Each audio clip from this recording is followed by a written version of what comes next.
was about the dogs. Nah, it's about power.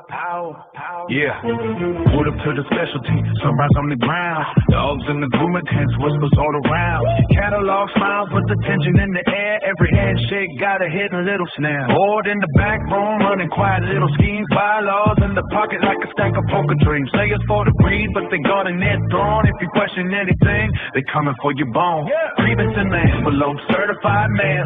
Club justice system, but the deck. Oh, welcome back to my channel. And if you're just joining, and this is Savita Untethered.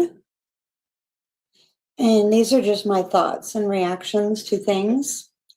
I wanted to do this impromptu live stream, basically questions and answers, and just kind of chill today and see about how everybody was kind of liking the channel, and if you had any questions, comments, constructive criticism, how you're liking the channel so far. I know that I say I'm a lot.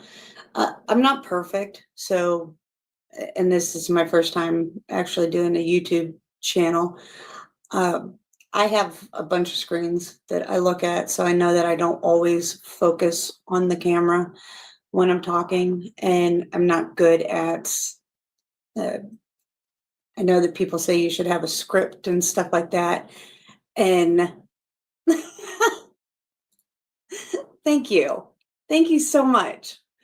I'm trying to do that, and I'm trying to bring more information, like when I'm doing a reaction video, bringing information of why I'm saying that this isn't good, the information that I know. I started out doing reaction videos where I'm just like, oh my God, this is so bad. This is, this isn't that or that, you know. We were making jokes and making fun, but I also wanted to bring a little bit more education to it also, so people understood why I was saying that, not just another YouTube channel of not giving the information of why it's just bad. So, and I know I got a comment about I eat too much ice or, you know, I talk with my mouth full. And I did notice that. I didn't notice it while I was doing it, but now that it was brought to my attention, so I'll be more cautious of that. I do have low iron, so it is a habit. I go through about 10 pounds of ice every 2.5 to 3 days. So it is a habit that I do. Doctors are like, you know, you're going to eat ice. I crave it. So I do take iron, but it doesn't seem to help. So I eat a lot of ice, but I will be more cautious of doing that. So I'm trying to do stuff like that, but I'm trying to get eat that ice, girl. My husband even said, I didn't realize that you did it until somebody brought it up, you know? So somebody said I couldn't watch the full video because, you know, you're always talking with your mouth full. I didn't even realize that I did it. So, but, you know, I don't want to turn people off, and I know that can be like, you know, a tick for somebody, you know, so I do try to accommodate people, but I can't guarantee that it will change much. I mean, I did get comments about how many tattoos. I can't change how many tattoos I have. I love tattoos. I have a very good tattoo artist, and I love tattoos. So they're permanent. So, so I just kind of wanted to get a feel for, you know, how everybody was feeling, and if you had any suggestions, what you would like to see next, if there's anything that you want to react to, want me to react to, you know, stuff like that. So I appreciate your honesty and freedom you have, because trying to do so. And that's the thing. I'm not, and I'm not trying to change anybody's opinion. I'm just trying to help people not get scammed. I'm trying to bring information. I wanted to react to things that I was seeing, things that I do normally, like every day. And I was like, I wish more people knew this. And my husband even said, you yell at the, the computer or you'll tell people like privately, but you never bring it to the public or, give the information or pass it out to people that could actually use it and benefit from it. So, I just thought if I'm doing this every day, why not help somebody, even if it helps one person? I mean, I know a lot of people don't care and they'll buy, like, I'm watching a video right now. A, a guy paid $15,000 for a fluffy Frenchie, a fluffy Frenchie. Do you realize how many health issues that dog has? And $15,000. I don't understand people doing this, but there's so much that I like. There's research. I've been in dogs my whole life. I've been in horses, Belgian blue cows, all kinds of stuff, and there's just a lot of information out there that it's easily found, and people are getting scammed for all these rare things. And I think that the public just either don't care or just don't know how to search the information to find it. And so I figured if I could put it out there and show people it's easily found and here's how you don't get scammed. If it helps one person, maybe, and if we can have fun along the way, you know. But I think people are so, they want to be sugar or there's so much sugar coating out there. You can't hurt people's feelings anymore. And so I've seen Frenchies today. Right.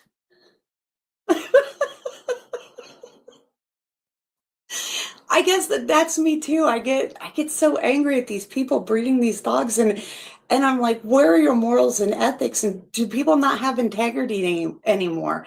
I mean, there used to be a thing for integrity, right?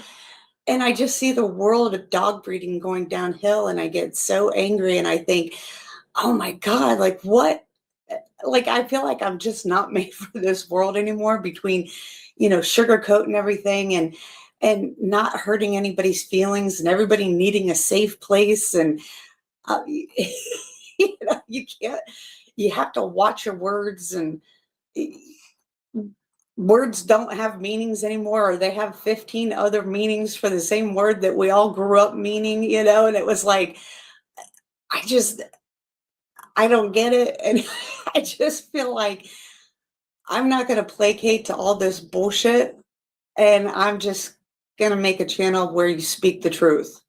You speak the truth. You tell people exactly what they need to know. No sugarcoating, no bullshit. And you just tell people so that, hey, this is the truth. This is the honesty. This is what you're actually going to get. Yes, everybody walks on eggshells. And that's what I tell people, I tell my friends all the time, or people that meet me, people love the reality of me when it's other people. Like people want to be my friends and they're like, oh my God, I love you. I love you. Until it's them. Because I don't change for anyone, friend or foe. I don't change for anyone. And so they love the reality of me, or they love the idea of me, but they hate the reality because I'm the type of person that absolutely will say the same thing to a person I met on the street that I will to my friends. If my friend says, hey, do these jeans make me look fat? I'll be like, no, your ass makes those jeans look fat. I'm just a very blunt, honest person. And so I don't sugarcoat anything for anyone. And I think we've lost that in society. I got told or the fresh air, an asshole.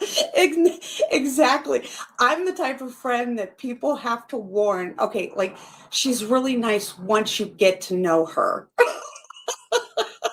Like you'll love her, but like you just you just have to know who she is. Like she's not going to lie to you.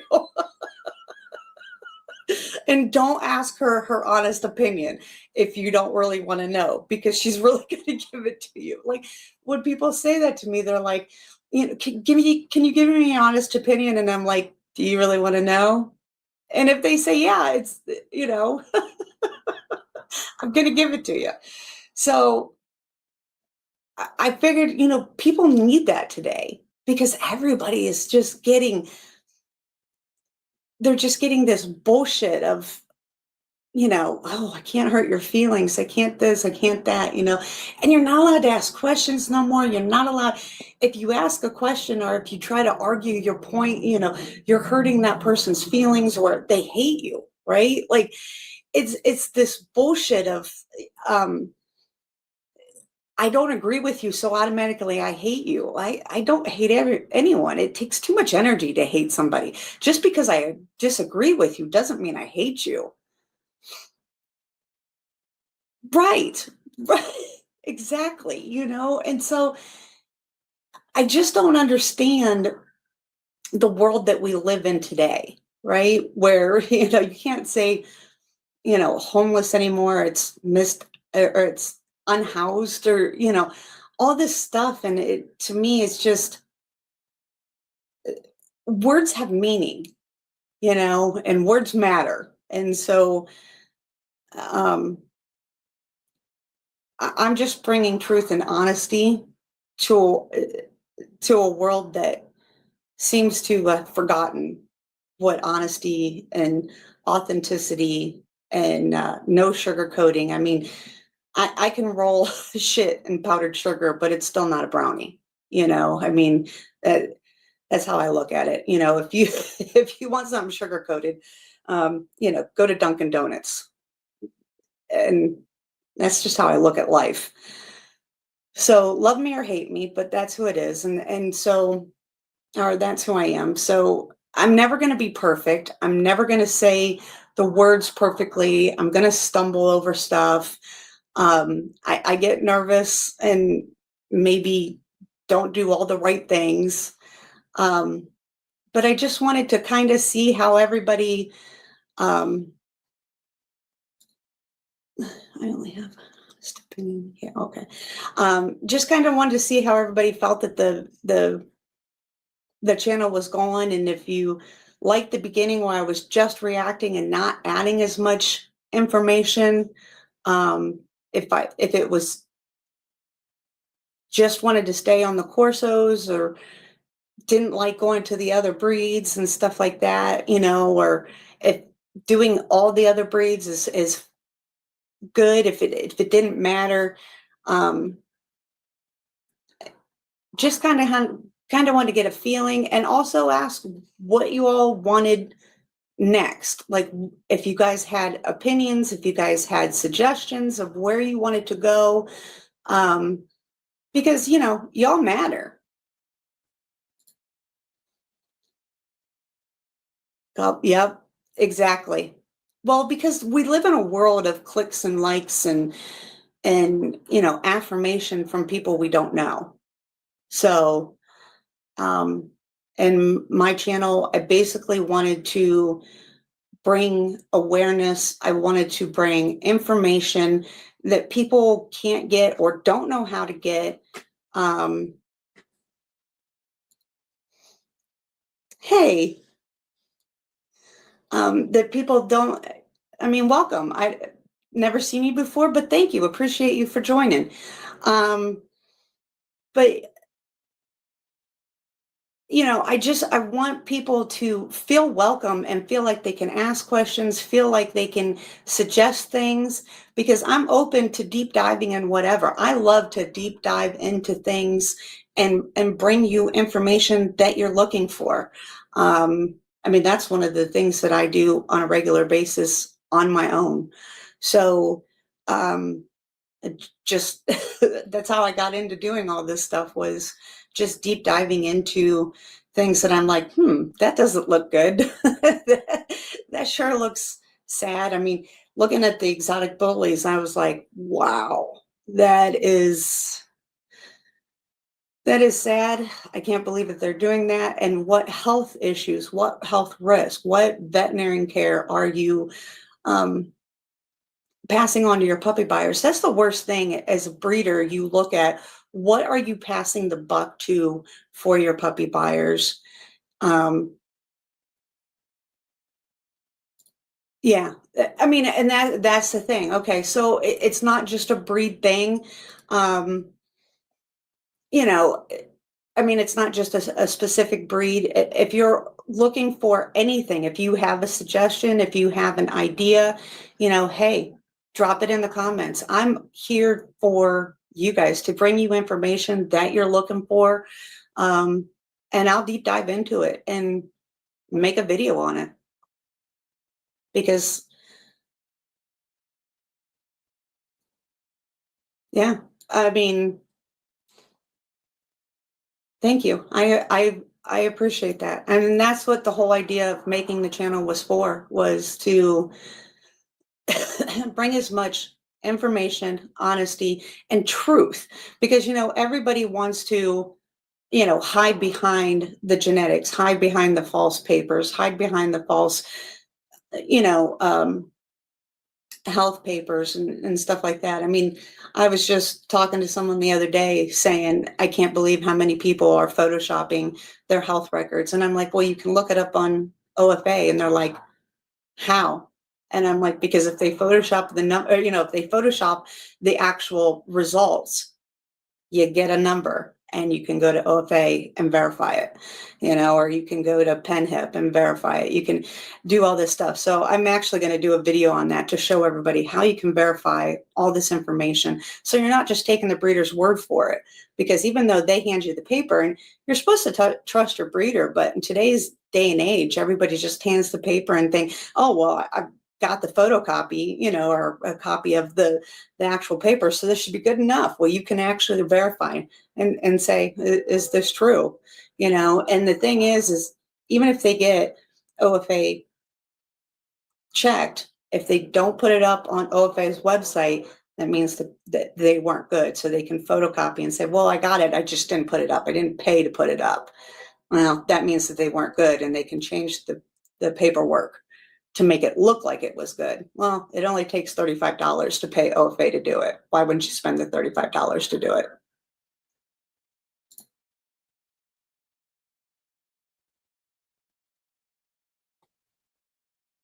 Right. Exactly. Well, that's what I'm saying. But they'll do it because if they come back where they have HD in the hips and stuff like that.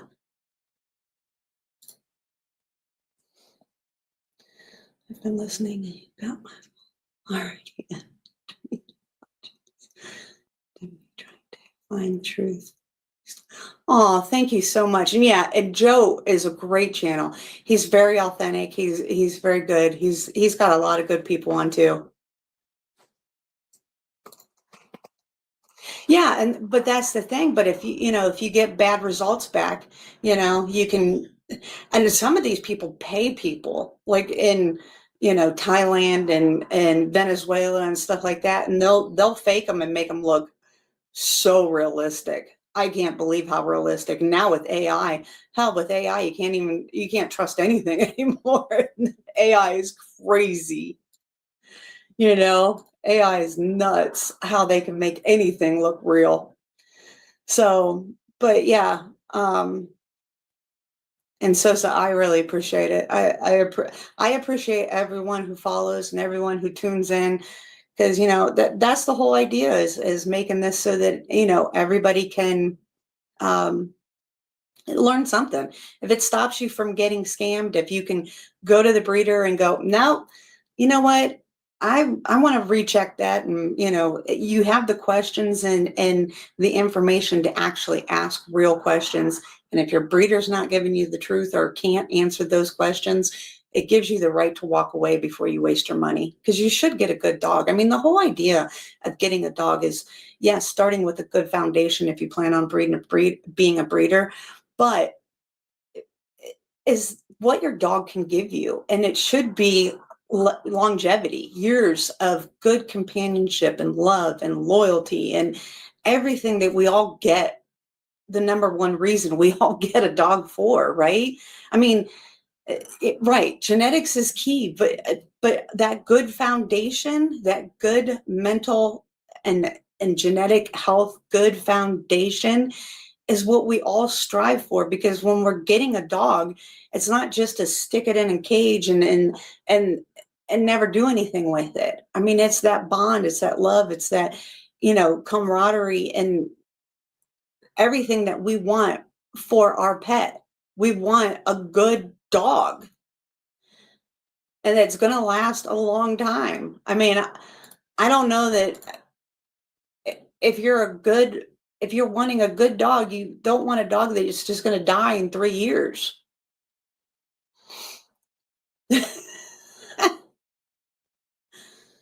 Right. Well, that's the whole idea, is I try to be very neutral when I'm doing it. I'm not doing it in a malicious type of way. I'm trying to do it as hey, pay attention to this, is right.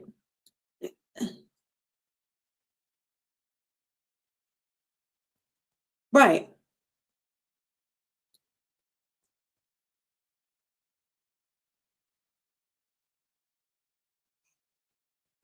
But so, it's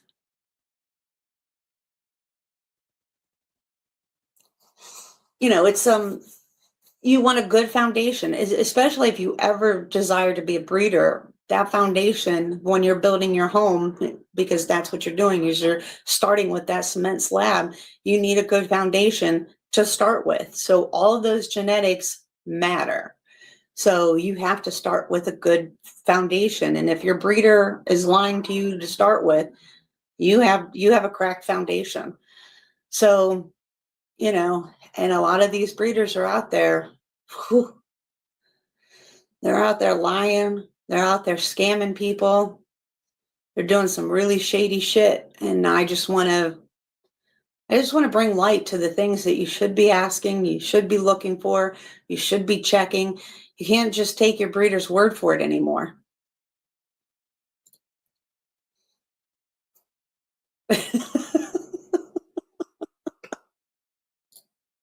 Oh my God, Instagram and TikTok are like the worst. I don't even go on there because I wouldn't have a computer. TikTok, I don't even have TikTok. Because TikTok would probably be the death of me.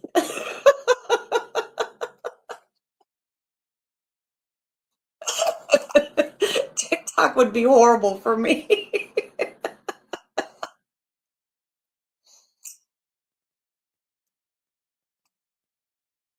I'm on Instagram though, but if you guys see something and you want me to react to it, feel free to send it to me. I'd rather bring my phone than use TikTok too. But if there's something that you guys want me to react to or do a video about, or a culmination of things that you want me to react to, feel free to send it to me. I'll react to it and add some, information to it, whatever. I'm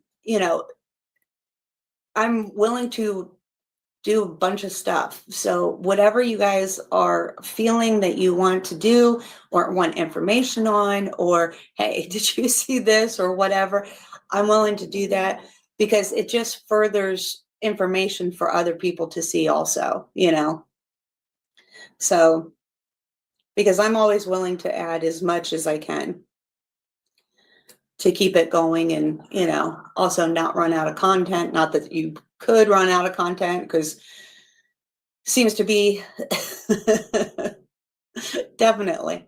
But yeah, I mean, it's on on Instagram. I'll send. So on Instagram, Ange Davis 78.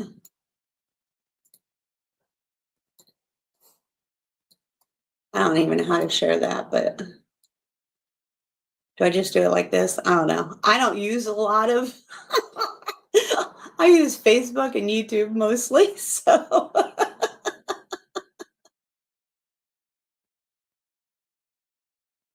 I don't even know if that's how you share Instagram. That's how much I don't use social media stuff because it drives me nuts seeing all these people.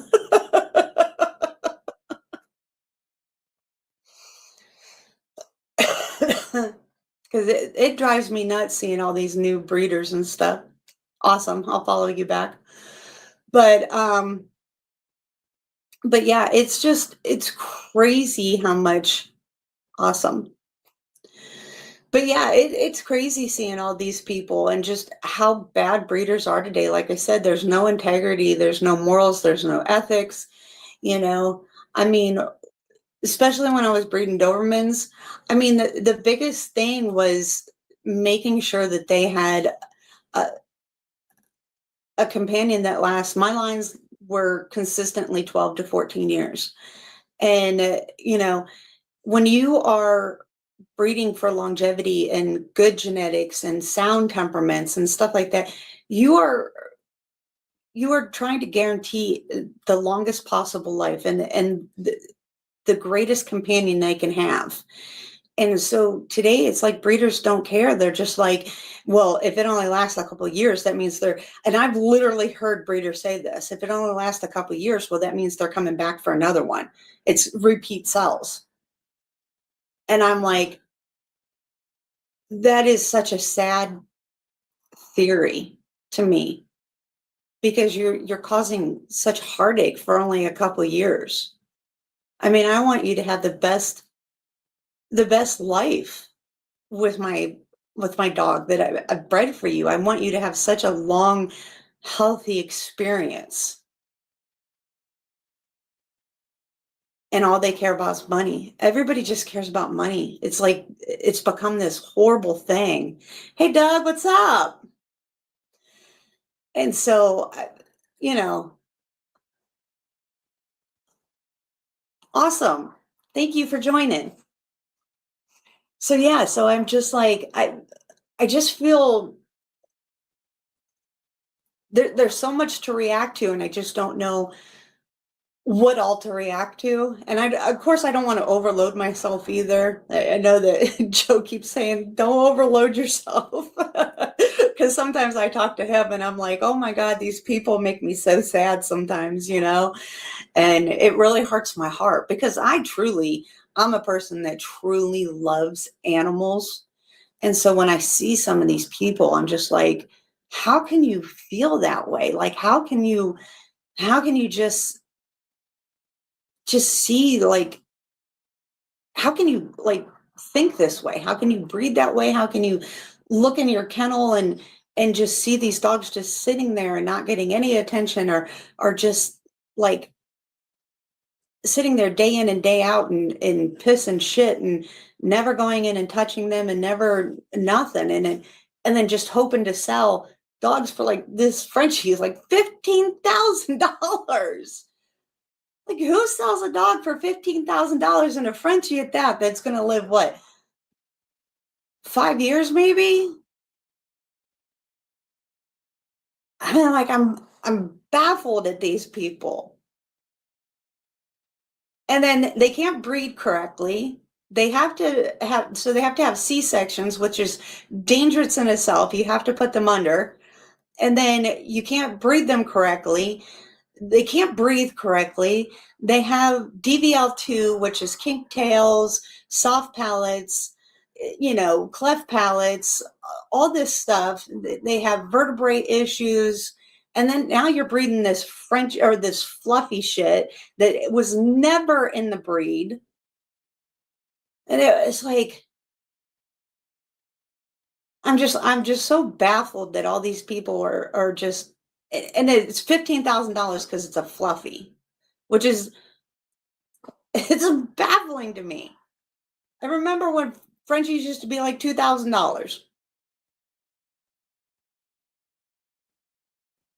And they have really tight nares. So, they have a hard time breathing in hot.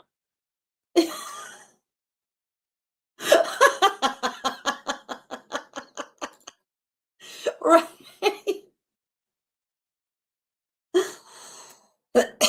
Right. Right. I know. That's what I did I did a reaction in my oh yeah, that was in the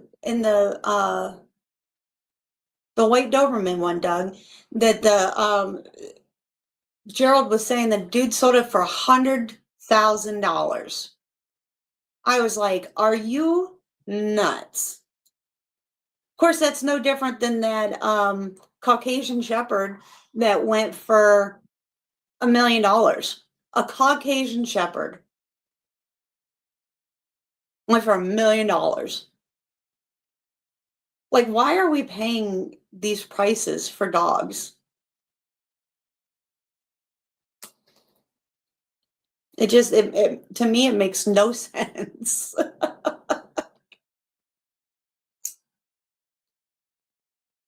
course, then you have Gerald who's talking $5, $6, $7,000 for a European Doberman that he's selling, and he's breeding into WZ lines. He's contaminating his lines with a mutation. And I'm thinking, who does that? No. So oh my God. Right. Right, can I mean, I've never seen a mini Chow lion. So what did they do? Shrink the Chow Chow? Yes. You're absolutely correct, Canine.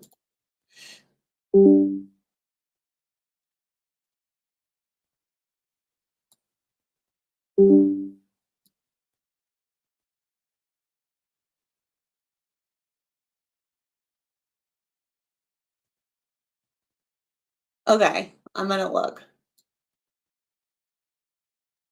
Oh.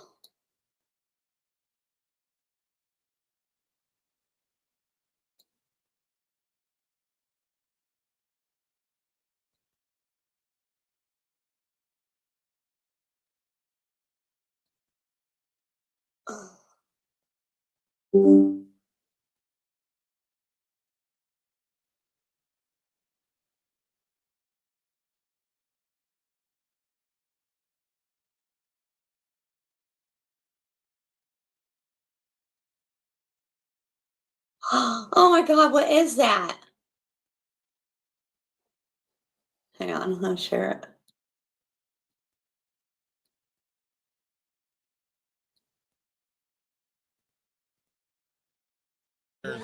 Really. Yeah. The temperament's great. The breathing, fantastic. Is there any way you can explain how the velvet feel is? No, it's a smooth, silky coat, like a horse coat. So it's smooth, non-shedding. It just feels like a blanket. It feels like a silky blanket. He does have some heavy wrinkles, but that's where you breathe that out of it. If there's anybody that's sitting here watching this video, what's one thing you would tell them about velvet that you want to clean up? Basically, on the velvet, I would pretty much clean up maybe some of the wrinkles. I love the rope on the boy. The temperament's great. And then we probably clean up the feet. Pretty decent feet, a little easy westy, but that's something that we'll clean up. We produce full fluffies with this velvet boy, and we produce some silkies with this boy right here. So what you guys think in the comments? You guys messing with the velvets? What is that? It's a velvet French bulldog. Hey, can you tell us a little bit about the velvet Frenchie? No, oh, that's a velvet Frenchie. That thing's hideous. Okay, so that's a velvet. That's a velvet. Wait a minute. Okay.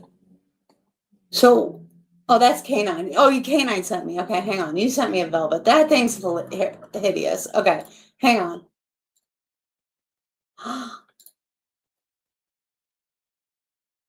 Oh my God. Oh my God, that's cute.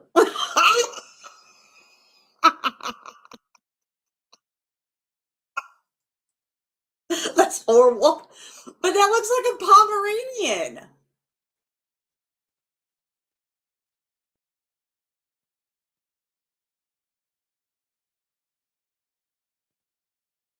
Okay, canine, your velvet is hideous. It looks like it has alopecia really bad, or mange, or I don't know. It's hideous.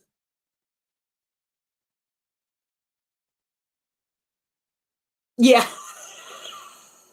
Okay, look at the page.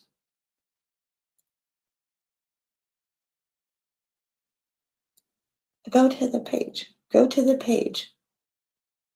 I don't want to follow it. I want to go to the page. Why won't it go to the page? Oh, because I'm sharing hand. All right. Go. Oh, hang on. Why won't it take me to the page? All right. No, I don't want to report it, dummy.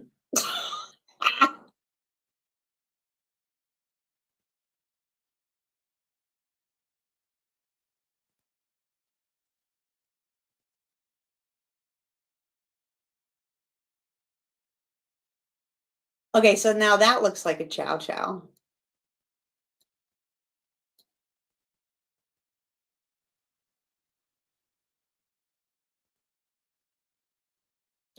Right. See, that looks like a chow chow. So that must have been a baby, the first one, and this is like older. And that's hideous. That looks like there's something wrong with it.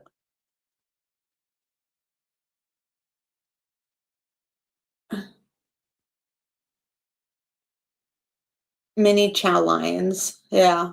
When you talk about the structure, bone, and true breed presence, we're talking about a different level. No, you're talking about, yeah.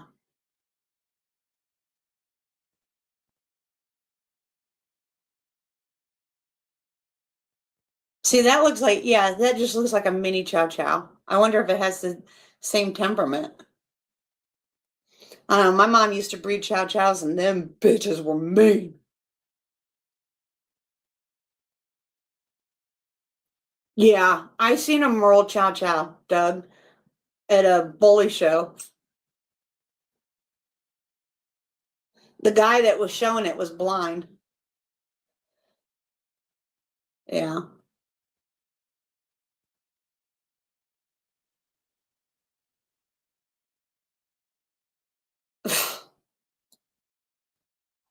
Wow. Look at this. I'm going to show you guys this.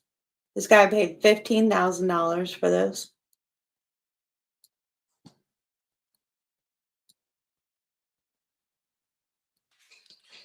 Yo, it's your boy Kente over here at Triton Kennels, man. We're back with another video, bro. As y'all can see from the title, we did just get into the Frenchie Fluffy game. The Fluffy Frenchie game, excuse me. He got into the Frenchie Fluffy game.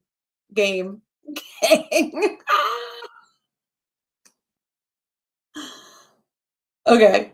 When you find it, let me know. It's not clickbait, man. It's not no clickbait. Wasn't supposed to get this dog, but when things fall in place the way they need to and the way they should, you know, things, bro. That 3-month-old Fluffy that we just get the Fluffy and my regular Frenchie to stack up next to each other so y'all can see how small they are. Or if I can't get them to stack up because I don't practice stacking with my dogs, I got a whole stack box right over there in the corner. I don't even use it. I need to pull it out and use it. Let y'all see. Don't you love how all the dogs are just in the garage, in kennels? I mean, they're tiny little dogs. Why can't they live in his house?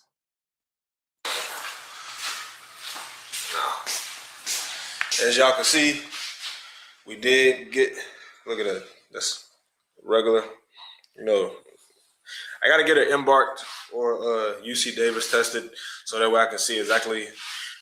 Exactly. Always in cages. Why can't we just have dogs in the house? They're tiny.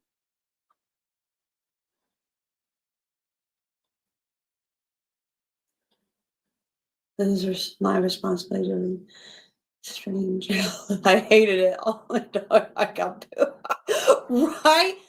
My mom owned Chows and bred Chows. Oh my God. You know, back in the day, AKC actually put a restriction on them being in the 80s. It was late 70s, early 80s, something like that.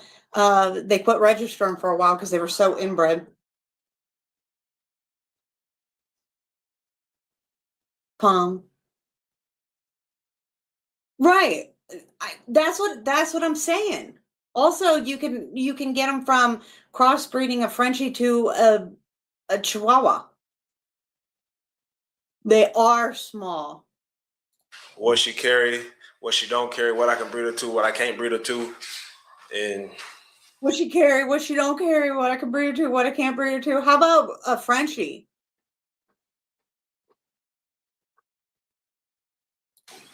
yeah.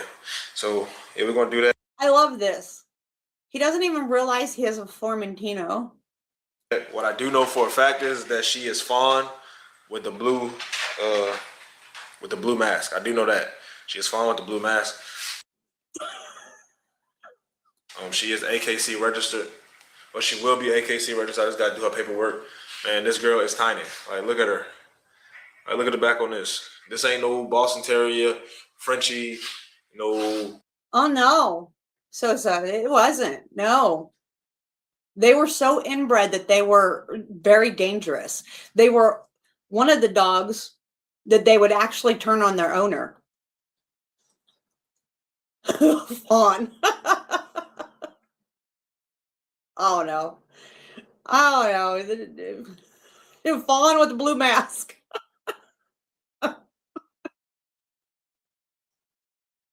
But yeah, no, Sosa, they actually would turn on their owner just out of nothing. Yeah, they're Fawn with a blue mask. I don't even know what they are. That's all I know. But I paid $15,000. This is somebody who bought it because he got into the fluffy gang or game. Pit bull, Frenchie, none of that. This is strictly fluffy. Oh, it's not a pit bull. They don't know terminology, anything. I guarantee he doesn't even know terminology of a dog. I'm telling you. Yes, they added them in the end of last year because they bitched about it. Enough people bitched about it, they actually added them. Frenchie, she's gonna be tiny. It was either her or her brother, and I went with her. The reason I went with her over her brother. So I could breed her. That was the only reason. Just because I'm an up and coming breeder. I don't really have the clientele for. I don't have the clientele, but I got her as a breeder anyway and paid $15,000 for her. But I have no clientele.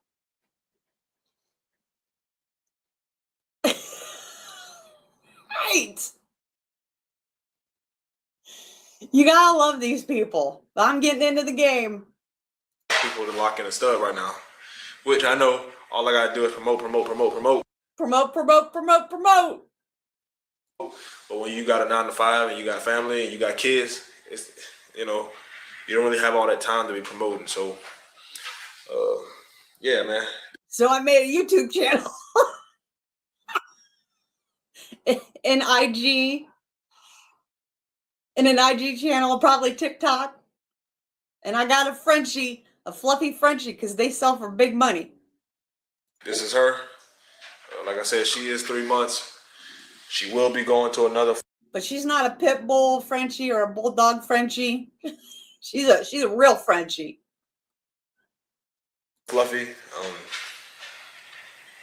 Hopefully, if I can have it my way, she's gonna go to a Rojo Fluffy. If I could have it my way, it's your bitch. It's your bitch. Don't you choose the stud dogs? It's your bitch.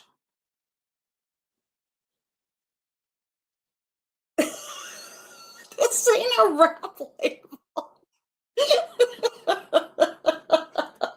Are you sure?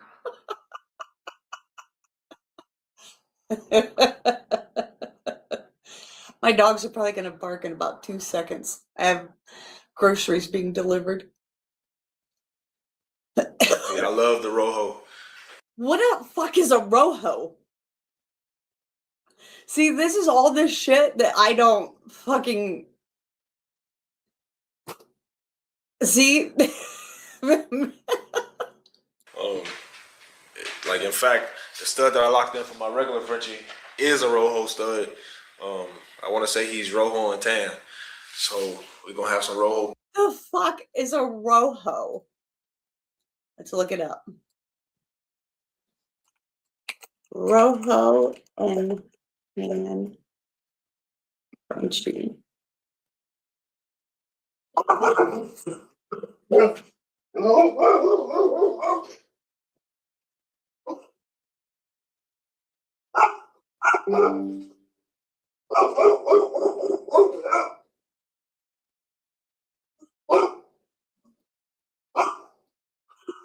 So a Rojo and tan Frenchie. Hey. A Rojo and tan Frenchie is a rare and striking color variant in the breed, valued for its unique combination of red chocolate Rojo base with tan points on the face, chest, paws, and sometimes cheeks. So black and tan, but red and tan.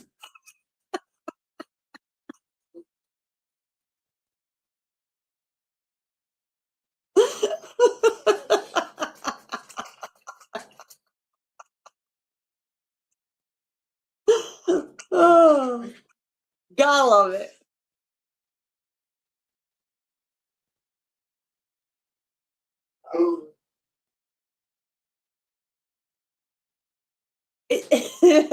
Caramel-like shades of chocolate. These dogs are dropping fast. Fluffy's in my area around 7K, and they're selling slow. Spanish for red. Oh. Oh, thank you, K9. I don't speak Spanish. I mean, I took Spanish in college, but I don't remember none of that shit. I mean, I can say "Cómo está?" "How we bien," but that's about it. Okay. All right, I'm gonna play this while I bring my groceries in, and then it'll take me about 2 minutes.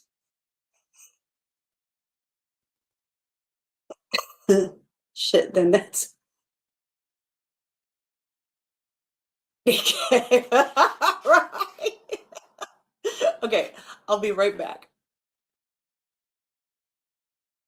Pups on the way. Once she comes in heat, which should be within the next month or so, next month or either December or January, she will be coming back in heat. But like I said, this girl is tiny, teeny tiny. Hey, look at her. Like, just look how little that back is. Look how little that back is, man. Look. She don't even take up my whole forearm, bro. She does not take up my whole forearm. I mean, she is tiny. Like I said, my regular Frenchie is what I call her. The standard Frenchie is what I call her.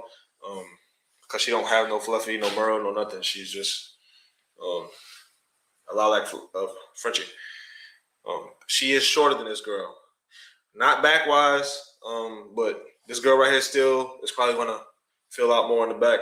Hopefully she don't. She stay this small, but hey, if not, she's still going to be nice. She's still going to be nice. Say hey to the people, Shawty. Say hey to the people, Shawty. But yeah, man, this is what we picked up. And I am happy with this purchase, man. I don't think I can say it enough. I done had her for like a week now. Friday will make a week. So, yeah, this girl right here, she's nice. Working on potty training with her. She hard-headed. She do what she want. I probably got to take out that drop cage because I think that's what's making her feel comfortable to go to the bathroom in the cage. So, yeah. But this is that girl, Sonara is the name. Sonara is the name. My girl came up with that name right on the spot. So I guess it was meant to be for us to have her. But I'm about to get my regular Frenchie out. And, Yeah, so y'all can see her.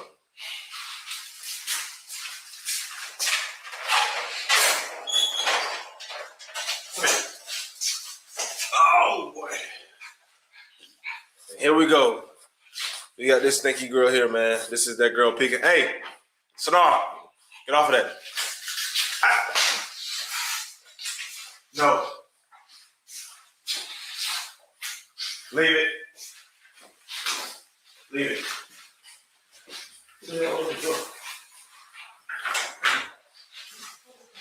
All right. Sorry about that. We back. This is that regular Frenchie, man. A standard Frenchie is what I like to call him. Man, you stink, man. Ew. But yeah, man, she will be going to a Rojo stud. She is a lilac, which the Frenchie gang like to call these dogs, but in American Bully world, she is a blue Frenchie. She is blue and trindle, which means she has trindle spots on her paws, which I don't know if y'all can really see that, but yeah, she got trindle spots on her paws, and this girl right here is a ball of muscle. I mean, I know y'all probably thought I got rid of her because y'all don't see her in the videos no more, but I did not. I didn't. This girl's still here. She just don't know how to act when she go in the back with the big dog, so she had to stay up front for a little bit. But I just want y'all to see how small she actually is, so I'm gonna put her down and see if the puppy will come over here next to her. Oh man, you gotta get a bath, Charlie.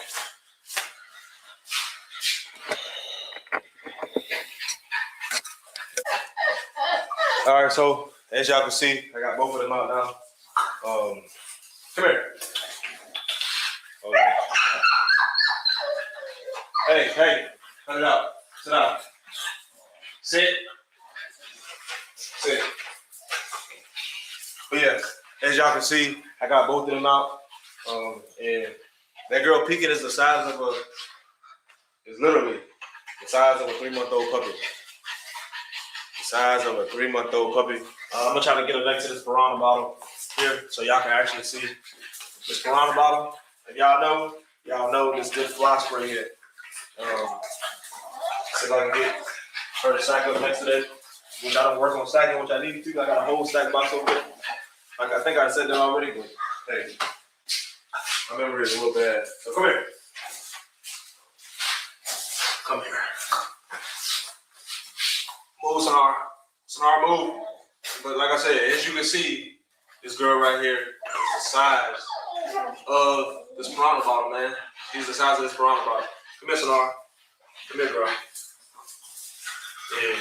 This girl, Sanar here, beautiful girl, man. She is beautiful. Bull peeking. She is also the size of this. Stop. She's also the size of this piranha bottle as well. So like I said, peeking is small, man. This ain't no Boston. That ain't no Boston Terrier Frenchie either. That is probably one of the smallest Frenchies I've seen in Jacksonville, man. Probably one of the smallest Frenchies I've seen in Jacksonville. Yeah, so, but I just figured I'd bring y'all this video, man. Make sure y'all like, comment, subscribe, share the video with one person. And yeah, man. Like I always say, this is a lifestyle, not a side hustle. This right here, you gotta have love for these dogs. Oh, and her bloodline comes out of Iowa, so once I get everything situated with her paperwork, I guess it matters if her bloodline comes out of Iowa. so take long. Okay, I'm gonna read what you said. Okay.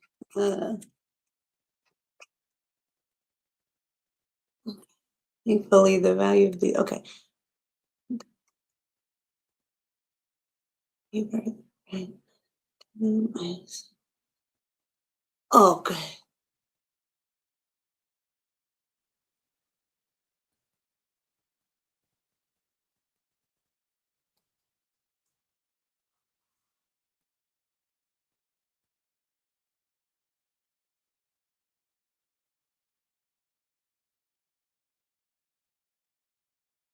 On Instagram?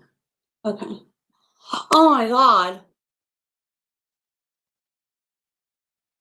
Why do their eyes look so fucked up? So sad. Yeah. Oops. Let me stop sharing him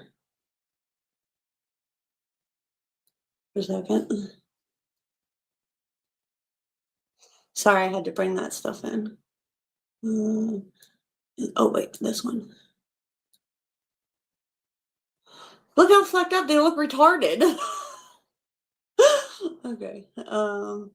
So it's a fawn, but Merle, but lilac. Oh, I'll have to go back and look. Turning him loose. He tried. Probably smells because it's small. Sitting. Right. Okay. So I'm gonna have to go back and look real quick. Okay.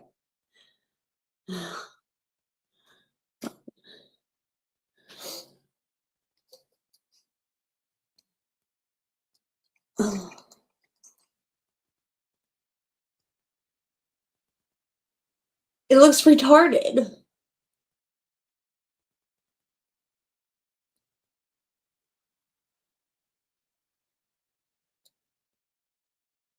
See, now that looks like a real Frenchie.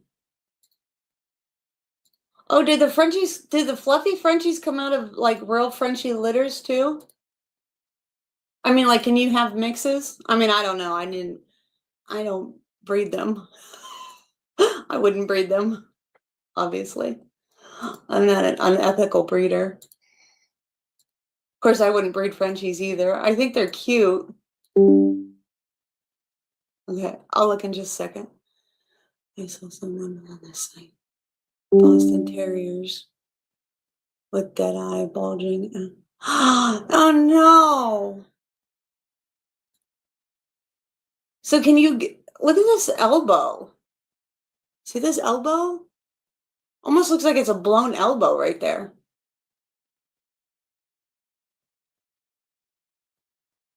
Basically F1, F2. Oh.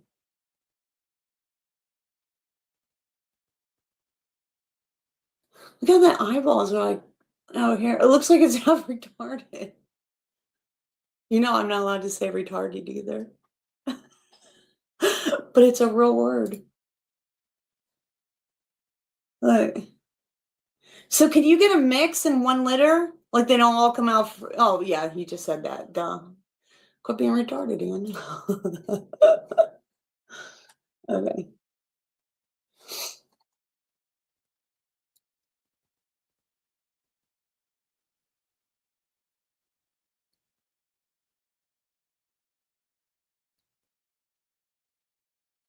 Oh, share. I hate when I go to there. It doesn't. It should just keep sharing. Oh my god. See, that looks like an Australian Shepherd mix. Wouldn't you say?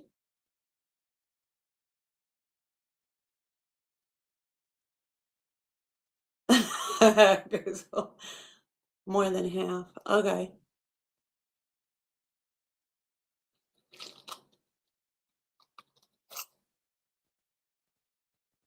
With that ticking and stuff like that, I would say that that's Australian Shepherd mix.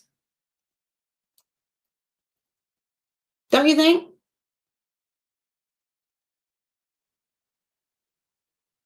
Yeah. Oh, is it? Is it really?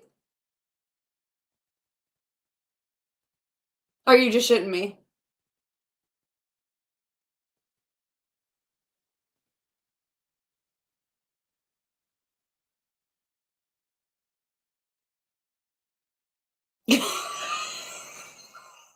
I feel like you're fucking with me.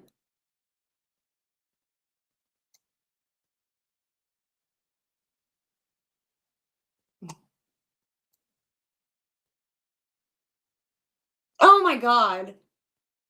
Who does that? Can a dog breathe?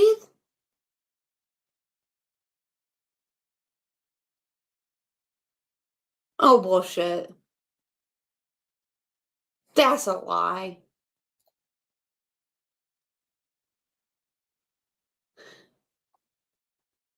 I don't trust Embark.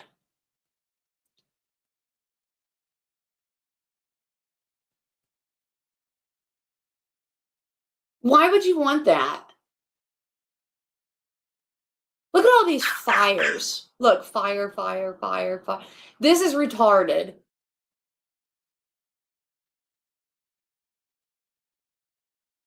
So the dog can't breathe. This stupid rope on the nose is dumb as fuck because that dog can't breathe. And this is Merle, so now we have health issues. And it's ugly as fuck. It's like a bad backyard accident, more than a backyard accident. And look at its eye color, so it's going to have eye issues. Why are we just creating mongrels? For what? Yeah, me too. Twice. I've seen it twice now. There was a woman who did it and a dude.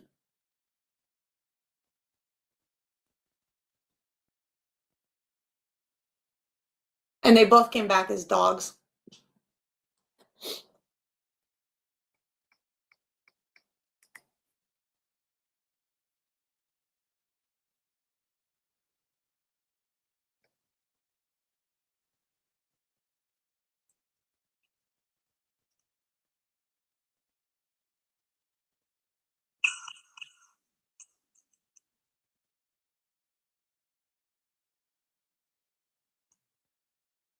This is hideous. See why I don't go on Instagram?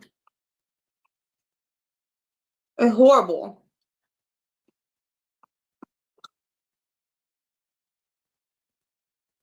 Who does that?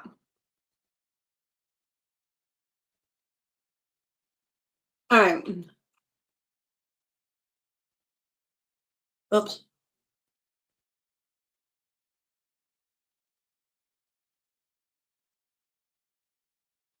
So, okay, so I've seen this. Oh. Do you care if I play this over? I just want to see what he said. What you guys were talking about? He smelled like shit or something? If not, she's still gonna be nice. She's still gonna be nice. Say hey to the people, Shauna. He named his dog. Okay, thank you. He's named his dog Shauna. Say hey to the people, Shauna. Or did he call it Shorty? I couldn't understand him. But yeah, man, this is what we picked up, and I am happy with this purchase, man. I don't think I can say it enough. I done had her for like a week now. Friday will make a week, so yeah, this girl right here, she's nice. Working on potty training with her. She hard-headed. She do what she want. I probably gotta take out that drop cage. Cause she's. Wait, didn't he say she was 3 months old? That's his lilac, but Merle, but fawn female. Wait, she's Merle? How's she Merle?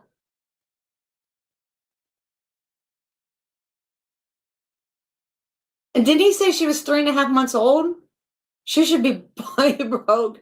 Because I think that's what's making her feel comfortable to go to the bathroom in the cage. So, yeah. Or maybe because she's in a cage all the time.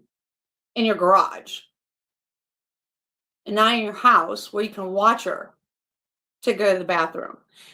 I look over here just so everybody knows because I also have a screen. I have a screen there and a screen there and a screen there and a screen there. So I look everywhere because I have a screen over here and it's bigger over here than looking at this tiny little screen right here on StreamYard. So I look over here because it's bigger. For those who say, well, you're not looking at the camera. The camera's right here, but my screen is over here where I can see the bigger screen. That's why I'm not looking at the camera when I'm talking. This is that girl, Sonara is the name. Sonara is the name. My girl came up with that name right on the spot. So I guess it was meant to be for us to have her. But I'm about to get my regular Frenchie out. And yeah, so y'all can see her.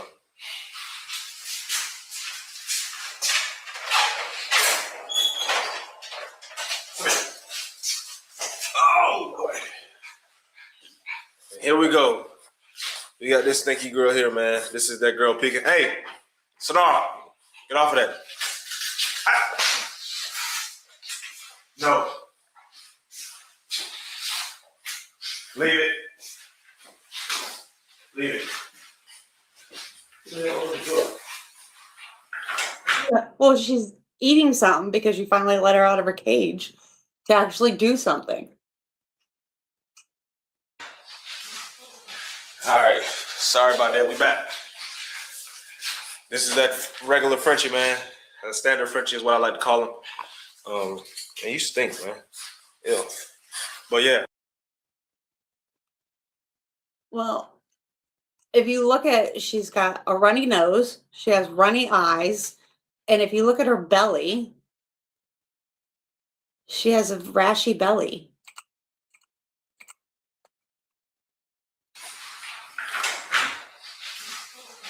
All right. Sorry about that. We back.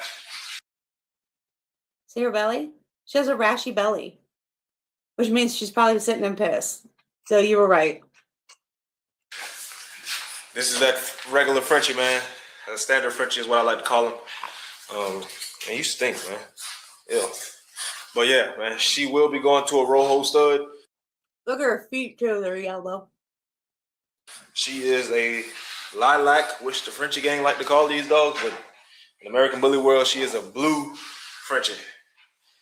She is blue and trindle, which means she has trindle spots on her paws, which I don't know if y'all can really see that, but you probably don't want to show a close up of those paws.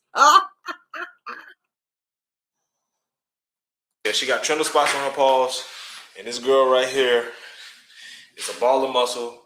I mean, I know y'all probably Look down on her thighs. Look how rashy her thighs are. I thought I got rid of her because y'all don't see her in the videos no more, but I did not. I didn't. This girl's still here. She just don't know how to act when she go in the back with the big dog, so she had to stay up front for a little bit. But I just want y'all to see how small she actually is, so I'm gonna put her down.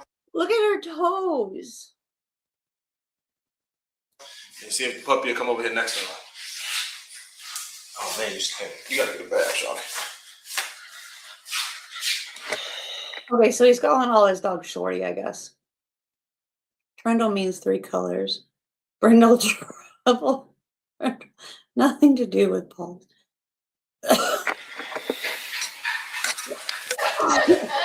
All right, so as y'all can see, I got both of them out now. Come here. Okay. Hey, cut it out. Sit down. Sit. Sit. Who's he telling to sit? Yeah, as y'all can see, I got both of them out.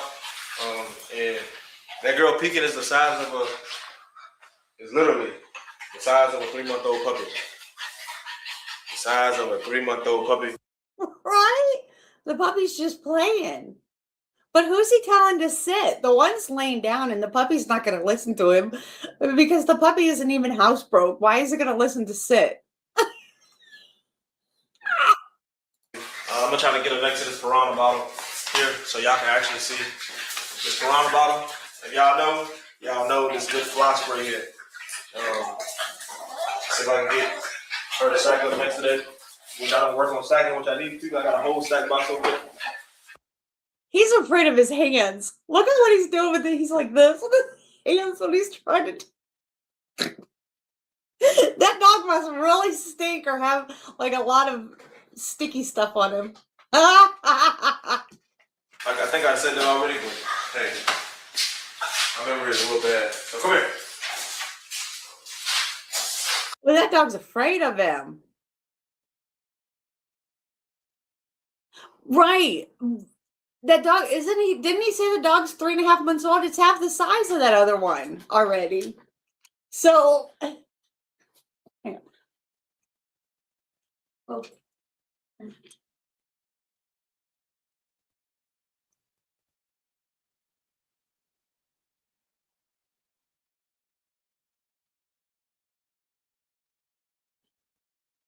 So I don't know what he's bragging at. It's not like she's teeny tiny. It's not like she's a teacup or something. Come here. Move, Sonar, move. But like I said, as you can see, this girl right here the size of this piranha bottle, man. He's the size of this piranha bottle. Come here, Sonara. Come here, girl. Yeah. This girl Sonara here, beautiful girl, man. She is beautiful. Bull picking. She is also the size of this. Stop. She's also the size of this piranha bottle. Tax K9. But also too, why is the blue dog so afraid of him? As well. So like I said, Pekin is small, man. This ain't no Boston Terrier Frenchie either. That is. So now it's not a Boston Terrier Frenchie? Like, how many dogs did they use to make these fluffies? Is that what he's getting at? Is this a real Frenchie because it's not mixed with other things to get? Boston Terrier Frenchie wouldn't give him a fluffy. There's not a fluffy in either one of those breeds. So I'm not sure why he keeps mentioning all these other. Probably one of the smallest Frenchies I've seen in Jacksonville, man. Probably one of the smallest Frenchies I've seen in Jacksonville. This guy is hilarious. Yeah, so, but I just figured I'd bring y'all this video, man. Make sure y'all like, comment, subscribe, share the video with one person. And yeah, man. Can that dog walk? The blue one? Like, I seen it get up a little bit, but did it just shit? Like, is this shit? Did it just shit when that other dog screamed at it? Did you see it go flying? I swear it's shit. Right there. See, it's not there. And then this dog yells at it, and then shit just goes flying out. Did you see it, or is it just me? I mean, I could be wrong. But I'm going to play it, and this dog's going to yell at him, and then shit's just going to fly out. I swear. Ready? Keep an eye right here. Probably one of the smallest Frenchies I've seen in Jacksonville. Yeah, so, but I just figured I'd bring y'all this video, man. Make sure y'all like, comment, subscribe, share the video with one person. And yeah, man. Like I always say, this is a lifestyle, not a side hustle. This right here, you gotta have love for these dogs. Oh, and her bloodline comes out of Iowa, so. I mean, am I wrong? Am I wrong? Did the dog just scare the shit out of the other one, literally?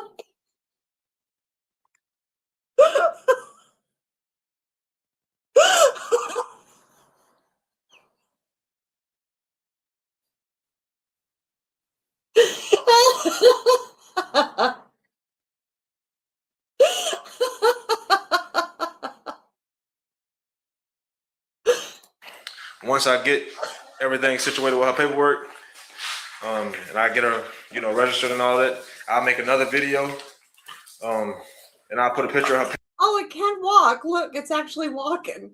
Maybe it was just constipated and the other dog helped it. Parents up. Matter of fact, I think I got a picture of her parents already. So what I will do is I will post a picture of her daddy, because I think that's the one I got the picture of. And boy, her brother looks just like the daddy. Her brother, Pekin, man, stop, bro. But yeah, man, that's Pekin and that's Sonara, man, the Frenchies of Triton Kennels. And oh, that's some crazy shit.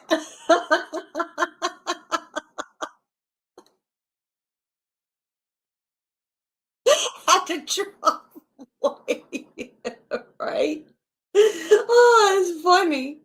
What is this? Tax time special on Frenchie pups. What? My good peoples, man. We are back with another video. And first of all, I just want to say to all the haters that was hating on my dog. Wow, look at the slipped hocks on that dog. Holy hell. Do y'all know what slipped hocks are? So it's the back legs where the pastern elbow is. It'll look like this, like the arm is straight, not my wrist, but the arm where it. Oh my God.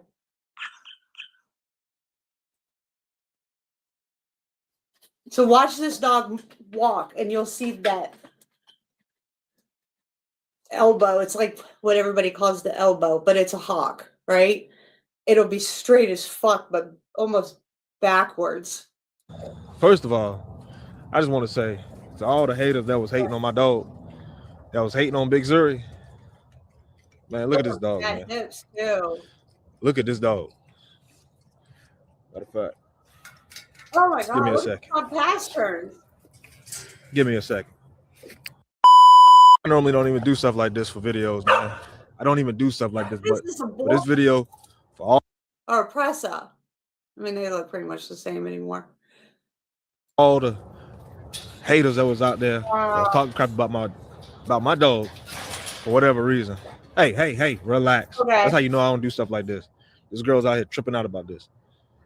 But for all the guys and girls that got something to say about, oh, that's a small dog. She's underfed. She needs dewormer. She needs a sandwich. She needs this and that. Now look at this dog, man. Look at this dog. And yes, I did switch up her food, and I'm still feeding her the same amount, right? Oh my God, look at this hawk. But I went with a higher protein food for this girl. So for all the haters, I knew what I was doing. Oh my God, there's a method to my madness, man. She was a puppy. She's still a puppy. She's only, what, a year old. She'll be 2 in October. Man. So stop trying to judge people based off what you see on the internet. See the hawk? About their dogs. Right there. Stop trying to judge. See this hawk? Can you guys see my, okay. See this right here is the hawk, right? See how straight this is? Watch when she walks. This is going to straighten out and this is going to pull forward right here. That's a slipped hawk. If you watch it real careful, you watch it bend the wrong way. Wow. So she's got bad hips. She's got slipped hocks. She's got horrible front pasterns that go this way. Well, we call it easty-westy, but it bends in the wrong way. The toes don't go easty-westy or easty-westy. Her feet go easty-westy like this, like they're bending at the pasterns. Oh, this dog is jacked so bad. Oh, I feel so bad for her. Judge people, man. Because at the end of the day, this is a damn good looking dog, bro. No, it's not. She is a amazing looking Borbal. Here, right there.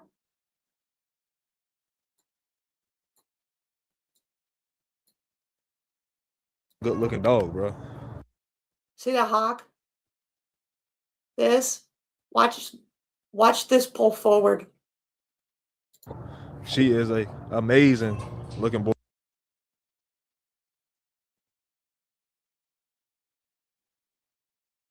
That's nice.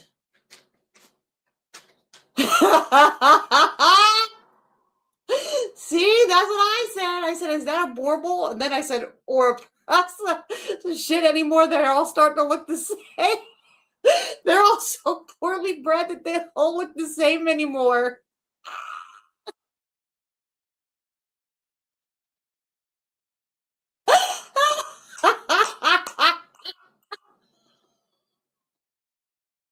See? You're all like, it's a Pressa, it's a Pressa. And I said Borbal because of her face. Horrible. Everybody was tripping. We could see her ribs. We could see her this. We could see. Listen, my dogs eat better than majority of people. My dogs eat majority of better than people, and she's eating dirt right now because she's lacking something in her diet. Purposely. Get raw. My dogs get vegetables. What are you doing? My dogs are She's eating grass and dirt right now because she's purposely doing it because she's lacking something in her diet. dewormed on a regular basis. Come on, man. But anyway. Look how bad that fucking pastern is in the front. Look how down on it she is. That is a weak pastern. Holy hell. That's not right.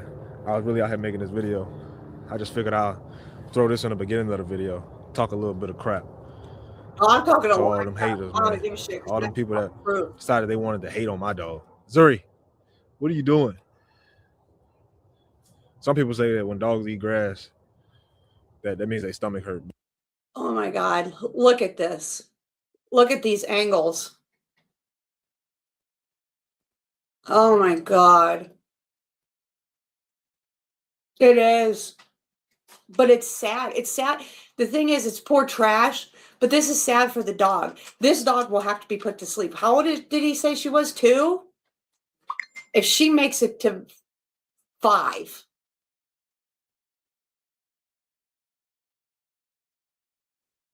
If she, I don't even see her making it to 5. Not with that rear end. There ain't no fucking way.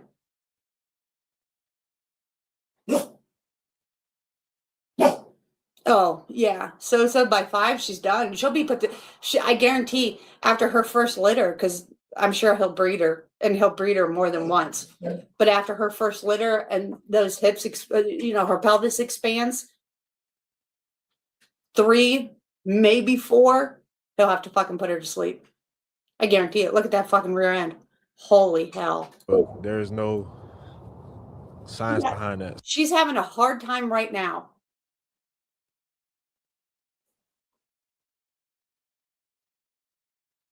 Yep. You're right, K9. I mean, she's having a hard time right now. Look at her standing. And the thing is that front, her shoulders are correcting for that front. I guarantee it'll put OCD in her front. How sad. So I don't follow that.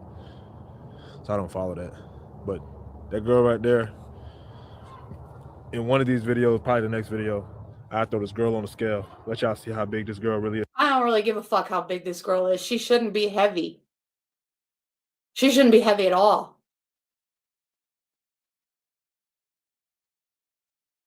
That's so bad.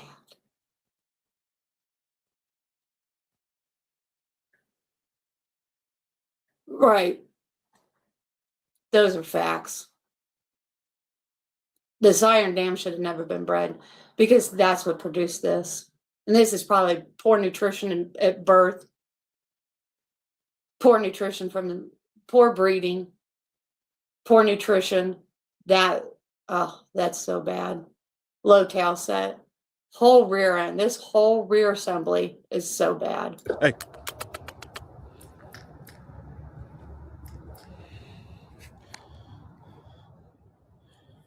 I'll let y'all see how big this girl really is, man.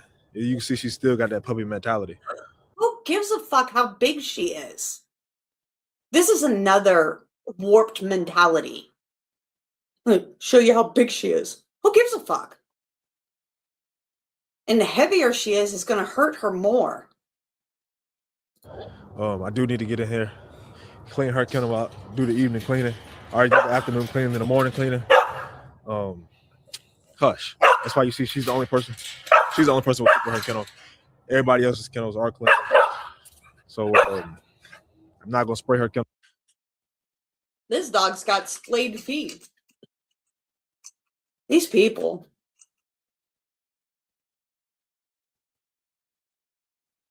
Created a problem in the bloodline while pretending that it wasn't from them. Sucking damn fair. Right. I stop. No down, because it is getting colder out here tonight. Add some more cedar bedding into her kennel, into her. Oh, great. We have more cedar bedding in her kennel instead of, I don't know, some straw. House. As you can see, she constantly knocks it out. But that's my fault because I need to get the water tote. So I'm going to look into doing that. I'll probably do that tomorrow. Go ahead and pick that water tote up because it's supposed to be down in the 20s. So it's gonna be knock it off. Hey. So it's gonna be down to the 20s, but we got just cedar bed instead of straw or anything. No tarps on the outside of the kennel to block any of the wind or Sunday or something. So Sunday, all of them will come inside. All three of them. They do have tarps up there, I guess. Going inside the garage in the heat. Just want to show y'all this dog, man. 3 handfuls of dust definitely keeps Diggs comfortable, right? I mean, I'd love to give him just like, a piece of felt. Here you go, dude. A piece of fleece. There you go. Hope you stay warm during that 20-degree weather. Fucking people. Fucking people. But you know what? It's tax time. Get your fucking puppy. Because I'm a breeder. Show y'all that dog, man. Don't worry about my dogs. What my dog's eating. Yeah, don't worry about my fucking dogs. Fucking piece of shit. Right?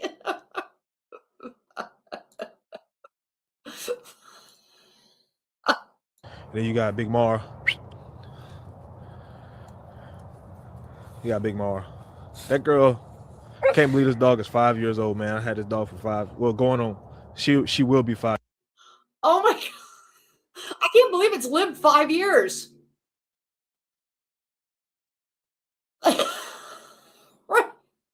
Right.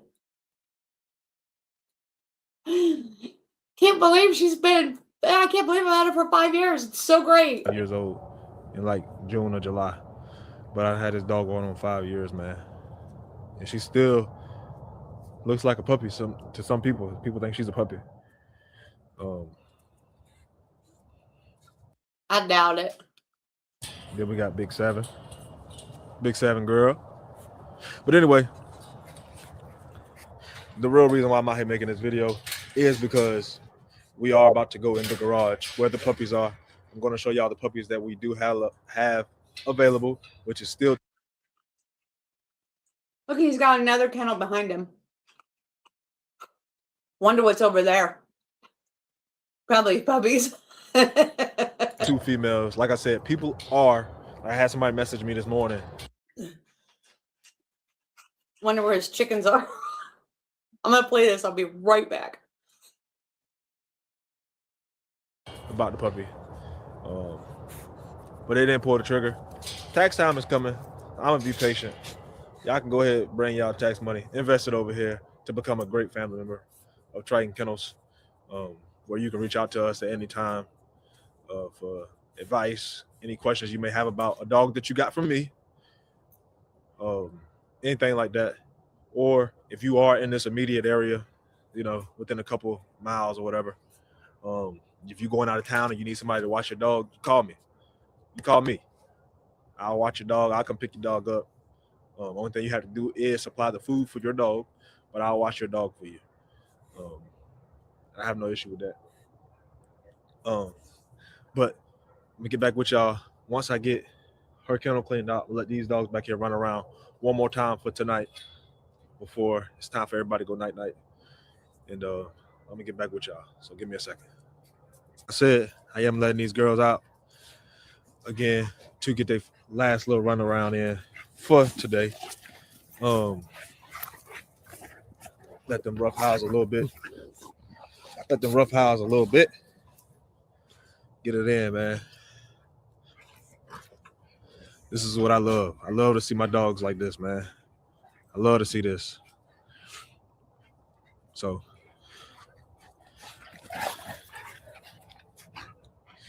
you can see that they're only playing.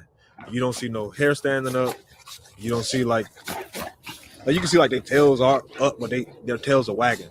No, this isn't no serious fighting or nothing like that. So don't get just misconstrued. There's no blood being shed or nothing like that. They'll do this for a couple of minutes and then they'll go on about their business. But this is the way my dogs like to play with each other. And this is what I allow. This is also how you keep structure and hierarchy within your yard to stop fights from breaking out, letting stuff like this happen, right? Because it's got to. It's got to happen.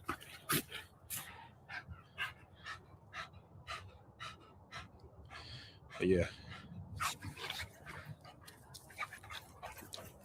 Look at her. Even though she's putting on that weight. Oh, what did he say? The dog's got to have fight? Sorry. That was my last delivery. I won't leave again. Promise. Well, unless I have to use the bathroom. But, okay. Last delivery. All right. What did he say? The dogs have to have fight in them?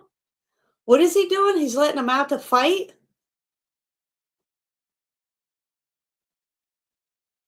Oh, shit. But yeah. Right? Because it's got to. It's let structure and hierarchy within your yard to stop fights from breaking out, letting stuff like this happen, right? Because it's got to. It's got to happen. What's got to happen? But yeah. Look at her. Even though she's putting on that weight, what's she at? Even though she's putting on that weight, she can still keep up. She can still keep up. Ain't nothing stopping her. Nope. Yeah, that doesn't really avoid fights.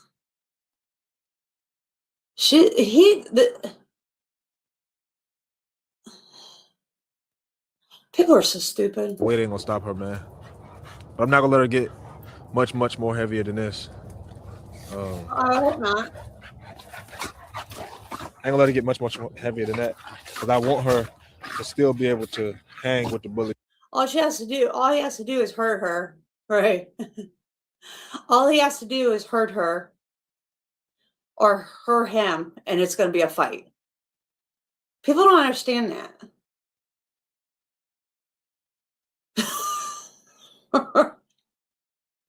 And not only that, she's going to get hurt. He's not all jacked up like she is. She can't even move those back legs properly. If you watch her move, she can't move those back legs properly already.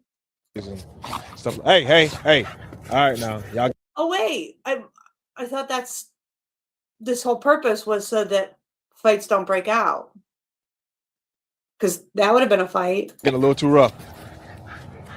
Zuri. Not only that, them both having collars on. Just idiots. Them both having collars on. All it takes is for one of them to get their teeth up under that collar. Those canines get hooked. And one has to submit. And you've got one dead dog that's strangled and the other one's ripping the bottom jaw off. It's actually happened before.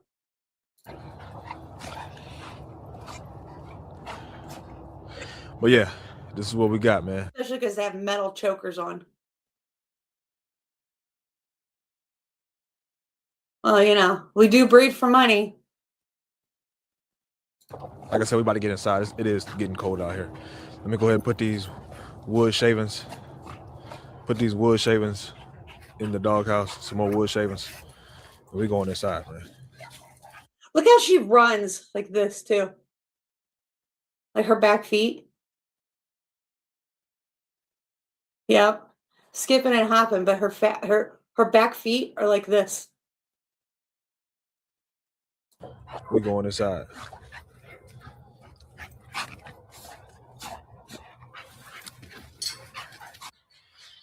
All right, but like I was saying, me and my lady, we talked about it, and we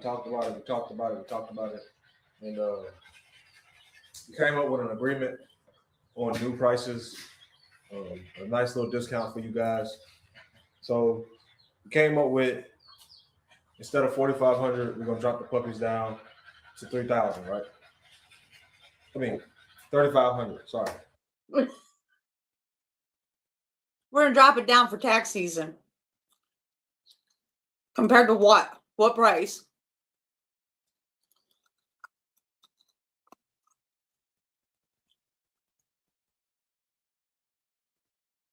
I don't even leave my dogs outside. I mean, and they have free roam in the house and a dog door to go in and out 24/7. And if it gets too cold, I live in Ohio. So if it gets too cold, I'm like yelling at them to come in. And of course, they're like, and I have Corsos. And they're like, yeah, we kind of like it out here. And I'm like, get in here. 3K for what? Right. Right. Facts. And opposed to what? What, 15,000? Because that would have been a hell of a drop. $1,000 off. $1,000 off. $1,000 off. $1,000 off. But if you come paid in, This is the dude that this is the same dude. So this is the same dude that had the fluffy Frenchies. So I'm not sure what all he breeds because he just showed the Borble, and then he had some pits, or not pits, bullies.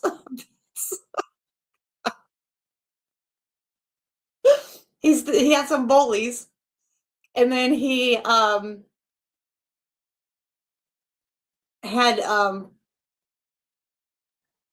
the fluffy thing, because he got into the gang or the game. He got jumped in with a Frenchie, with the fluffy Frenchie.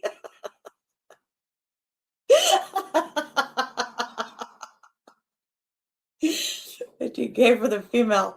Sells pups for $3K. Why, right? That's what I'm saying. That's what I'm saying. I mean, they can only have like 4, maybe. You pay 15, and you're only selling for 3 or 3,500. He does say 3,500 now. He goes 3K.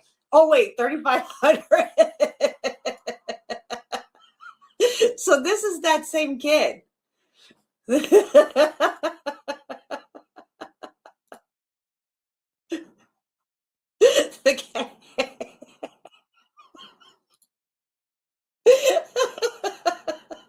Cool.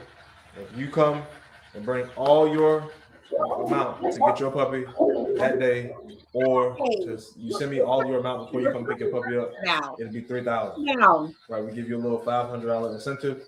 I mean, that day, or and bring all your amount to get your puppy that day, or just you send me all your amount before you come pick your puppy up, it'll be $3,000. Right, we give you a little $500 incentive. I mean, $500 off incentive for paying your puppy in full. And also, I gotta get in contact with my guy about the puppy, the giveaway puppy. What? Now we have a giveaway puppy? How many fucking puppies do you have?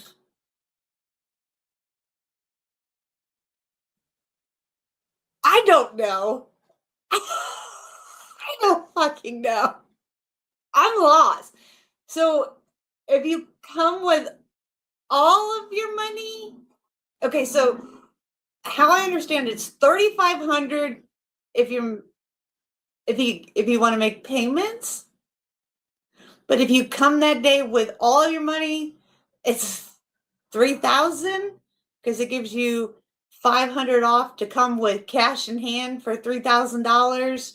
And then there's a giveaway puppy, so you might not have to pay for any. You might get a puppy for free if you win the giveaway puppy. Payment plans incoming. Do they take EBT? Because if he doesn't come and get her within the next 2 to 3 weeks, we will do another giveaway. Sorry it has to be like that, but we can't just hold on to this puppy forever, man. She's 8 weeks. And What? Wait, what? The giveaway puppy? Sorry, it has to be that way. We can't hold on to her forever because she's 8 weeks. I don't give my puppies. Not giveaway. I don't let my puppies go home until they're 12 weeks because I do ear cropping and tail docking and dew claws remove. But I make sure the ears are healed, stitches are out, and ears are being posted. so that the puppy buyers don't have to worry about that. He's usually around 12 weeks, 10, 12 weeks. And you're worried about 8 weeks? Most states don't even allow puppies to go home until they're 8 weeks old. Prior to that, by state law, it's illegal. Plus, your puppy learns all its dog language and necessities from its mom and dog body language and all that from its mom and siblings, how to interact with another dog. So it's like, I don't know, not dog aggressive. It learns yes or no. It learns all this stuff. Mom teaches it. Other pack members teach it. Like if it runs with other pack members, like aunts and uncles and, grandma, whatever you have in your pack, and they're running together, they all teach it dog body language and how to interact with other dogs. How to eat out of the same bowl and not be resource guarding, how to do all this stuff, how to play with toys and not resource guard the toys. All these things the dogs learn by interacting with other dogs in that period of time. And you're worried because the dog's 8 weeks old?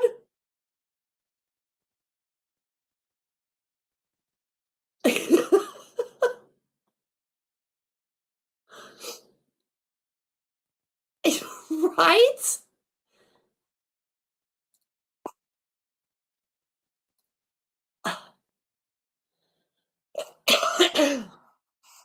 It needs all those fundamentals. Plus, the breeder can be teaching walking on a leash, pulling on a leash, housebreaking, basic, household manners, sit, stay, don't take food from the table, all these normal household manners. Don't chew on the furniture.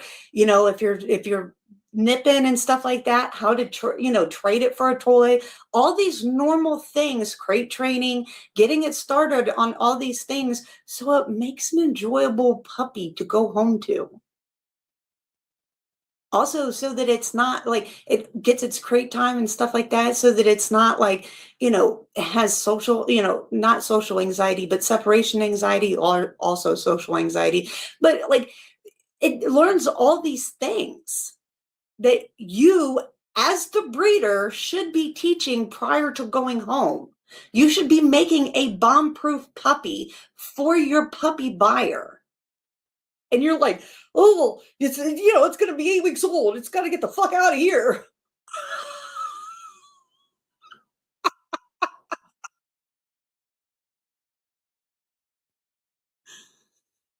Right. And that's why breeding these dogs that can't produce puppies.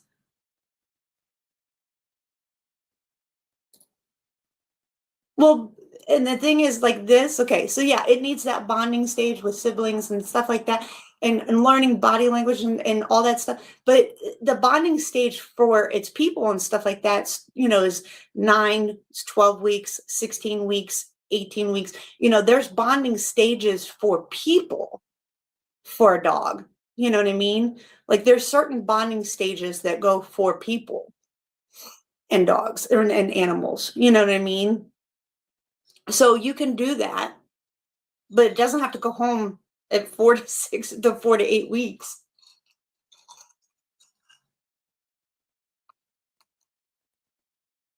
At 4 weeks. Sorry. At 4 weeks, it's just now starting on, like at 3.5 to 4 weeks, I'm just starting on puppy gruel. I mean, it's still eating from mom and supplementing with puppy gruel. How is it going home at 4 weeks?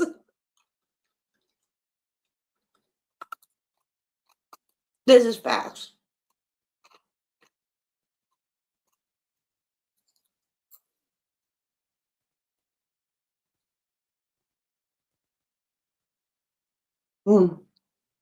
This is crazy. This guy's face is hilarious that he's thinking the puppy's 8 weeks old. You know what the problem is too? They don't want to clean up the shit. You know, they don't want to take care of the puppy. They don't want the destruction because they haven't put the time in to housebreak a puppy. Or by the time my puppy's 8 weeks old, my puppy's a housebroke. By the time my puppy's 6 weeks old, my puppies are housebroke because I've started them in a litter box and I've moved the litter box closer and closer to the door. And now they've gotten free roam to go outside when they have to go potty. And they have a certain spot in the yard that they're going potty in. So, like, my puppies have free roam to go outside. So these people either are having too many litters that they can't work on. I mean, after I have a litter, like, this is why I only have a litter once a year or once every other year. Well, I haven't bred in almost 6 years, but when I would have litters, shit, you need a vacation afterwards because you put so much time. It's a 24/7 job. I mean, you put so much time and energy into doing a litter that you like need a vacation afterwards. If you're not putting that much time and energy into doing it, there's a problem. You shouldn't be probably breeding. And she's ready to go. She's ready to So, go. with that being said, I'm gonna get the 2 females that are available, that are ready to go home. These females are ready to go as well, to go home as well. And I don't know, I'm kind of indecisive. I don't know if I want to do another.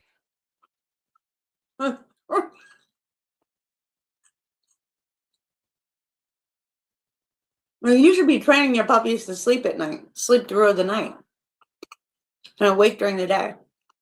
Because when they go home, they should be asleep during the night.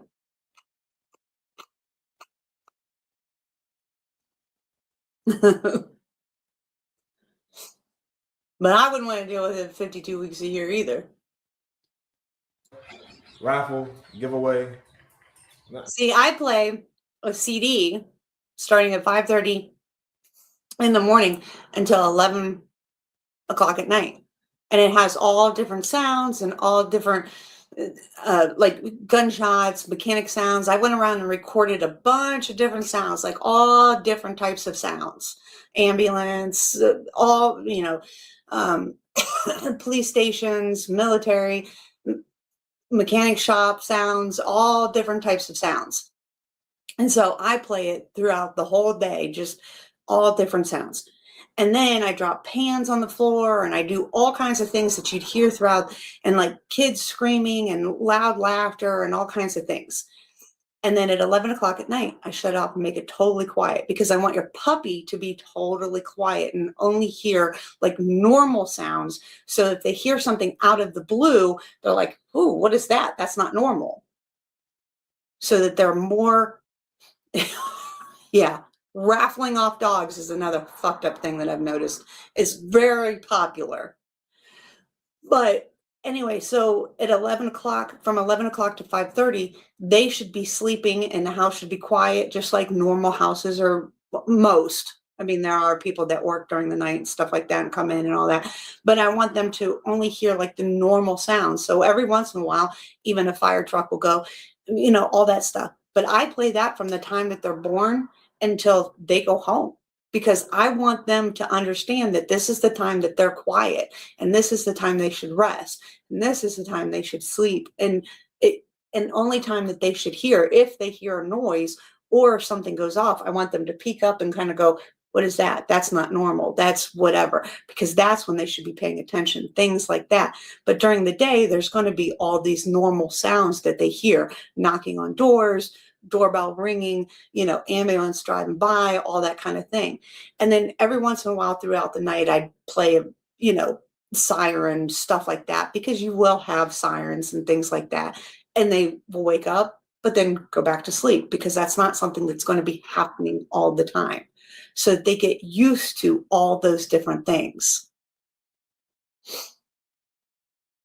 So then by the time they get to 4 or 5 weeks, but I pay it from the moment they're born. So by the time they get to where they're very vocal and doing all that stuff, they're just sleeping through the night. I don't have puppies screaming and doing all this stuff.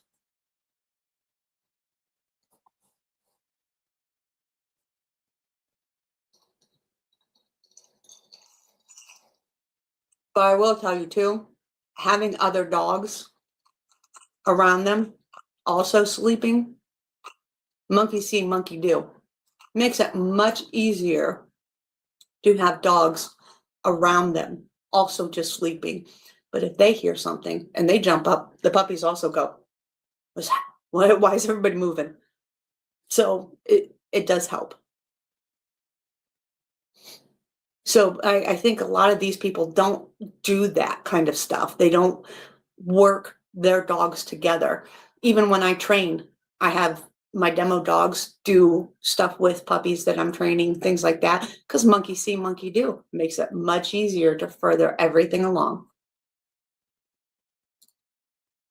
Selling raffle tickets, the fairs, and these guys are getting rich.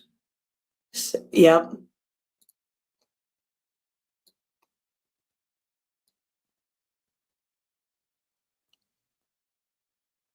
Exposure is key. Absolutely. Oh, absolutely. Not raffle, but another giveaway on the same puppy, and or just keep her here. These aren't like, yeah, Canine, you're absolutely right. These, and I've seen this, like everybody puts money in, they make thousands and thousands of dollars and one person wins.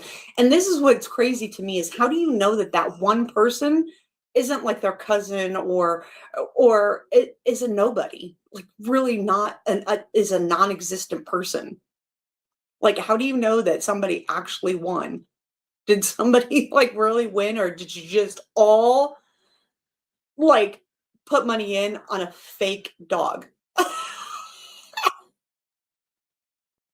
So it's a free giveaway now. Yeah, man, and use her in my when it's raffle giveaway. Not raffle, but another giveaway on the same puppy, and or just keep her here, man, and use her in my camp. I'm not really sure which way I want to go yet. Y'all let me know in the comments what y'all think I should do. And, I think you should give all your dogs away to really good homes that will really love them and close down your kennel. And let the breeding to the experts. That's what I think you should do. Think he'll take my advice? we'll go from there. But first, I'm gonna show y'all these puppies that's available. All right. So we have this girl here, Chocolate Chip. That's the girl's name. Her name is Chocolate Chip. Nice little back. She does have that little stupid little tail. She has a kink tail. See the kink tail? Right here. Oh, I so wish I could make this bigger. I'm not quite sure how to help you with that. Shut up. Do you don't like the puppy either? I was telling my Alexa to shut up. And Sasha started whining at it. Sasha's whining at the puppy. But this is a kink tail. Oh, is that why he's putting his finger over it? But that's a kink tail and probably a prolapsed anus. Yeah. Because that right there is a kink tail. So that probably means she has DVL too. I don't know. I don't really like it. But she does have it. But this is that girl Chocolate Chip. I don't really like it, but she does have it, which means he doesn't know what it is. Which means it's a health issue. It's a very serious health issue. Can cause seizures, can cause her not to breathe correctly, can cause heart issues. It can cause all kinds of medical issues. Not only that, but she probably has spine issues where her vertebrae are clenched together. And very prevalent in Frenchies because of the bulldog influence. This girl right here is $3,500. I wouldn't give you $5 for her because she's probably going to have to be put to sleep very early. She's $3,500, $3,000 paid in full. $2,000 paid in full. So, and she probably has either a cleft palate that you can't see, which is in her soft palate because she doesn't have a cleft palate up front where you can actually see it, or she's going to need cleft palate surgery to help her breathe when she gets older. because of a king tail. Make sure y'all get in with me. Tap in. If you see something you like, you know what to do. You hit us up, you let us know. We're gonna. Or she might even have to have esophagus surgery to help her breathe. The kink tails and DVL2 lead to so many health issues and concerns. We'll get it there. So it's 3,500 or 3,000 plus shipping if you need shipping. If you gonna come here and get her, then it's 35,000, 3,500. Back in the day, my mentor, that's what they either put them in a bucket or in the freezer. No shit. Or 3,000. Look at that headpiece, man. Look at that headpiece. Because they don't care. I'm about to feed. Headpiece. No.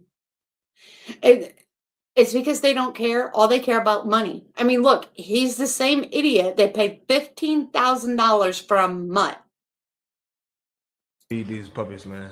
I just wanted to show them to y'all before I fed them and they get all These puppies, you should have won. big and See the hump in her spine right here? I guarantee she has a twisted spine from having that king tail. It causes the spine to go in and twist and the vertebrae to get fused together. Yeah. Right. What are you talking about? Exactly. extra chunky looking. But this is that girl. Yeah. Look up. Oop.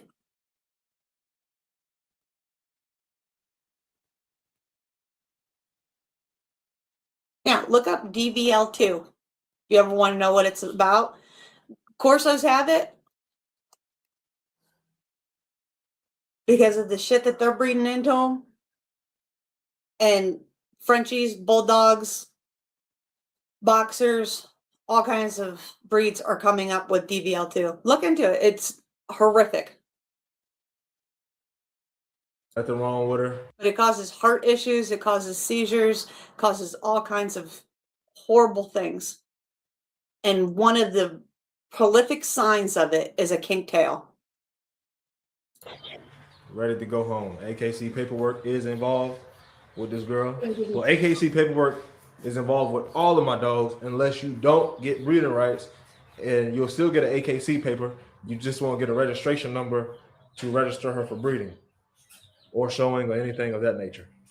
But there's this girl here. Wait, what?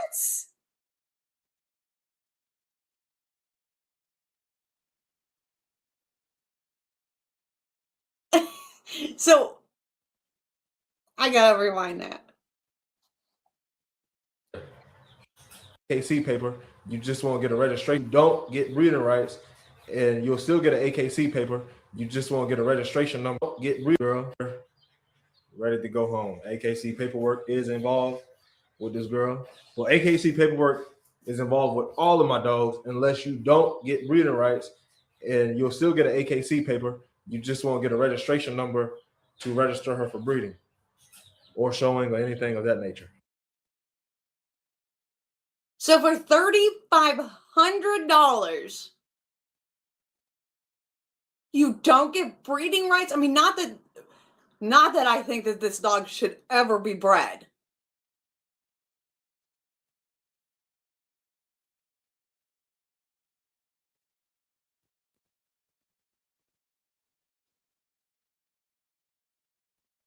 But you get papers, but not papers where you can register them for breeding or show them. I don't understand what he's even meaning by that, because unless he's just saying you're just getting limited, which is what he should say. You just get limited papers versus full registration.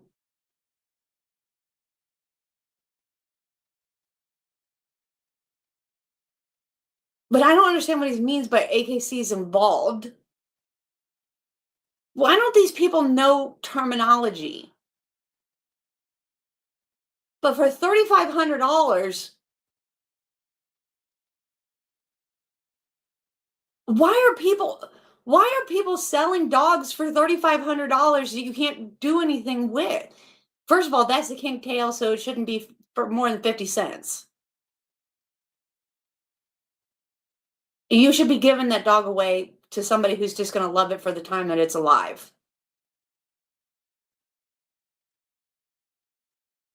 But $3,500,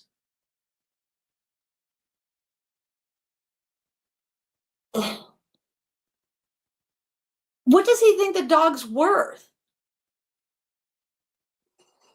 Right? I mean, honestly, I mean, I hate to say this, but are these people like, what is the dog, what does he charge for full rights?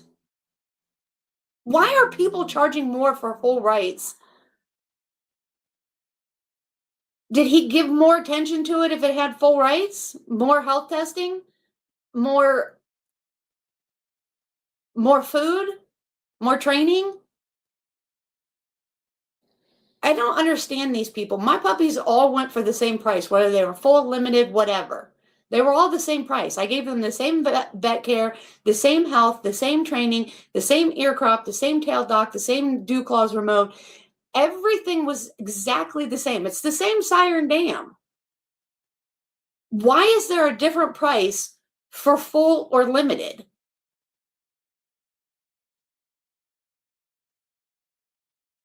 I mean, everybody's nickel diming everyone to death for every little thing that you can do. $10K with rights these days is the type of dog. The dog ain't worth 50 cents. He should be giving this dog away to somebody who will love it, because it probably won't live very long. It'll start having seizures, and then people got to pay for damn seizure medicine at the vet so that it won't die. And then it's going to die a horrible death if they don't put it to sleep. Just want to look. Right? It's like having a Louis Vuitton bag, right? These people fucking kill me. But there's this girl here, 3,500. If you're interested in her, text the number 803. I'm not, and I feel bad for her. And you should roll your eyes. You should absolutely roll your eyes, because you're scamming people. You're absolutely scamming people. Dang, I forgot the number. Anyway, the number will be down here. Right. That's probably more true than anything. It's kind of like when Paris Hilton had Tinkerbell, and she lost Tinkerbell like, I don't know, 800 times, and the breeder just kept replacing Tinkerbell. The bottom. Text that number. Text chocolate chip to that number, and we're gonna get you right. We're gonna get you right. 803-5. We're gonna get you right. We're gonna have you pay, I don't know, like $8,000 in vet bills because we bred a poor quality dog.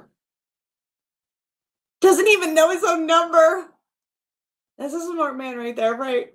Maybe he's just changed it a lot. 514-9573. That is the number. That's definitely the number. It just Someone off camera told him. came to me. But It just came to me? make sure y'all tap in, get you something nice. It's that girl chocolate chip, man. She is beautiful. Ready to go to y'all. Come to one of y'all's What's the beautiful next homes. puppy? And then we got this beautiful girl. We got this big beautiful girl here, Bliss. Oh man, she reminds me of so much of her mama, of when I got her mama. Why do I feel like she can't breathe? More like chocolate shit. I feel like she can't breathe. She's like, She reminds me of, why you always got your mouth open? Every time I pick her up, she opens up her mouth. Every time I pick her up, she opens up her mouth. But this is that girl, Bliss. This girl right here is also 3,500. 3,500. Or The fact that he said she's always got her mouth open tells me that she can't breathe out of her poor little nose. also 3,000 if you pay in full. So if you want a cheaper, Is she cockeyed? Oh my God, can she even see out of that nose is clogged with tissues and cartilage? Tissue and cartilage. Can she see out of that one eye? I wish I could blow this up even bigger. This eye right here has so much debris on it.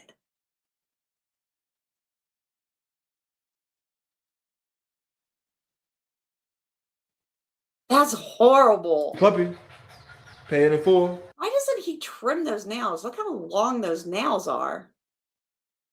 She'll come to you for 3,000 plus shipping. Plus, she'll need eye surgery.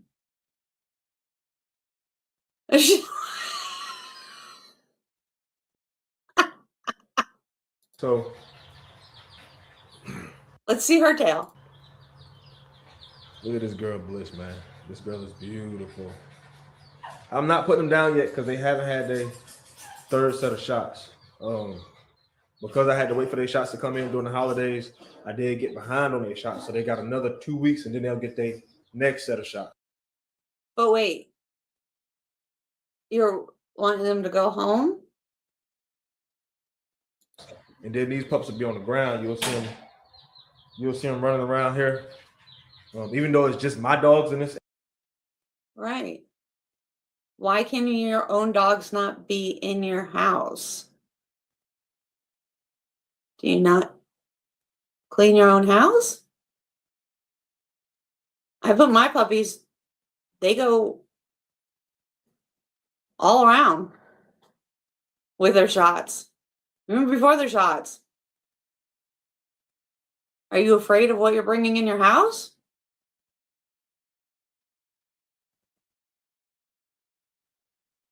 Because you should have like a little a little tub outside your door with bleach water in it, and when you before you walk in, just dip your feet.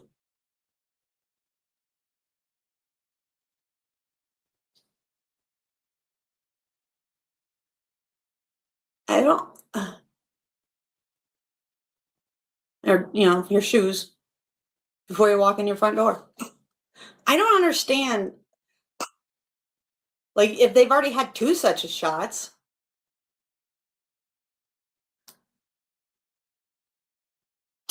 Let's started to preach your workshop. Right?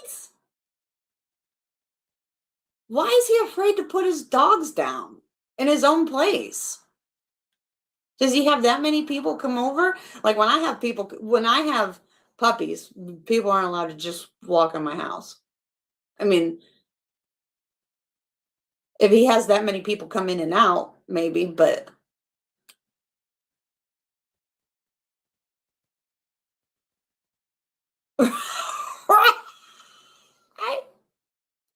I mean, the only, yeah, I mean, honestly. Plus, it's kind of like your kids. Your dogs kind of need like regular bacteria and stuff like that from like the grass, the yard, your floors, all that stuff. If they've already had 2 sets of shots, they'll be good. You're kind of making them like, one of those kids in a bubble.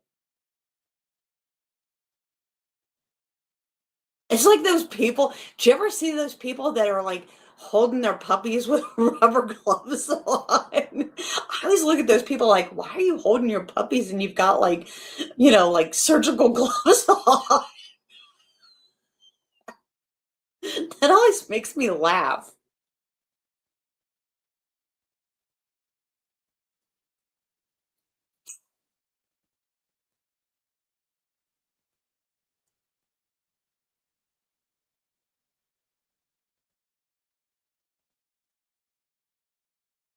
Area, there's still a lot of foot traffic because I walk back and forth. I walk through here, so I don't. So, like I said, get yourself a little tub, put some bleach water in it, dunk your shoes in it, and then take your shoes off. And then walk in and out. Just keep, when you have puppies, you can keep, unless you have so many puppies. I mean, there's a way to just do a normal thing.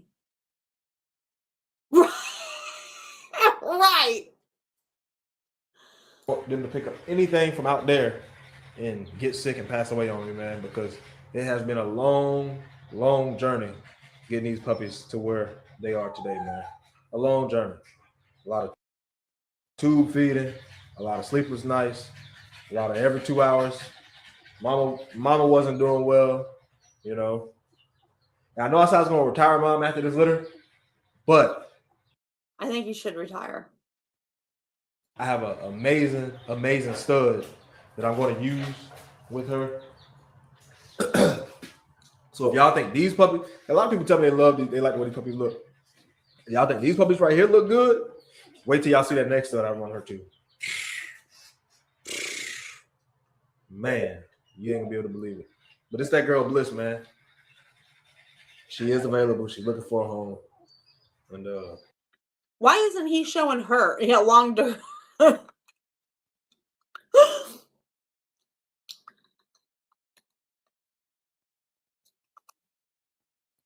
right.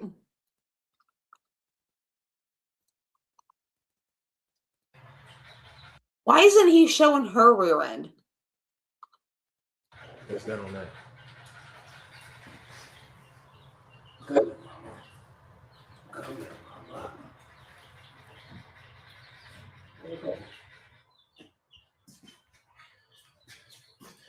This that girl, Coco, which is what the new family is calling her.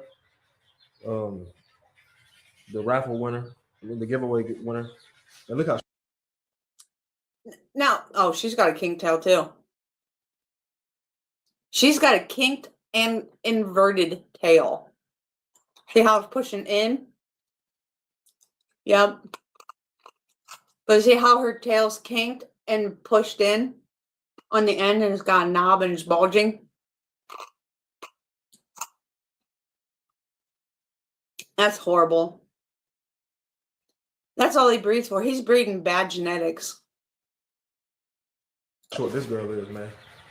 And look how tiny this girl is. Okay, relax. Hey, look, I'm not pushing her body together, none of that. I'm pulling her. Yeah, but look right here.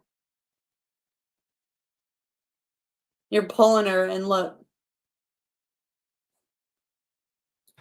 Look how small this girl is. Look how small this girl is, man. At 8 weeks old, man. At 8 weeks old, man. It's that girl, Coco, is what the new family is calling her. She is a chocolate female. She is a chocolate female. As you can see that chocolate on her bike. Yeah. She is a chocolate female. All right. This is the girl that if the guy can't come pick her up in another 2 or 3 weeks, we're gonna have to do either she stay here or I might do another raffle. Like I said, y'all let me know in the comment section below. Just look at that face. Man, look how short that. Yeah, that's not good. You shouldn't be proud of that. And yeah, I knew what you meant. And it's top line. Anyway, but yeah, that's horrible. That muzzle is, man. That's a real Frenchie. That's a real Frenchie look right there, man. It's a real Frenchie look right there, man. Look at that mug, man. Look at it, man. Stop playing, man. These puppies are worth the money that I'm asking. I promise. No, they're not. They're not at all. You they are. I promise you they are. Matter of fact, let me show y'all mom. Let me show y'all mom.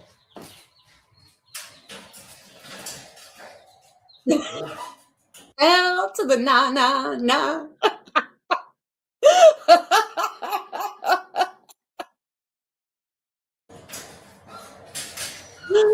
All right. This right here is mom, man. Oh my God, What's look up, at her bulging eyeballs. Well, now we know where they got it. Mama. What's up, mama? What's up, mama? This right here is mom, man. Look how small this dog is. What they say, the one arm challenge? Oh, we also know where she got the king tail. Wow. We also know why he don't do nails.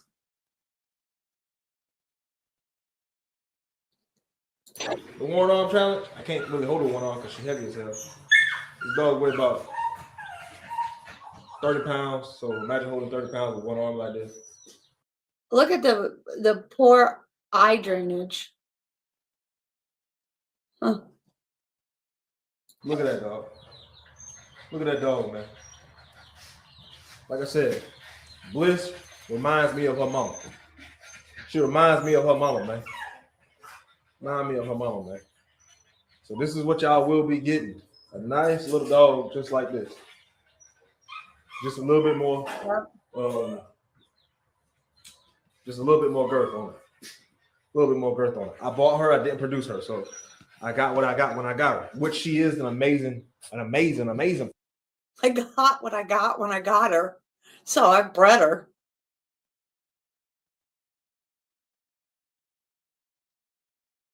She almost looks like she has rye mouth.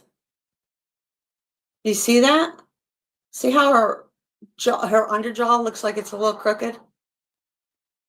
Looks like rye mouth. I wish she'd open her mouth and pant a little bit. You can see how the jaw almost looks like it's crooked. Female, man. An amazing female. A great producer. So, yeah. I see so many red flags with his stuff. See, this is why people should really look at dogs when people show them. Because there's so much stuff that you look at that if this is the dam. Right. When people show their dogs like this, you can really, like, if you just paused it and just evaluated the dog, and then he's asking 3,500, and you just kind of go, you have to understand that this is 50% of the genetics, whatever she is, and bringing in to the table. Because we don't know what's behind her. I didn't look up his genetics. But just looking at her, whatever is behind her is what made her. And if she's that fucked up, if she's bringing in that side of the pedigree, and it don't look from the puppies that either there's dominant traits there or didn't get any better from the sire. And that's not worth $3,500.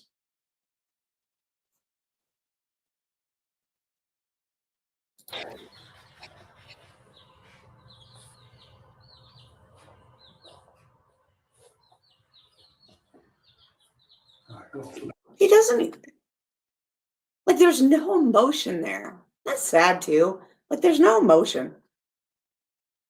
Like, it's just like, good, at least giving her some attention. Come on. Come on, Pete.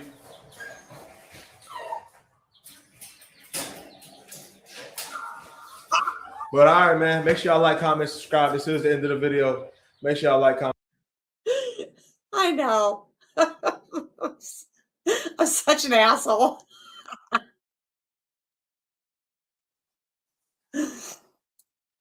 Yeah, it's fire. I know. All the comments are, it's such a fire. It's so fire.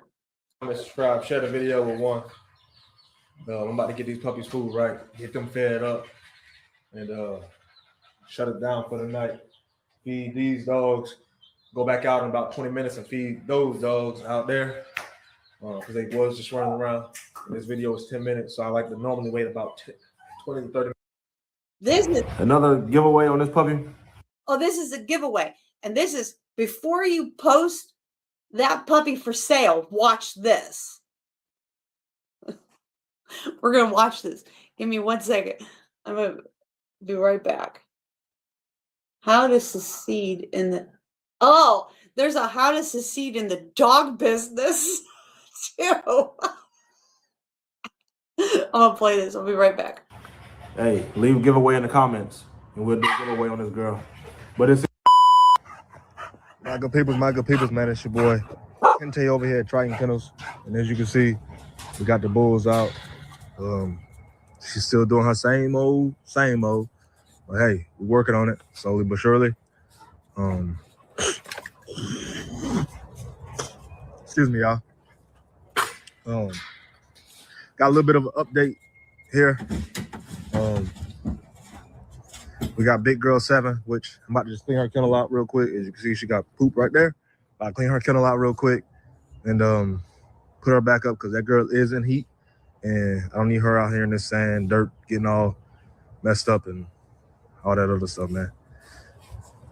So that girl right there is in heat. I will start her PG testing this week. Probably tomorrow, I'll start doing her PG testing. She will be being bred to big chungus, hopefully. And I say hopefully, because I might just end up skipping her heat again and breeding him to her, which is that girl Mara. That's just what I might do. As you can see, Big Girl Zuri is still put up. That is because when other duck, I have figured it out. As soon as 7 came in heat, right, she started jumping on 7, like real aggressively. So my thinking is that she don't like, or she don't know what to do with other dogs that are in heat. So I don't know if she thinks she's a male dog or whatever the case may be. That is what it is. I was just like, can that dog even move?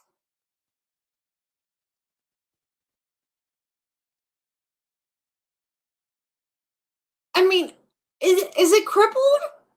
Is that the one he's gonna breed? The one that can't even get up?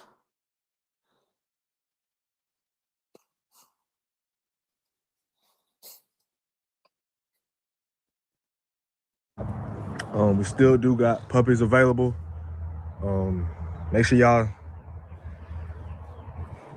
get at me if y'all want one of those puppies. Text my number, 803-514-9573.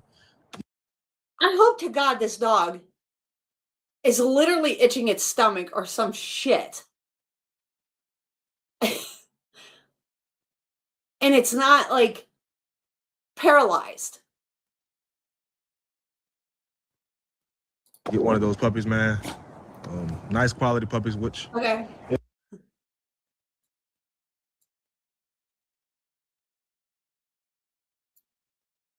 my good peoples, man. It's your boy Kente over here at Triton Kennels, and as you can see, we got the bulls out. She's still doing her same old. But hey, we're working on it slowly but surely. Excuse me, y'all. Got a little bit of an update here. We got Big Girl 7, which I'm about to just clean her kennel out real quick. As you can see, she got poop right there. I'll clean her kennel out real quick and put her back up because that girl is in heat. And I don't need her out here in this sand, dirt, getting all messed up and all that other stuff, man. So that girl right there is in heat. I will start her PG testing this week. Probably tomorrow, I'll start doing her PG testing. She will be being bred to big chungus, hopefully. And I say hopefully because I might just end up skipping her heat again and breeding him to her, which is that girl Mara. That's just what I might do. As you can see, Big Girl Zuri is still put up. That is because when other duck, I have figured it out. As soon as 7 came in heat, right, she started jumping on 7, like real aggressively. So my thing. That happens. I thought letting them wrestle would take care of it.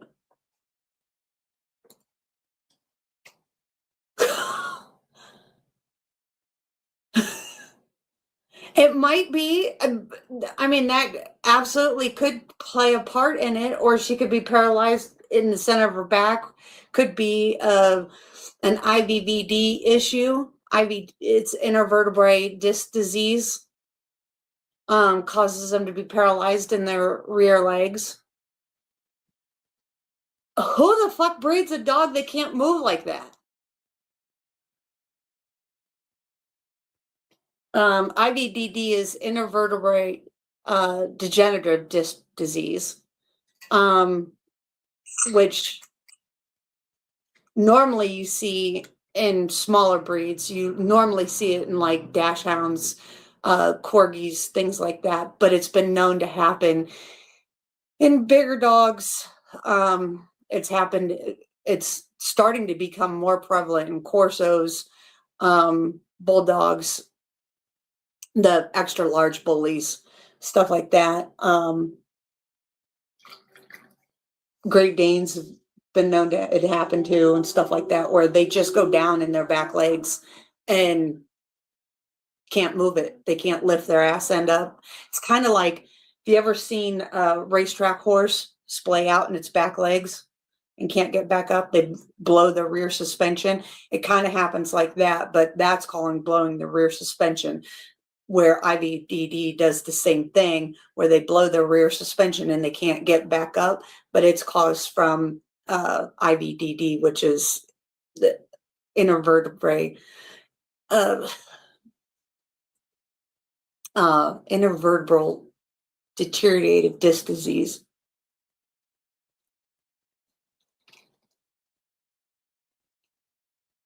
So it causes it to deteriorate, and the padding between the disc come together, and it pinches nerves and stuff. Yeah, you literally have to put them down. I mean, you can do the wheelchair bullshit with the wheels and all that shit if you want to. The best thing to do is put them down, because eventually it moves all the way up to the neck and stuff like that, and it'll cause paralyzation of the esophagus. My thinking is that she don't like, or she don't know what to do with other dogs that are in heat. So I don't know if she thinks she's a male dog or whatever the case may be. That is what it is. Think she's a male dog or whatever the case may be. No, she's inserting her dominance over your pack. You may be the pack leader, but there is a pack leader inside your own pack. I doubt that you're the pack leader within your pack, since your dogs all either live in a kennel or live in your garage in a kennel. But your pack will assert a pack leader within your pack. And so when bitches come in season, that there will be a dominance within your females also. We still do got puppies available. Make sure y'all. Does this guy know nothing about dogs at all? Right? What? She thinks she's a male? Yes, she thinks she's a male. Because only bitches will fuck another bitch that's in season if they think they're a male.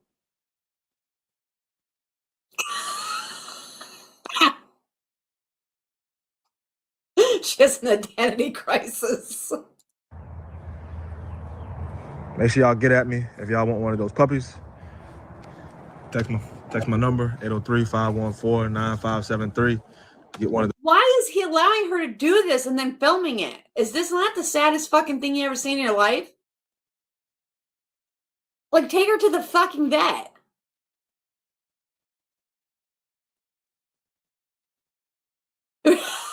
Right? Those puppies, man. Nice quality puppies, which in this video, I am going to go up to the front and show y'all them pups. Well, she stood up, so why can't she walk? She stood up a little bit. Yeah. Still haven't given them their third round of shots. I got the shots in the house. I probably won't stay on this video very long. I just got to do the shots. I got to find time to do the shots. But that's that. That thing must feel good, boy, because every time she do that, she open her mouth. But I know I got to give her a bath with this soap that I got. And I know. I wonder if she really can't walk.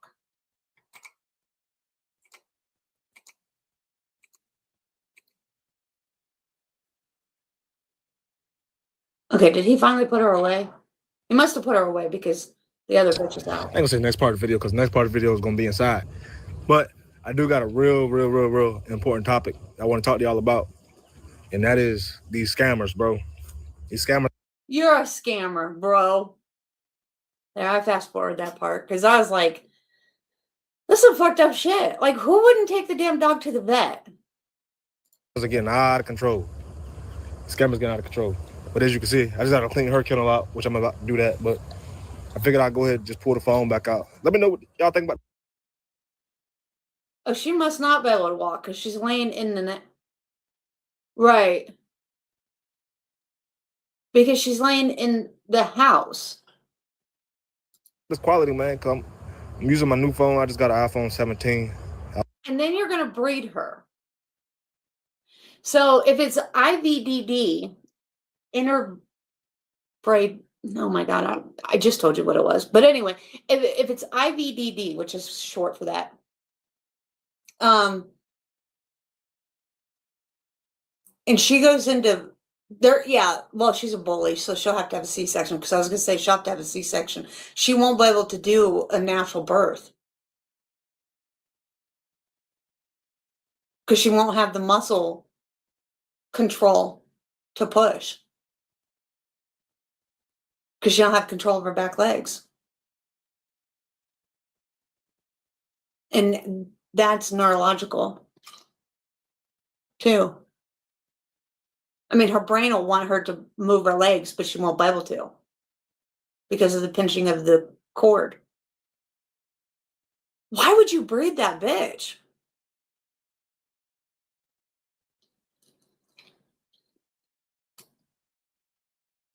See, this is what I can't stand about people. See, we're going, we're having fun, we're laughing, we're like, what the fuck, right? And then we come across something like this from the same person. And they put, why do they put this out there like it's just okay, though? You know what I mean? Like, they thought that this was an okay video. I was using an iPhone 13 Pro Max for the longest time. So, I mean, iPhone 13 Pro, but that don't matter, neither here nor there. But anyway, I'm gonna talk to y'all about these here breeders. I mean, about these scammers. I mean, I don't know. Look at your two dogs. Look at this one and look at the one that can't walk. And we're going to talk about scammers. I can't wait. So, we always tell the customers to watch out and not to get scammed by these breeders or so-called breeders or people that got these dogs that they're trying to sell, right? For the low and this and that and this and that, right? This right here is going to be for my breeders, bro. Do not get scammed by these people that's trying to buy dogs from you. And I know y'all probably think I'm crazy. You think I'm tripping. You might think I'm just making something up. But I will put the screenshot here in the video. I'll put the screenshot right here in the video. All right, so boom, this guy texted me. He said that he was interested in the dog, in the gray Frenchie. Boom, so we went from there. He was interested. So he... What is this boom? So boom, what is that? Literally. What does boom mean? If somebody can tell me, I'd like to know. Texted me for 2 days straight, like he was really interested in getting a dog. And then he called me and said that... Wow. Look at that hawk. I'm sorry, I can't get over this fucking rear assembly. Holy hell. This poor Borble. He was out of town. So I was like, okay, that's fine. So he said, all right, I'm gonna just go ahead and send you all the money right now. And I'll come. He said he was located in Orlando. I'm located in Jacksonville. I was like, okay, that's fine. He's like, once my plane land back in Orlando, I'll just come meet you and pick the dog up. I was like, all right, that's cool. So then he asked me how much the dog is. Oh, she's taking a poop. He asked me how much the dog was. I told him how much I was asking for the dog. He said, okay. He said, all right, I'm about to send you the money right now. I was like, all right. I was out here cleaning the dogs up. So about 10 minutes went by. Oh, that's she. So about. And then, boom, then boom, used and. Why can't we use and then instead of boom? What? I can't even follow when they say and boom. It sounds weird. I'm waiting for something to happen. About 10 minutes went by and he called. He's like, hey man, did you get the money? I was like, nah, not yet. I haven't received it. So he was like, all right, could you verify your name or whatever? I want to pay you through Zelle. So I told him my Zelle information, which you got to be careful with what information you give these people, because they could get your money and everything else just from a little bit of information. So I gave him my Zelle little pay thing so he could pay me, or what I thought he was going to be the payment. I think somebody's trying to pay him for a dog. I think the first one was, I'm guessing it was going to be Cash App. And the second one is Zelle. I think. So I have a hard time following him. Long story short, he said that he sent the money. I told him I didn't get it. So then some falsified Zelle email came through, stating that they had put a hold on the money and that I needed to call the Zelle number to verify this money was coming. Nope. That's a lie. I use Zelle all the time.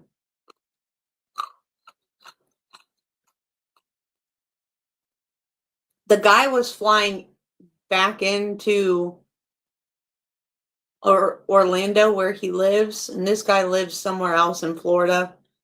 And he said when he lands, he'll send him the money, is what I'm guessing. Coming through and all, I need to verify it now. So I called the number. You shouldn't call the number. You should call your bank. Why would you call Zelle? You should call your bank. And it went to it rang like a regular phone, which, if you call your bank or anything like that, it ain't gonna be no regular phone number. Why would you call Zelle? You would call your bank. Or no, it ain't gonna ring like a regular phone number. It's gonna have this little automated thing. So boom, that's first red flag. You gotta pay attention to these red flags now. That's first red flag. So then I called again, it rang and then went straight to voicemail. So I was like, okay, whatever. I know what's going on now. So then the number calls me, which I have a hard time believing this story. If you're using Zelle, you're paying through your bank and you're using Zelle through your bank account. Like you're signing onto your bank account, paying through Zelle through your bank account. And they even tell you all about the scams, all about the stuff through your bank account. If Zelle sends you something, which would be weird, but I would call the 800 number for your bank if it's after hours. If it's not after hours, you call the branch of your bank. But I would still call my bank's 800 number for after hours. Why would you call a Zelle? Like a Zelle number?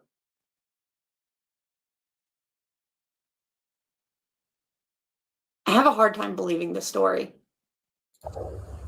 I didn't never get in contact with nobody. I never talked to nobody at this quote unquote Zelle. So how? See how he says this quote unquote Zelle? Because it doesn't make sense. Are you calling me directly back? So anyway, I answered the phone. He said, hey, I know you're having issues with trying to get money sent to you through Zelle. And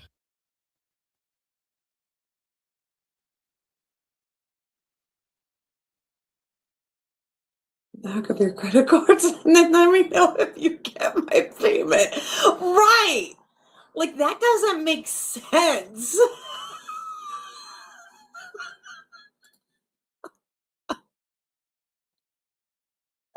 like, like if Zelle sent me something, I'd be like, why would Zelle send me something? My bank would send me something.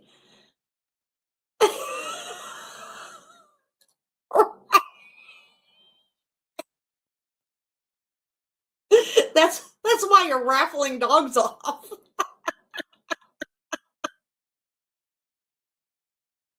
Right. I swear, some people are very gullible.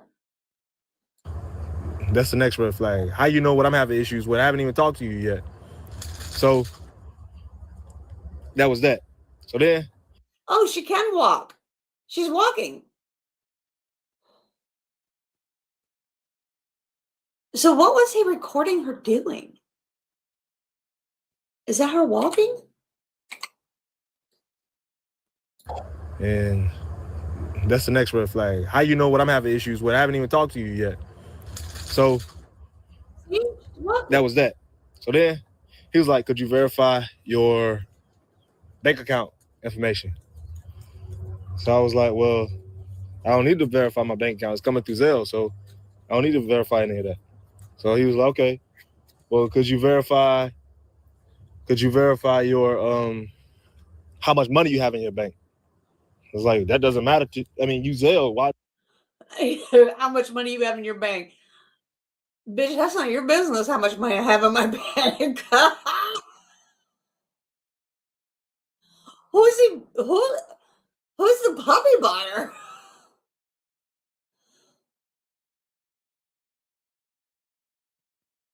I know. Right?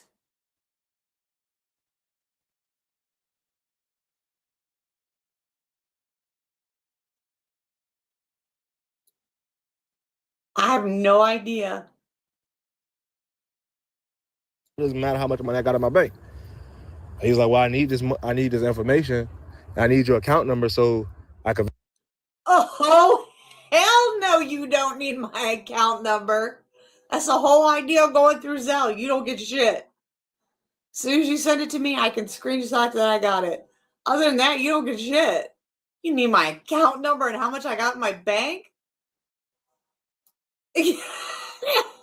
No. I got 3 cents. Verify you. So what he was going to do was he was going to get my account information and he was going to start transferring funds out of my account. So I asked him, I said, well, how about this? You got me on. Wait, what?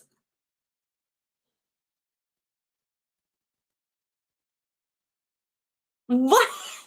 Why was he going to transfer funds out of your account if he was buying a dog from you?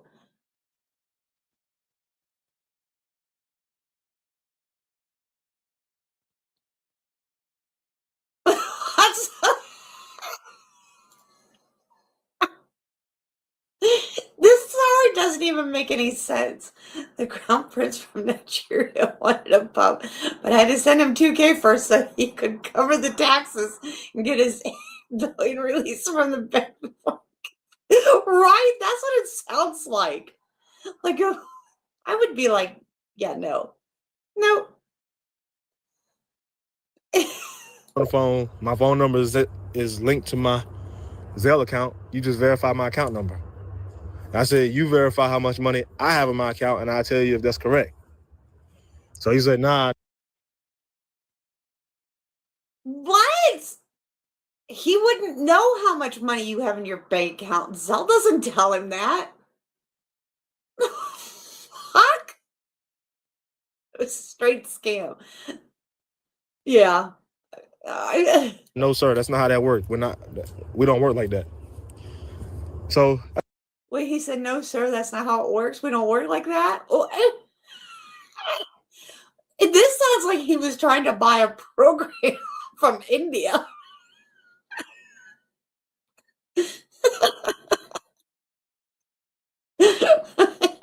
You got a virus on your computer. We need to fix it. I said, okay, well, I'm gonna hang up and I call Zelle back, whatever. So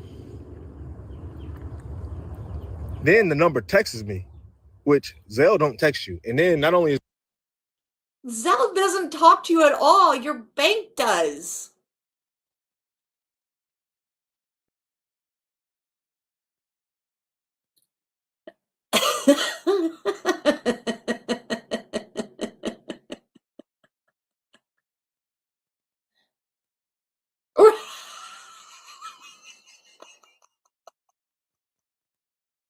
Can we share screen? Can I take control of your computer just for a moment? I need you to download this program. Now I'm going to be moving your mouse around. You're going to see me do this. What? Then none of this makes any sense. it texting me, it's an iPhone number. The messages pop up blue. Y'all have to be very cautious of these things that these people are trying to do to scam you out your money, man. Scamming is at an all-time high right now. People broke, people trying to come up, people know y'all getting y'all tax dollars back, and they want it. They out here and they hungry and they want it, man. But so then the guy calls me back. As soon as I hung up with the guy and said, nah, I'm gonna call Zelle, the guy calls me back. Why are you calling Zelle? Is there even a number to call Zelle? I mean, I never had to. I've never had any of these problems. Of course, I don't fuck around with people. So.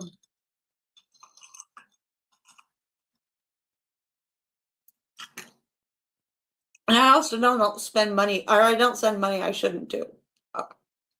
Don't send money to people I shouldn't. And I don't accept money from people I shouldn't. Hey, man, did you call Zelle? I was like, yeah, man, I called him. But I got to call him back. I was like, but hold on, let me call him back. So he's like, well, what number are you calling? I said, well, I'm calling 1-800-ZELL or whatever. So he 1-800-ZELL?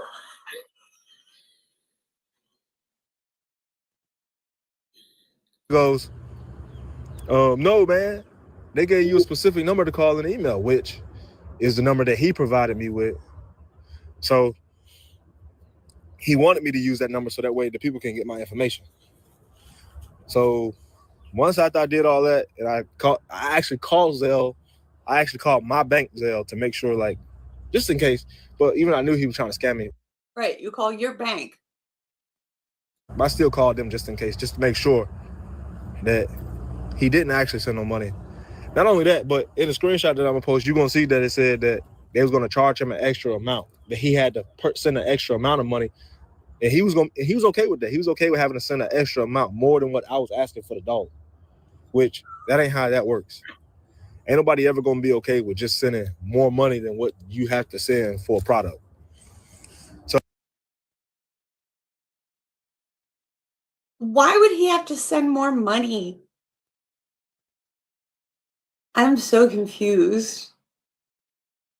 They were gonna have to. I would love to see this screenshot, because you have to send more money for a product, and they're gonna be. Why is he sending more money? Is he in another country?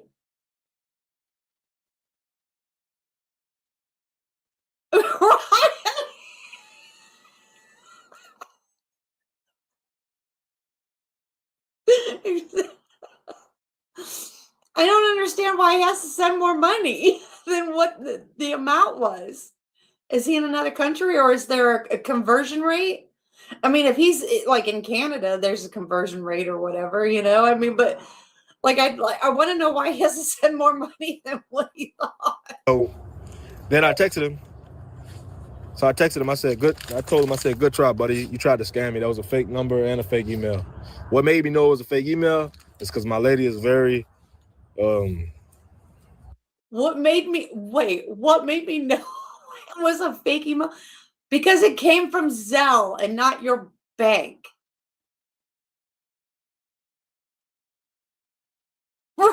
Yes. I mean, even YouTube tells you to set up a separate email and everything separate than your normal one, then anything that you use, it has to be separate so that you're not, everything's not connected. Everything has to be separate. I mean, the fact that he puts it out on everything could be the problem.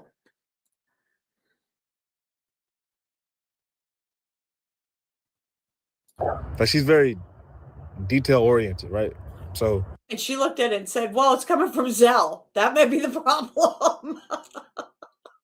And not the bank. we were both in the military, but she keep her attention to detail. So she told me to check the email. So I checked the email. You're both in the military? God help us. And I want to say that payment was spelled wrong or something like that. Which, oh my God. K9, this is turning more and more into your statement.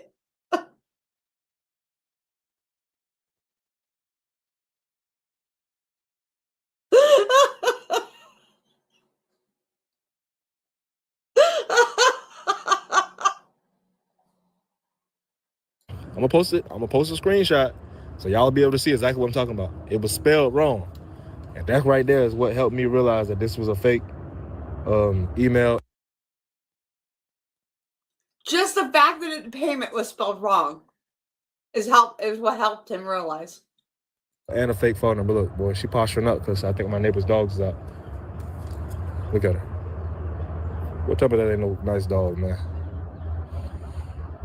He's not a nice dog, man. So that's that. But enough of that rambling. Y'all just please be careful, man, on the buying end and on the selling end, that you are not being scammed and that you don't give these people no information that you don't need to give them. Well, you definitely shouldn't give them your bank account number. If anybody asks for your bank number, I don't care who they are, you shouldn't give it to them.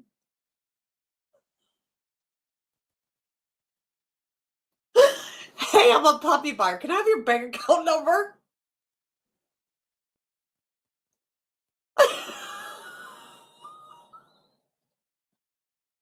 Sure.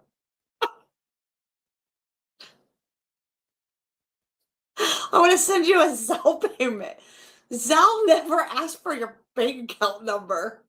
Hence why you have either an email or a phone number connected to it with your name, not your bank account number. Zelle doesn't ask the person for their bank account number.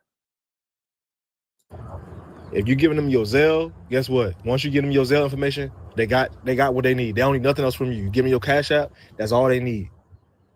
Don't give them no account numbers to your bank, no nothing, because you.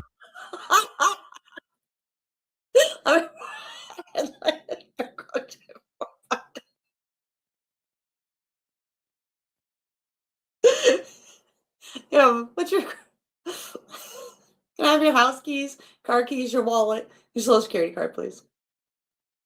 What the fuck? You're gonna lose all your money, and then you're gonna be trying to get all that back, man. So y'all, please be careful, man. Just please be careful. Don't get scammed out here. I'm about to clean this girl's kennel out, get her put back up, go let the Frenchies out, and then show y'all the puppies up front. So give me a second. My good people, man. It is the next day. I do apologize about that. But as y'all can see, we do got the pups out in the garage. So that way, I figured, let me let these folks see these puppies moving around. Oh yeah, and they're out of here. They're not in here no more. I added this to make an extension. I'll let y'all see. I added that to make an extension. But then might want to get that piece of plastic from that one Frenchie. Give a deposit number. Don't show up. Right. it just seemed like they just didn't care no more, man. They started pooping all over here when there was no mat over here. They peeing all. So I said, you know what? I'm putting them in this new drop cage right here. I really had to, what do you want to say, like kind of makeshift it a little bit. But hey, it works. It holds them in it, and that's all that matters. Right? They're chewing on that brush. One chews a piece of plastic off, and the other one ate it. The blue one ate it. And he filmed it and just let him do it. It looks like a bird cage. I don't know. But the thing is, this part right here that my mouse is on is supposed to be like the playpen. This back here is like the whelping box. If he would put like a little litter box in there where he'd build it and put some pine shavings in with like a little bit of cedar chips, he could start training them way younger than this to not shit where they play. You know what that essentially teaches them? Housebreaking. And then they wouldn't be shitting everywhere. And then he could move it and move it and move it until he's moving them out to the, like, outside to start training them to housebreak. Now, of course, I train large dogs. I don't deal with football-sized dogs because I think yappy dogs are dumb. But, and these things, or he could do pee pads, train them on pee pads. Most people that have small little yappy dogs do pee pads anyway. As you can see, they're playing with my scrub brush. Yeah. But we still do got the 2 females available for sale, and we do have that. Why doesn't he have toys for them? Like little obstacle courses where they have like different noises and bells and balls and stuff like that they're running into to, like, you know, teach them stuff. I don't know, like depth perception because of their eyes. Raffle puppy. I'm really thinking about just putting her on the market too, selling her as well. Unless y'all put in the comments, do a raffle. If y'all put in the comments, do a raffle, then we'll do a raffle. These raffles. They must make a lot of money on the raffles. But if not, we're gonna sell this pup, man. We're gonna sell them all. Oh shoot. I knew I heard a bag. Yo, been messing with my bag from this morning. I got my bag from this morning right here. But yeah, man, I just figured I'd let y'all see these puppies moving around, man. I don't want y'all to think these puppies can't move around. I don't want y'all to think these puppies is incapable of walking or anything like that, that they got any health issues that I'm not disclosing. Incapable or incapable. Or anything of that nature. Come here.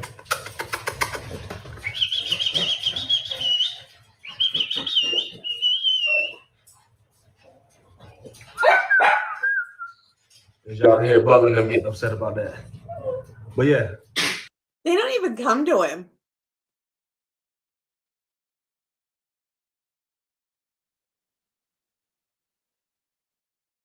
Yeah.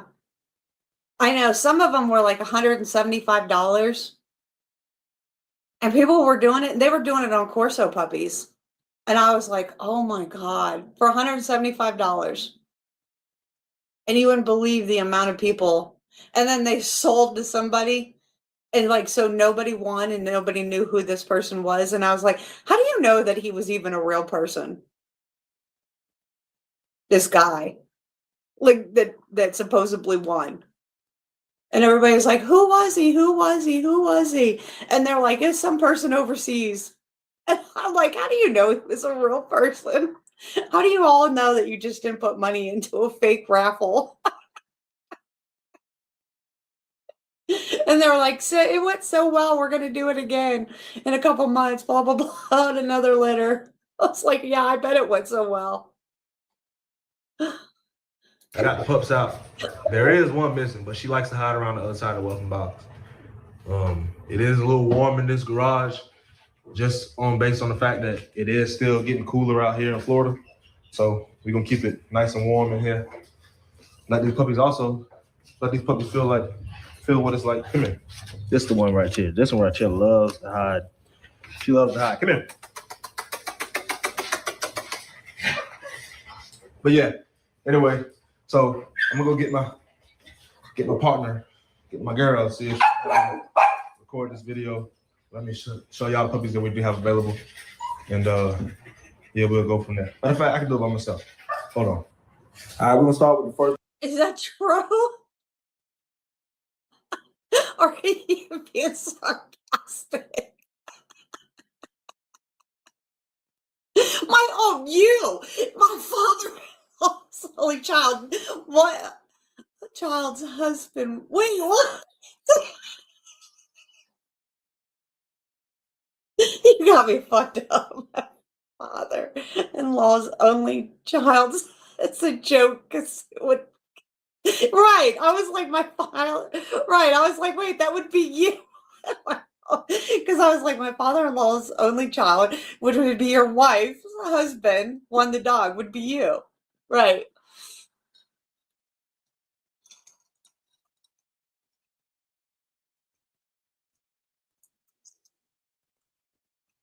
Pup, whichever one I can grab first. They are running around, so give me 1 second. We can go grab this first pup and show y'all what we have available. Great. First pup we got available is this beautiful girl, Bliss. Bliss. Chocolate Chip. This is Chocolate Chip, man. Make sure y'all tap in. These dogs is 12 weeks, bro. 13 weeks, sorry. These dogs 13 weeks, man. Look how small they still are, bro.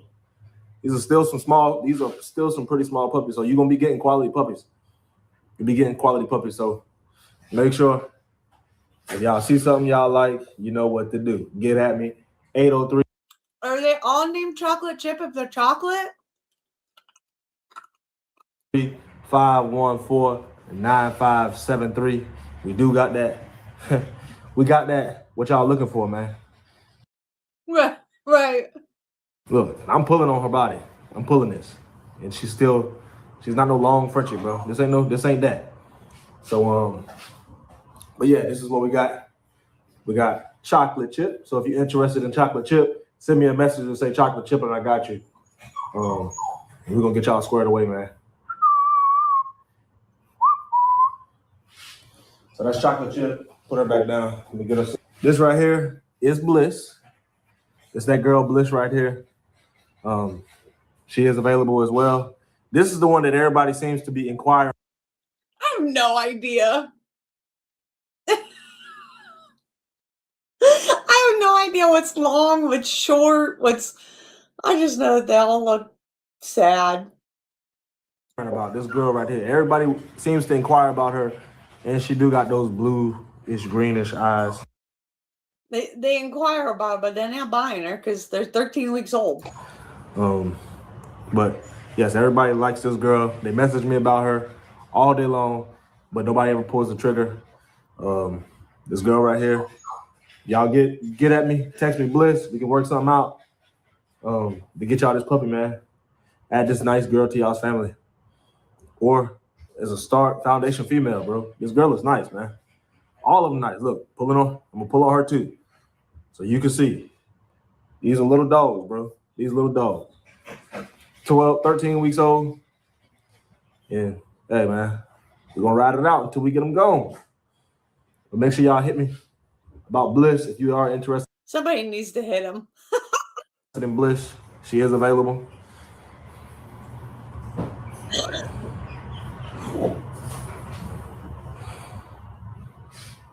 All right, so next up is this girl, Coco, which I'm gonna just keep the name that the dude gave her. But this was the Raffle pup. I don't know what is wrong with her ear. It's been like this since she was born, but I'm just not noticing it. As you can see, it's nothing crazy. But anyway, this is that girl, Coco. This right here was the Raffle pup. Hey, relax. Just give me the keys.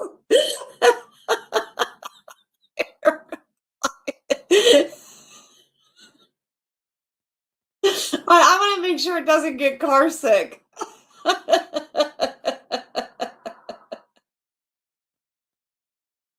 Also, I'm going to stop and get it one of those What are those little cup things that you give the dogs? I want to stop and get one of those. Can I have your wallet?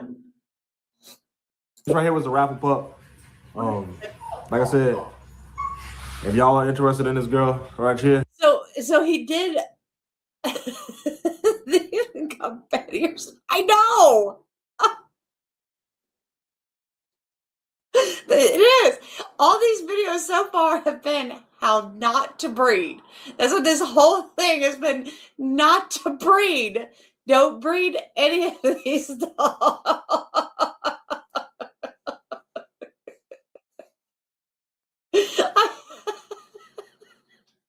This started out as a chill Q&A and it turned into, oh, so many bad dogs.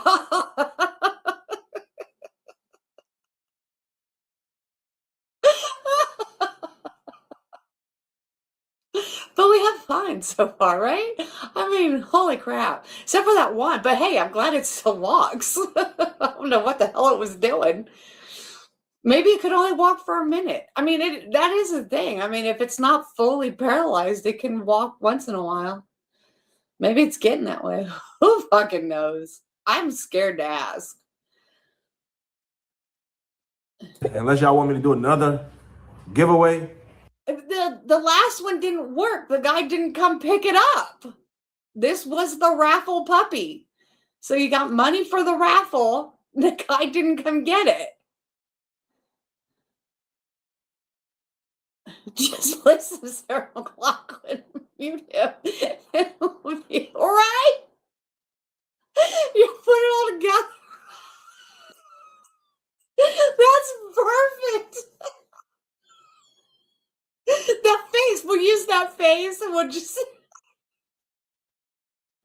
the whole thing. If you want to donate now till I get monetized, I only need 479 more people. Another giveaway on this puppy. Hey, leave a giveaway in the comments and we'll do a giveaway on this girl. But this is Coco. Nice, short, thick.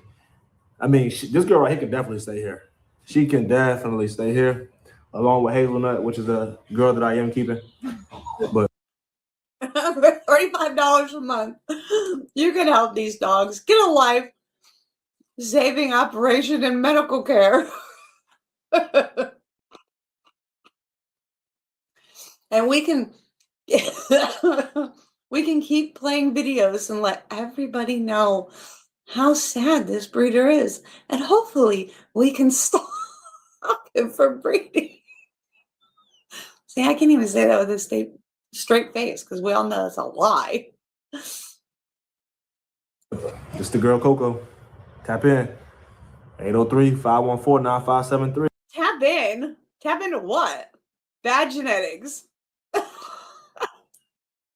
Can't sell it.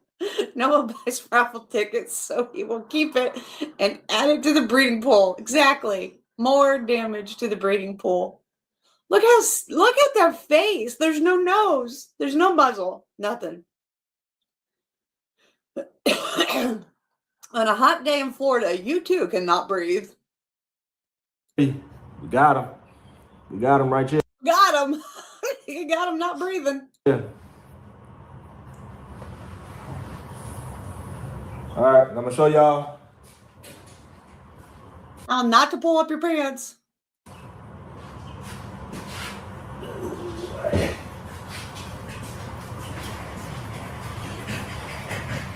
And this right here is my girl that I'm keeping here. It's that girl Hazelnut. That girl is nice and thick, man. Nice and thick. Nice, thick, and Look at her little chin. She's kind of cute. Her little jowls. On a couch and air conditioning. It can't breathe, right?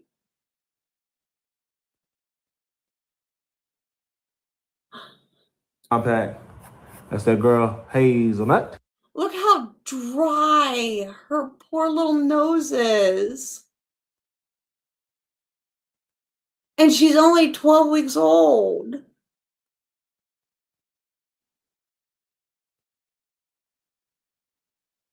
Oh. She is beautiful, but she is staying here. So that's why I showed her last. I can't wait for this girl to mature and fill out, man. I know she's gonna look amazing, and she will be the face of my Frenchies, of the Frenchie side of the kennel, man. She's going to be the face of the Frenchie side of the kennel. Can we do her nails so that she can walk? Will be the foundation of my next line of Frenchies. So Can we just not breed? I mean, that's an option. make sure, y'all know, there's been a lot of people messaging me about her, and I don't know why, because she's not available. But hey, let's get it. Because you're showing her like she's available. If y'all are interested in the pup, man, if y'all are interested in the pup, make sure y'all text me. You know the number, 803-514-9573. It will be at the bottom of the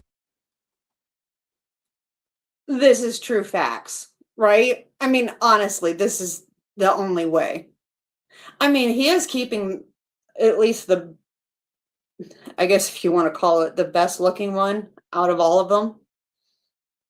But I guarantee the rest of them will go on full registration as well to be bred. I mean, he did say to be the foundation of your stock.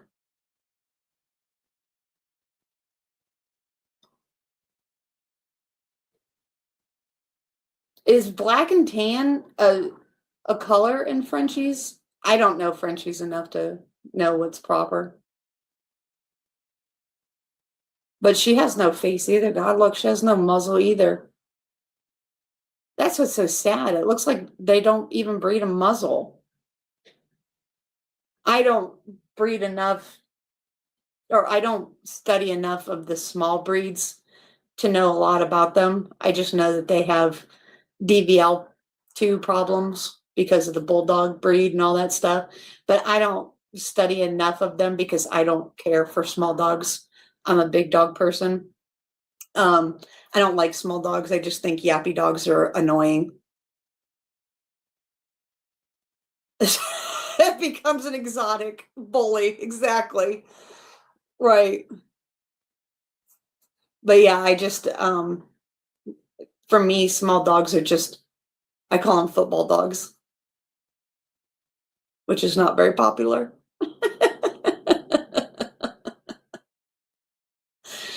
But they're just annoying.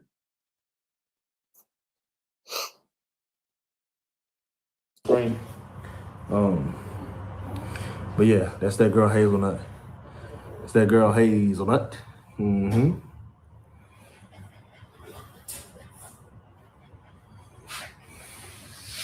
But yeah, we get these pups put up, get them some water, and yeah, let me get back with y'all.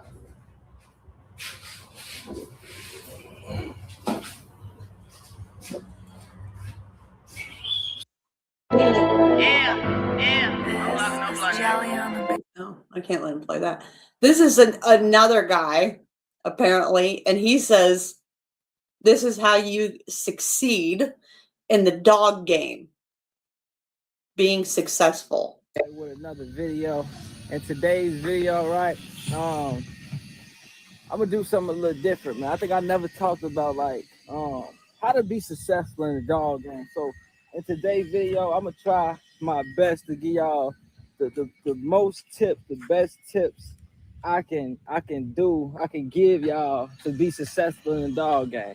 You know what I'm saying? So in today's video, that's what we're talking about today. I'm gonna talk about what steps that we had to learn, that we took to be successful in the dog game. And I'm gonna give y'all those same exact steps, stuff that y'all should do, stuff that y'all should know, stuff that y'all should be patient about before buying a dog. You know what I'm saying? So things in that nature. So I'm gonna break that whole list down on how to be successful, when to buy a dog, when not to buy a dog, all that good stuff. How to look at to bad dog, anything dealing with being successful in the dog game. today's video, that's gonna be the video today. How to be successful in the dog game. You know what I'm saying? What it takes to be successful in the dog game. So I'm gonna give y'all a lot of that game today. So I'm feeding the dogs real quick. So I'm gonna take a Zula on a walk with me because that was one of first like foundation female that kind of like showed me what a quality female actually was. You know what I'm saying? It was kind of before Azula. Like, I knew what a quality dog was, but I just wasn't there yet. And Azula helped me gain that knowledge of what a good dog's supposed to be like and what a good dog actually is. So right now, I'm waiting. Hell no. No. It's only 2:15 here. I will be drunk by the time my husband gets home from work.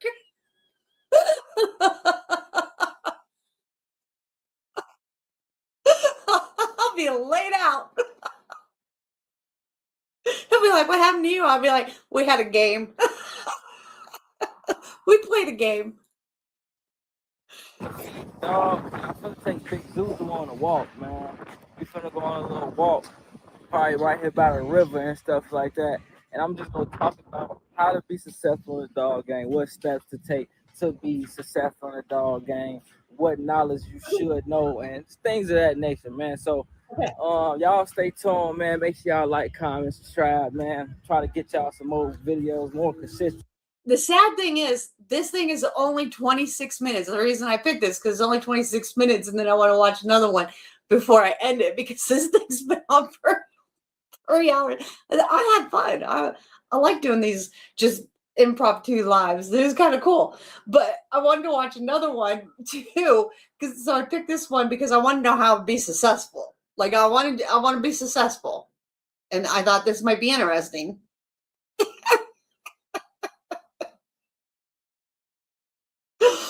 But it's only 26 minutes and we haven't even got to how to be successful. Because I really want to be successful. You know what I'm saying, kid? I want to be successful. Don't you want to be successful? You know what I'm saying? So this is the second video this month, man. So we're going to try to just keep the videos rolling because I know y'all really love watching the videos. Y'all want to see the videos. So I do appreciate the engagement, the likes, the comments. So make sure y'all keep running up the comments, keep running the likes up. Don't forget 10K subscribers. We still giving them. What is crazy is that he has over 4,000 subscribers. That's crazy. We're a puppy, you know what I'm saying? So the journey haven't stopped on that. You know, I'm gonna keep my word. I'm a man of my word. But like I said, today's video, I'm breaking it all down for y'all, man. Give y'all some good game today. So make sure y'all got y'all notes today. Get your notebook. I want that in the comments too. I'm not bullshitting y'all. I want y'all to put that in the comments. I got my notebook. You know what I'm saying? No bullshit. I want to see who really locked in. You know what I'm saying? I want to see who really, matter of fact, this is what I want y'all to do. Whatever y'all feel like that was important information that I said in this video, I need y'all to comment that in the comments. You know what I'm saying? Because today's gonna be some real game that might can help somebody be successful. I'm not saying this is guaranteed, and if you do this, and you know what I'm saying. But trust me, if you lock in a lot of these key points that I tell you to do, I guarantee you're gonna be a lot more successful in the dog game just because we took these same steps. And it's not even hard steps, it's simple steps. And I'm gonna break it. Did we get to any steps? I didn't write any down yet. All down to y'all in this video. So make sure y'all watch all the way to the end. And let's get it, man. I'm gonna catch y'all in the next thing. Bully fam. This the next scene, man. This actually next morning. I ain't finished the video last night. I ended up going to the gym. So I couldn't do what I wanted to do, but we go finish the video, man. Got a Zulu out on a walk with me. You know what I'm saying? So like I said, that was like a raccoon. To the end of being successful. Did you take any notes yet? Was that the note? I'm ready to write some. I've got My notebook and my pen.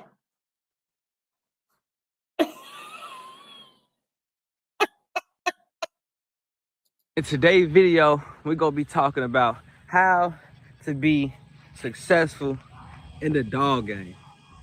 What it takes to win in the dog game. You get what I'm saying? I think that's the biggest thing about being in the dog game. You gotta learn what steps to take, what steps not to take, and just things of that nature. You get what I'm saying? You gotta know what to do. You know what I'm saying? Sometimes you can't rush the process, and that's what I feel like we did when we was in the dog game. I feel like we rushed the process, so that's why it took so.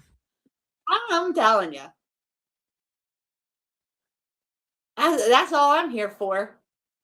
I'm absolutely here for that. Well, we are almost 5 minutes in. Long for us to win. We bought a lot of unnecessary dogs and stuff that we didn't have to buy, things of that nature. And that just comes from not doing homework. You know what I'm saying? So step one of being successful in the dog game, you got to do the homework. You know what I'm saying? Like, and that's how you rush the process of the dog game. I know a lot of people, sometimes they don't want to do homework. They think they can just go out and buy a dog and stuff like this. I'm telling y'all, you will be in a way better position by not spending your money at all and just waiting to do homework and find quality dogs. And you would jump and you will be in the same position as somebody who did less homework and got 10 dogs. You get what I'm saying? Even though just because you did more homework and you stayed down and you bought something foundational as in a female, you will be ahead of that guy the first time you buy your dog, and he got 6 more dogs, he got 10 more dogs, and he been breeding for 2 more years longer than you. You get what I'm saying? So you gotta have a lot of patience dealing with these dogs as well. Look, that little dog just got out. He just don't know. Zula crazy, man. You better not run right here, man. Cause I'm not breaking up no dog fights. I'm gonna let her do whatever she wanna do. So if you wanna be a badass and come over here, all right, I'm gonna let her bite your ass. But like I was saying, so you gotta do homework. You know what I'm saying? You gotta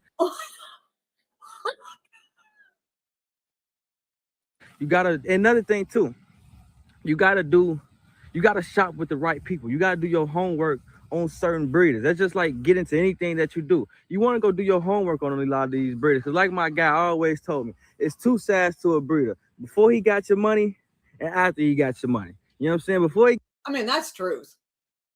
That's actually truth. Got your money, man, he might be answering the phone, picking up every phone call, this, that, and the third. But once he gets your money, a lot of them conversations get slept. So it's good to try to find a mentor. And I'll be a mentor for a lot of you guys too in the dog game, because sometimes you do need a mentor. You get what I'm saying? So back to how to be successful in the dog game. You know what I'm saying? Like I said, tip 1, man, you got to do homework.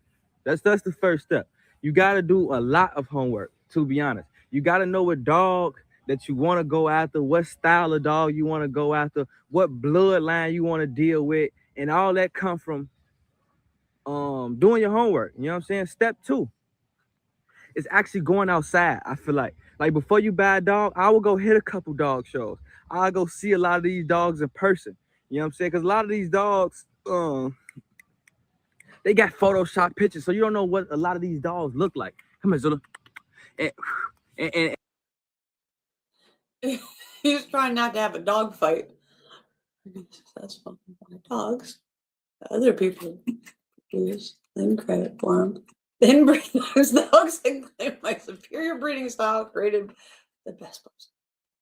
Okay, that's truth. Yeah. And that's what I got caught up with. You know what I'm saying? I'm buying a lot of these dogs based off they pictures and stuff like that. And a lot of these pictures be Photoshopped. When I first got into the dog game, I didn't know people actually Photoshop pictures. You know what I'm saying? I didn't know it was that serious. You know what I'm saying? So that's a lot of that's going on. That's truth.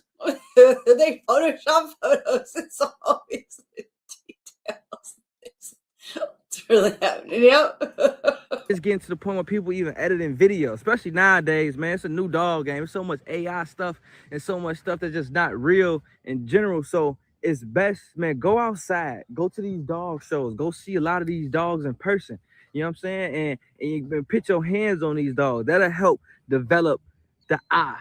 And that's all it's about in a dog game. You got to just develop an eye. You got to know what's a good. You can't teach that. You can't. It's hard to develop an eye. I think the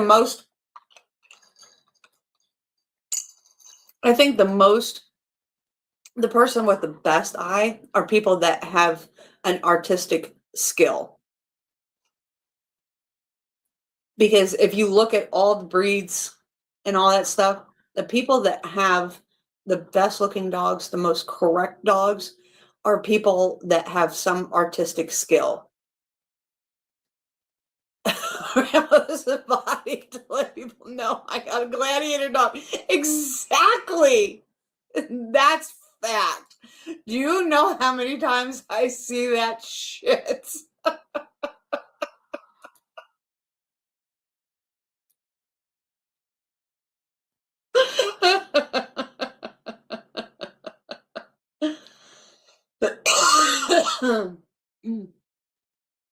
But it's really hard to teach somebody to have an eye for a dog to actually see correct structure and stuff like that. And most people don't care anyway.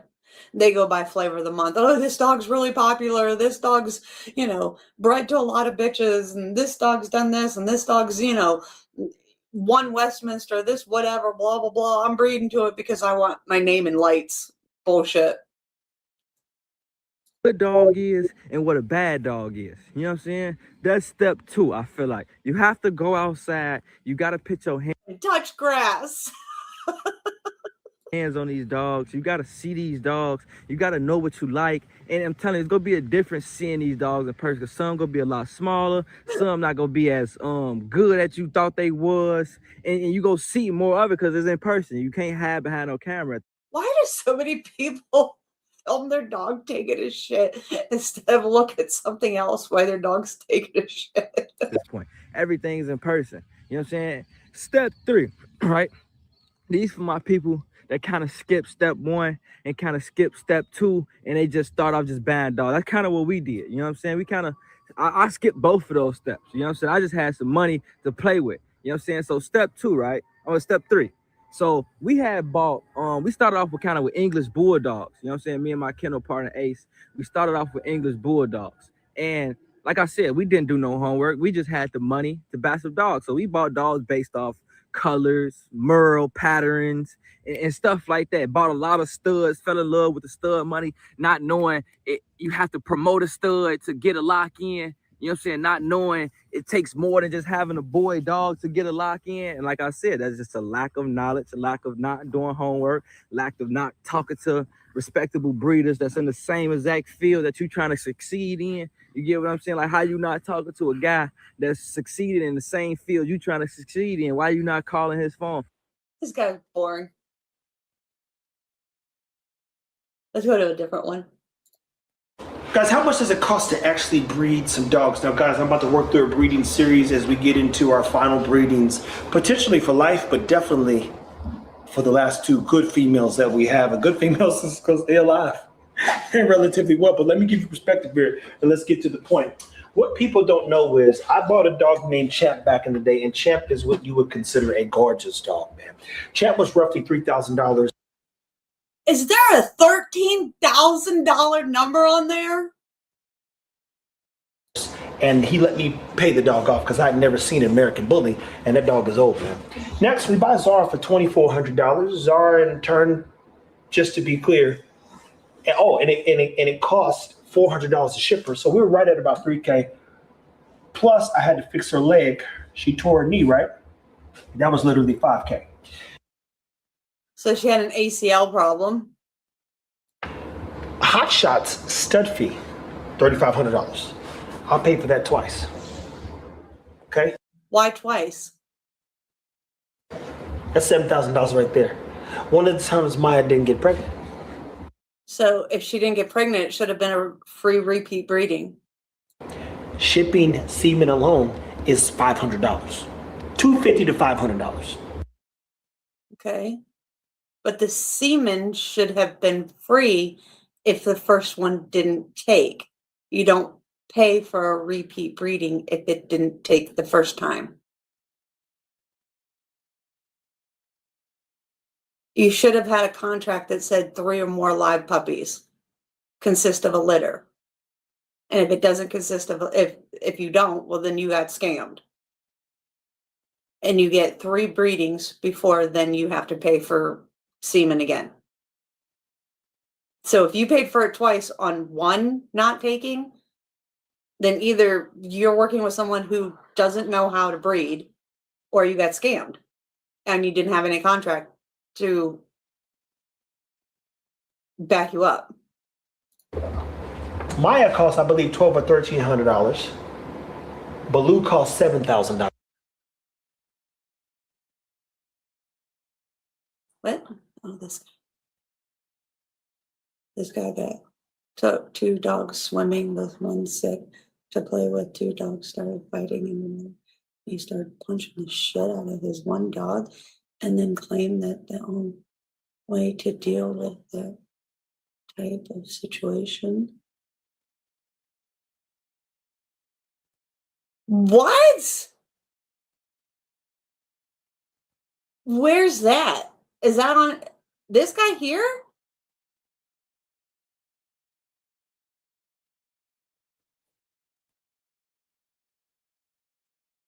See,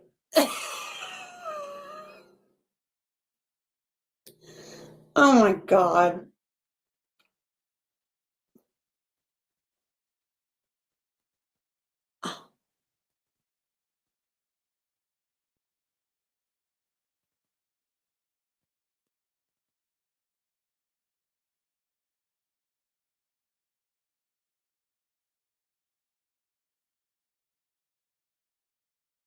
Yeah.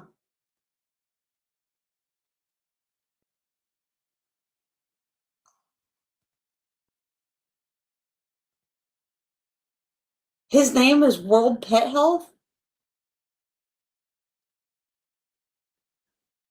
Oh no.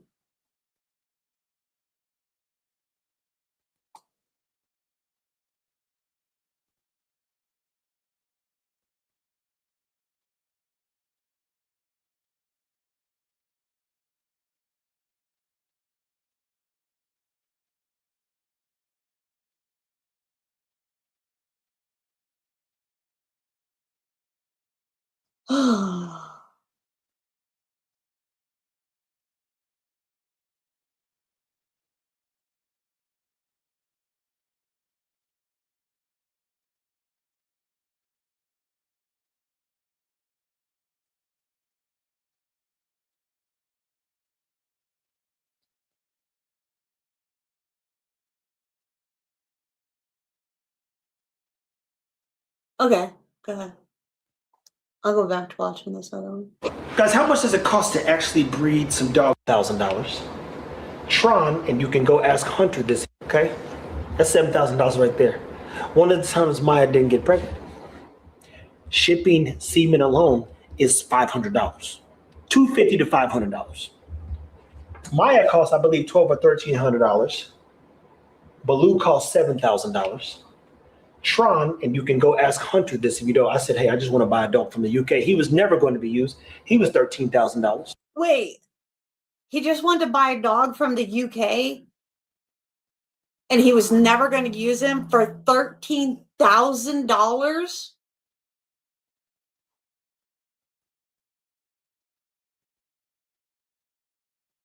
I wish I had these people's kind of money to just waste.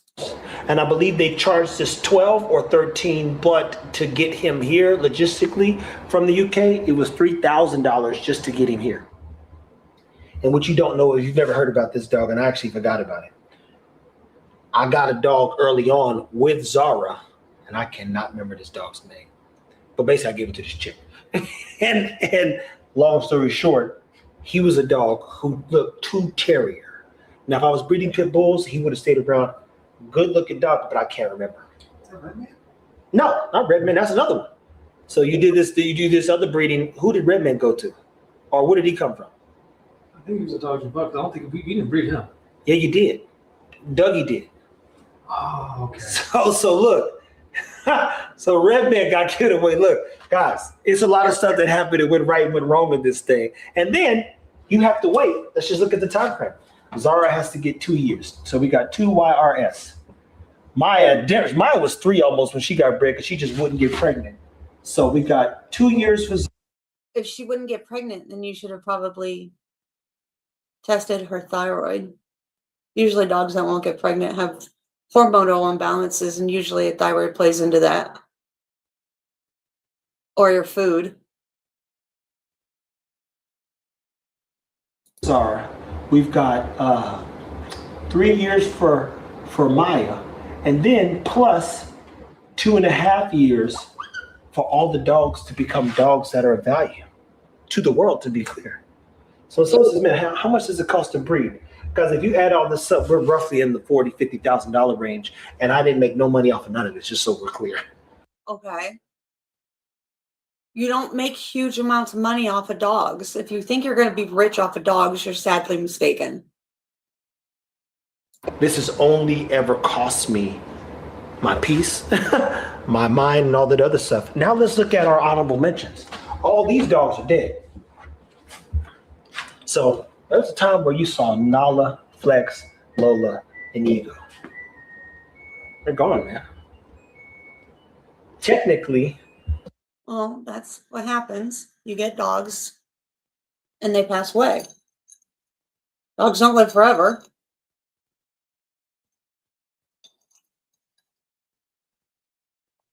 Unfortunately. I'll be right back. This right here, just off of, if she had a good litter, she would have had no less than 3 to 6 pups.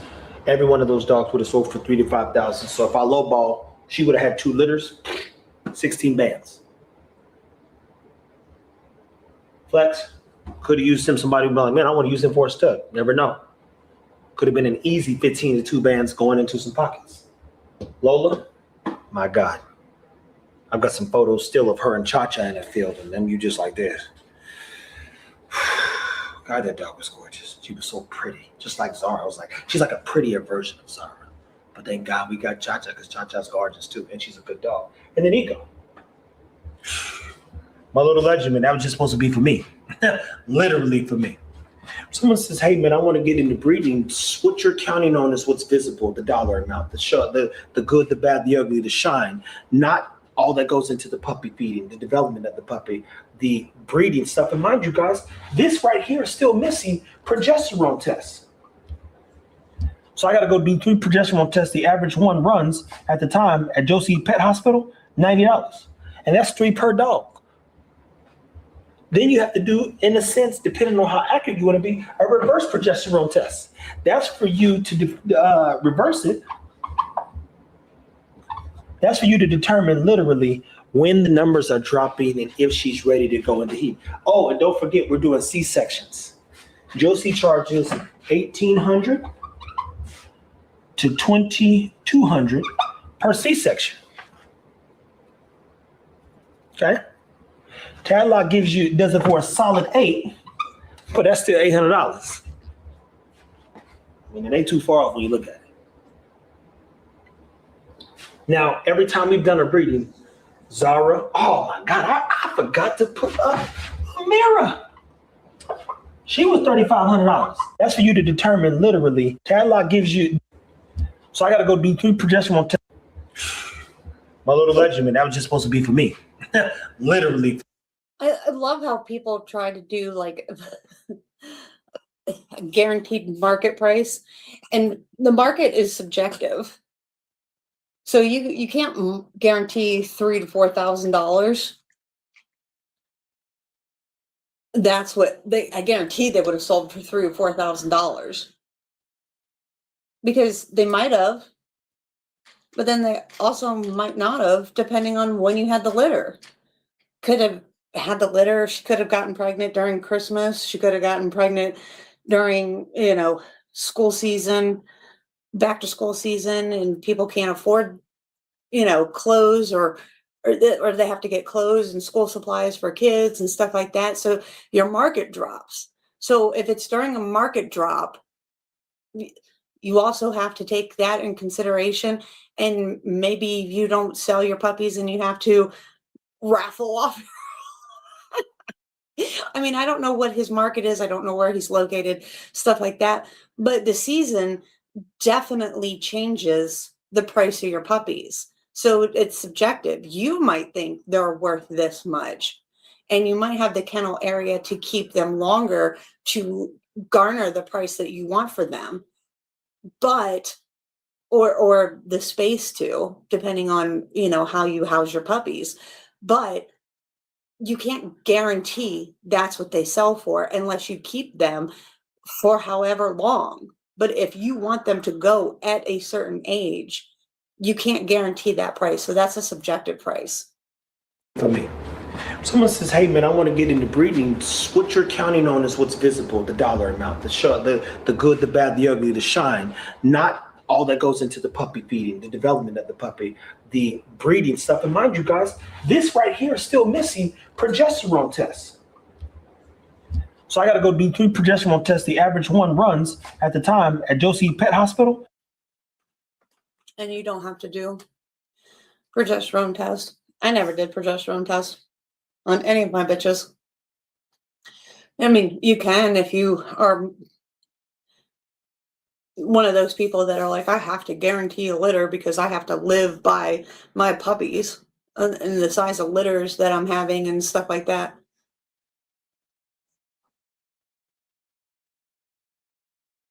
Okay, that's cool. But you don't have to do progesterone test. I knew when my bitches were in season. I knew when my bitches were ready and stuff like that. And so you breed based off that. And I never had a problem with litters. I never had a problem with my bitches getting pregnant when I wanted them to. And I never did a progesterone test. So this whole progesterone test thing, for me personally, has always been a waste of money. Right. I agree.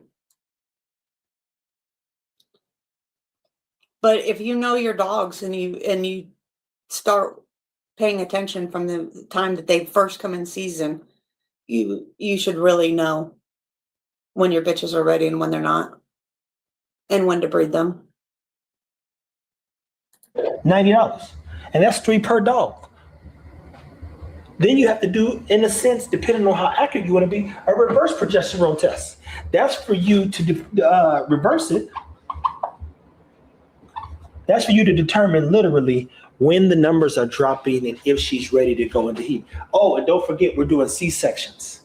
Josie charges $1,800. Oh. What? What does he breed? He must breed Bellies or Frenchies or some. Does he breed Bellies? Females are most fertile. Exactly, like day 11. Right. And if you know your bitches, you should know when their most fertile days are, especially when you first are breeding. Right. Okay, he's a bully guy. Okay. So he's doing C-sections. Well, then that's your own fault for breeding those breeds. To $2,200 per C-section. Okay. Tadlock does it for a solid 8, but that's still $800. I mean, it ain't too far off when you look at it. Now, every time we've done a breeding, Zara, oh my God, I forgot. I mean, we do ear cropping. We know how much that is. I mean, he acts like these are shocking numbers. We do ear cropping and tail docking and dew claws removed. We know how much they are per puppy and per litter. If you go to a vet that charges you, if you bring in the whole litter, gives you a discount to do the whole litter. So, I mean, like if you're a bully guy and you know that you're going to have to do a C-section, which I guess that's why he's doing progesterone testing too, because he has to do AIs and all that stupid bullshit. He can't do live covers and all that. Forgot to put up a mirror. She was $3,500, and I flew. These guys would open a pizza shop and charge $20. Right? I mean, But I think this is where the nickel and dime comes down to everything, right? Because they feel like, well, I had to do a C-section. I had to do, well, they do ear cropping and tail docking too, right? So I don't think they do dew claws. Do they do dew claws on their dogs? But so they do all that, but they have to do progesterone. They have to do AI. They have to do all this fucked up shit because they breed fucked up dogs that can't do it themselves, right? So they feel like everybody that buys a puppy should pay a portion of those prices for them breeding fucked up dogs instead of healthy dogs. Plus that, I don't know if they do any health testing. So they probably figure, well, I had to do health testing on this iron dam. So, well, they've got to pay a portion of those prices too. I'm guessing that's why they nickel and dime everybody, because they feel like I shouldn't have to pay any money out of pocket to breed dogs. I'm living off the back of these dogs. So, they should be working for me, not me putting money out of pocket.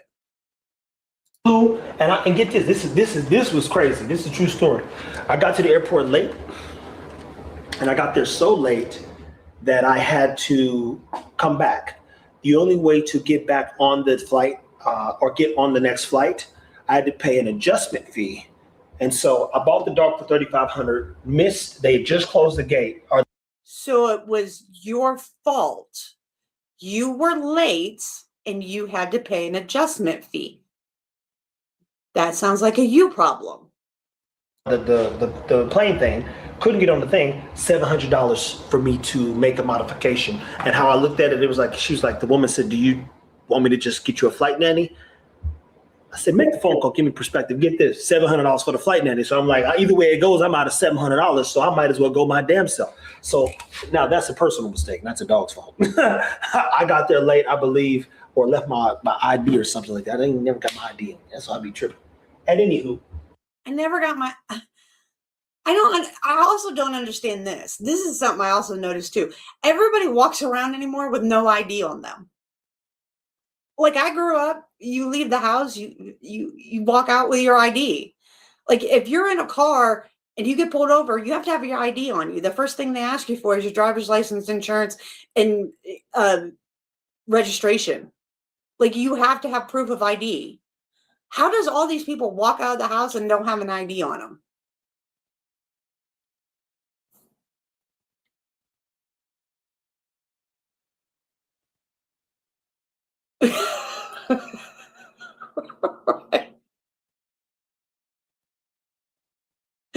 I mean, I don't understand. I mean, I know I'm 48 years old, but like at what point do we all just quit being adults?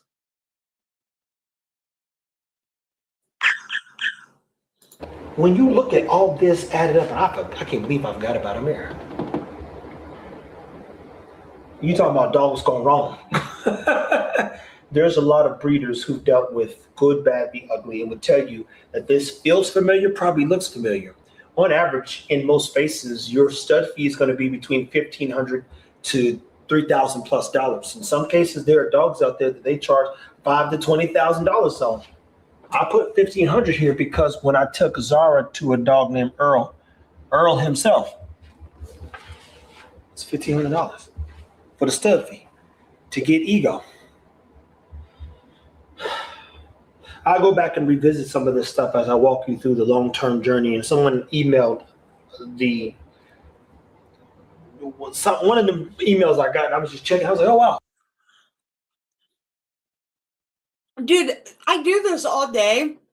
I mean, just, you know, why I'm sitting here doing stuff with my husband, all this stuff. And I'll just have YouTube on and I was just doing this. And that's what I told my husband today. I said, I'm just going to go live. And I wanted to get everybody's kind of reaction and feel of how the channel was going. And he's like, I think that's a great idea. And I was like, and I'm just going to go live and I'm just going to throw some YouTube on and do what I just normally do and see how that feels to people too. And just do these random lives. I mean, I know I had one planned tonight. I'm not going to do it later tonight. I'm going to save that for a different one, for a different day, because because, well, it's already, it's going on 3 hours and 49 minutes of doing this one. But I said, I just feel like going live and just kind of doing a question and answer and seeing how everybody's feeling. And seeing if anybody has any suggestions and constructive criticism, and just kind of get the feel of how everybody's feeling about it, if they like the more information, or if they just want me to just do random acts, or if they just want me to come on and every once in a while and just do these where we're just running through shit and just kind of reacting, like just kind of do like a free-for-all, like what we're doing today. Because this is what I kind of do when I'm doing stuff for my husband or looking things up or just whatever. I just kind of do this. And so, but yeah, I mean, it's crazy, right? That you can just click on random people and it's all the same rhetoric bullshit and bad dog breeding.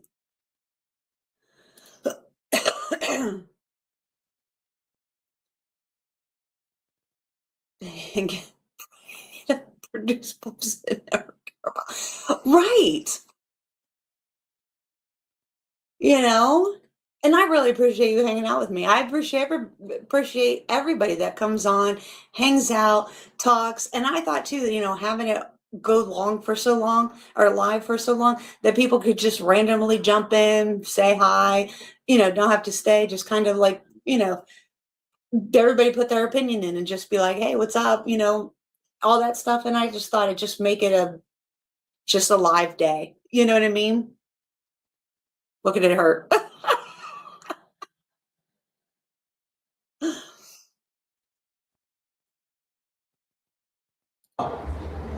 They said, why do you stop the In the Beginning series? Guys, my whole life is a series. So let me tell you a series of things. Champ triggered me wanting to get back into the dog space because he was about to check out. As he got older, I still had to wait 2 years. We found out he was shooting dust. He could no longer provide what I needed, but how I think of things, I'm expecting something to go wrong. So I said, man, let me get something just in case so that I could use 2 dogs that would get. I think that's what it is. Regurgitated information. And I think that people see it. I was watching a video the other day and there was a guy talking and he was in micro bullies. And he's talking and telling people how to make $1 million. Literally.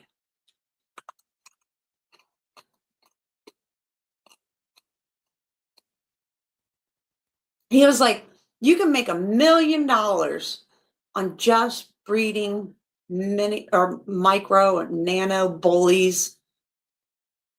And I'm like, there's no fucking way. There's no way. Of course, he sells them for $30,000. And I think this was like a year or so ago that he did the video or whatever. But, people were on there and there was like, there's no way you can do it anymore. The prices dropped on them. They don't go for that anymore, all this stuff. And I was just like, if you're doing it right, you are not making $1 million a year on selling these teacup, tiny little bullies. I mean, my one friend, she was like, when they go to the bully shows and stuff like that, because she breeds bullies, but she breeds the standard, her bully, and I'll show them. But her bully is standard size, like a nice bully. It's got a nice structure to it and everything like that. She don't breed for the pockets or anything like that. But she said they'll come there and they're in carts and they will take them in carts to the ring, take them out, place them, let the judge see them, and then when they are done showing, put them back in the cart and wheel them off because they can't walk. And I'm like, how sad. And she's like, yeah, it's disgusting. It's like, it's horrible to watch because they're like, their feet are turned up. And I was watching some and that'll be in my, exotic bully series and all that stuff. But I was watching some of the shows, and their toenails are like turned up and all this stuff because their pasterns are so short and bowed and all this stuff. It's just like horrible. And I think, why would anybody want to breed that? And who buys that and thinks it's good looking, except for when they're babies? They're probably cute. They're like, what are those toy or teacup chihuahuas? They're like really cute to like look at because they're like these tiny little things. But then when they grow up, they're so distorted that they just look like horrible. Like they come out of it's kind of like that ugly thing. You ever see the Chinese crescent thing that goes around every once in a while that looks like it came out of the Crypt Keeper? Right? Because I'm sure at one time it was cute when it was like a little baby, but now it looks like, the thing that came out of the Crypt Keeper, right? And I think that people don't realize when you're breeding something and it becomes a mutation or distorted or bred wrong or whatever, like you're creating these things that are just horrible. And that you should stop doing it.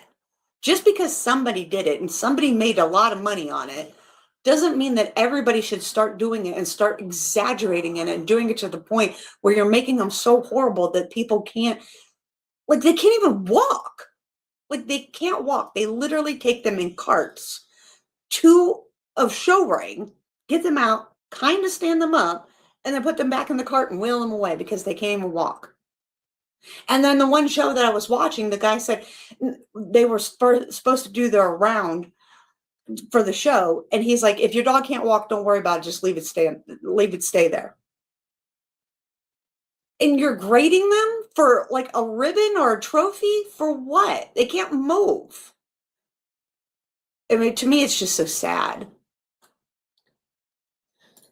I mean, that's the stuff that I think should be illegal. I think that's the stuff that they should be like, stop doing this.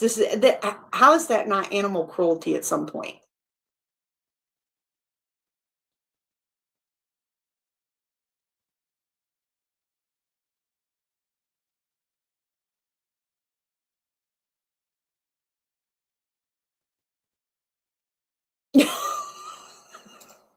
Well, right.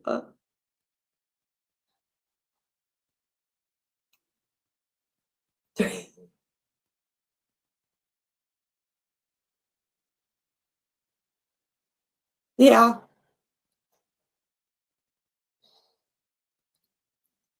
Also, if you're selling them for 30,000, I guess, I just can't imagine paying $30,000 for a dog.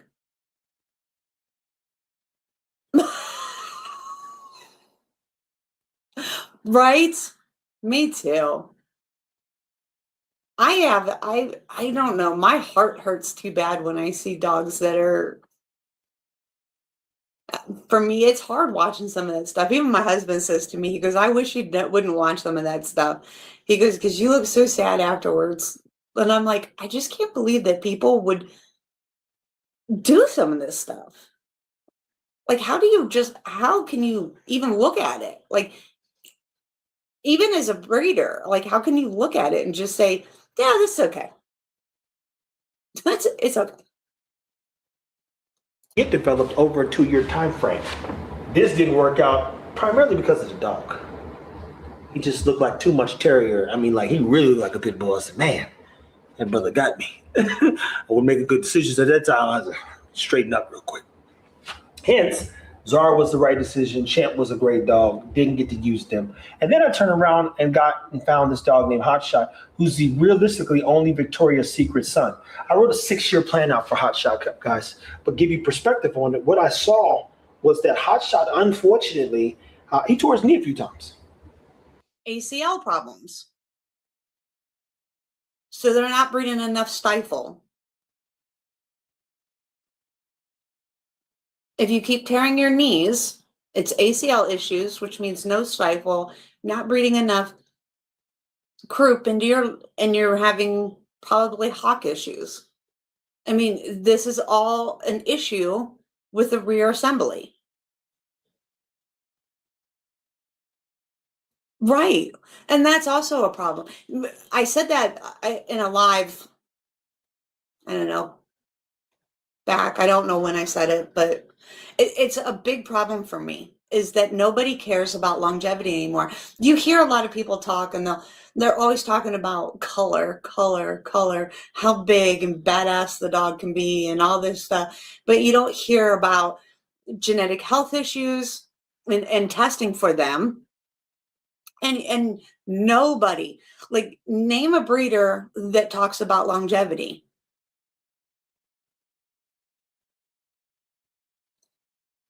They turn 6 and then 4 or 5K with limited breeding rights, right? Or they're turned. I know breeders. The dog turns 5.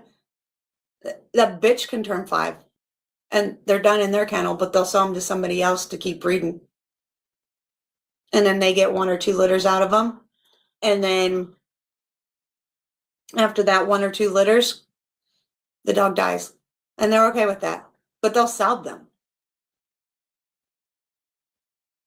But that way they don't have to worry about it either. You know, they don't have to worry about the dog dying. It's out of their kennel. They've used them up for what they wanted. There's a lot of kennels that do that.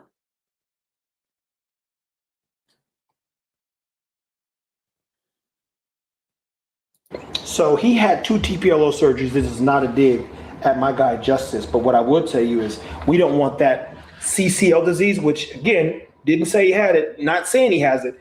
We didn't want that to trickle down, and the dude just loved Hot Shot. So when I looked up, I was like, man, I don't think there's anything here or nothing to double down on, because get this, Zara already tore her knee. And in the American Bully space, it is not uncommon for a dog to tear their knee. But I wrote a whole 6-year plan out. And just so we're clear, if you've never seen this, this is what Zara's kinfolks look like. So there's a bully back there somewhere that looks like Grandpa and them, and then the buddy sent me a few different things. And this is Zara's grandmother. So Bossy Kennels Jasmine. See, that looks like Zara, just a bigger version with more mastiff components. So most people don't know that that's what Zara. So I was like, oh, I can pull that out of her. And then, of course, this is Hot Shot. Cousin Trey. This is Hot Shot. And those are just good videos and photos of Hot Shot before anything. That's a good looking dog. So when you look at the latter, you go, okay, walk me through. He tore his knee because he had such high drive, and even more importantly, was super motivated. He was. So that was Hot Shot, that last one that kept tearing his leg. Chewy's doing. He's throwing that leg out there, unbalanced. Oh, so when you look at the ladder, you go, okay, walk me through. He tore his knee because he had such high drive, and even more importantly, was super motivated. See, pictures, people's pictures and videos tell you a whole lot if you really pay attention. He was super motivated and was so ball driven that he hurt himself inside of one of Bossy Kennel's crates. Was the only Victoria's Secret son, I believe. Yeah, but do you ever watch how they throw shit or lift their dogs up or throw and let them fall all the time? I watch so many videos where I'm like, oh my God. And if their dogs are always kenneled and then they take them out and then they do this crazy shit with them, accidents happen. Because you can't go from cold to working like that. Because they only could breed her once or twice. It'd be like putting a football player on the field without a warm-up and then saying, don't tear your ACL. Just saying. She only had like 3 pups. This right here.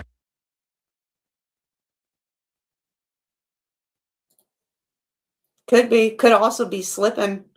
If they have longer nails, toes can't grip, and it was on cement, and that slides, there's nothing there to grip. That's why I'm always saying, cut the nails. Holy shit. They needed pads of the feet. You know, they need those toes to be able to grip. They can't grip with long toenails. What does that say? July 9th, 2021. This is a whole plan for Merle, for Zara and Earl. You guys, folks ain't thinking like this. Oh, that's Hot Shot, that's Zara. That's Zara's folks, this is Hot Shot's folks. Yeah, Demi had a dog named Demi Lovato. She's shredded. Adios is one of them old school bully dudes, man. The Adios is one, you see him in there, he's a good dog to have. But Victoria's Secret only ever had Demi. I mean, she had Demi and a couple others. Look at the bow end of those legs. I don't know. For me, it's just weird to see what they find bullies being great looking. If a dog does this at the elbows, or you can't see, but if the elbows bow in like this and the legs bow out, to me that's just so weird looking. I guess that's great looking for them. When you look at the thing, you go, wow, there's some. See that right there? Look how that bows in.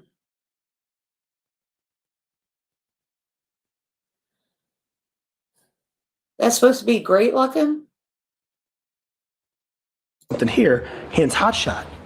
Y'all, who? 2021 July.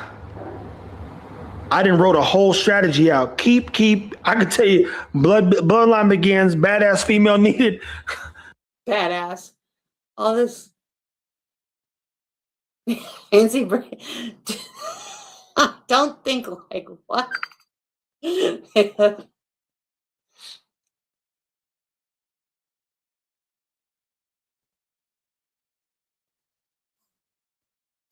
Guys, I did this.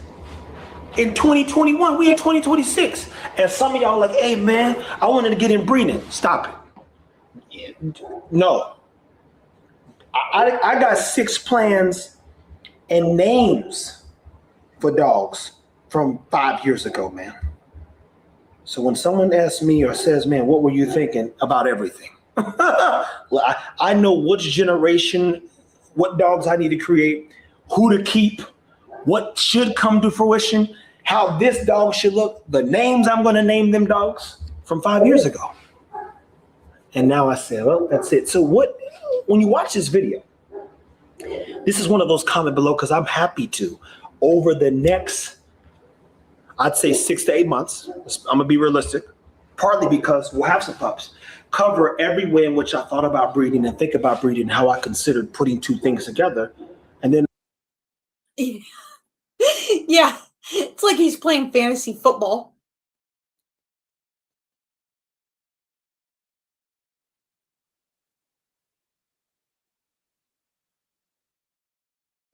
Right.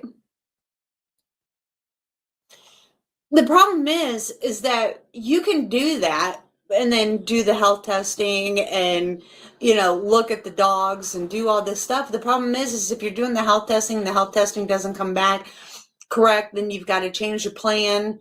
You got to do all this stuff. And what if the dog dies in the meantime? Then you got to change your plan again. I mean, when, like you said, we're not doing fantasy football here. We're literally, like, I get what he's trying to do, but those dogs may not be available. The health testing may not be right if he health tests. I don't know. I mean, why not just concentrate on one dog and kind of just move forward and see what you get and then move forward? and all you have to do is But I don't have a kennel of 20 dogs either, or 50 dogs or whatever dogs that he has. I mean, I'm not a commercial breeder. ask questions. But once I solve or answer all the breeding questions and we back away from breeding, especially period any dogs, I'm never going to talk about it again. Because I was obsessed with breeding when I was a kid. And then as I got back into the dog space and remembered everything, went back and read a bunch, I said, oh, that's right. That's right. And get this, I was still right. So you're going to win some, you're going to lose some, you're going to lose some, you're going to lose some, but you're going to win some and you're going to have a good dog, hopefully, at the end of every choice you make. And that still is dependent on your ability to take care of the dog. So if you take anything away from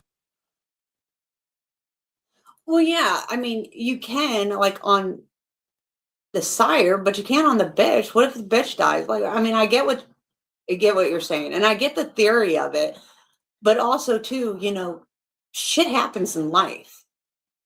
I mean, there's so many things. I mean, I get what he's doing, and I get the theory of it. I guess I'm just also not a commercial breeder. I'm more of the, I guess what they call a hobby breeder.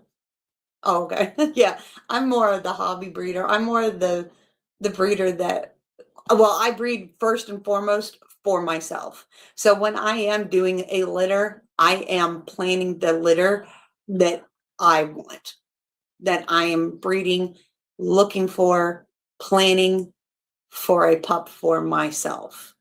And then I am taking John Q. Public into consideration. So that is how I always breed.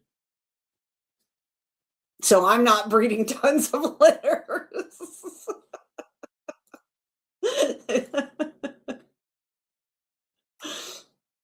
I'm not breeding like him thinking, oh, I'm going to make thousands and thousands of dollars.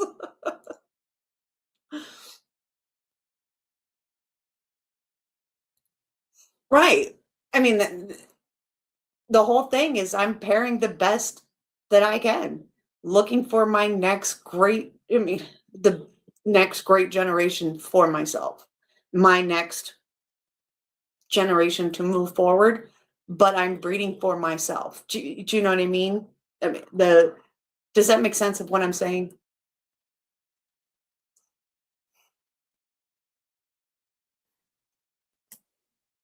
To further my kennel, to further my plan. But I'm not doing it with 100 dogs. I'm doing it with my dog.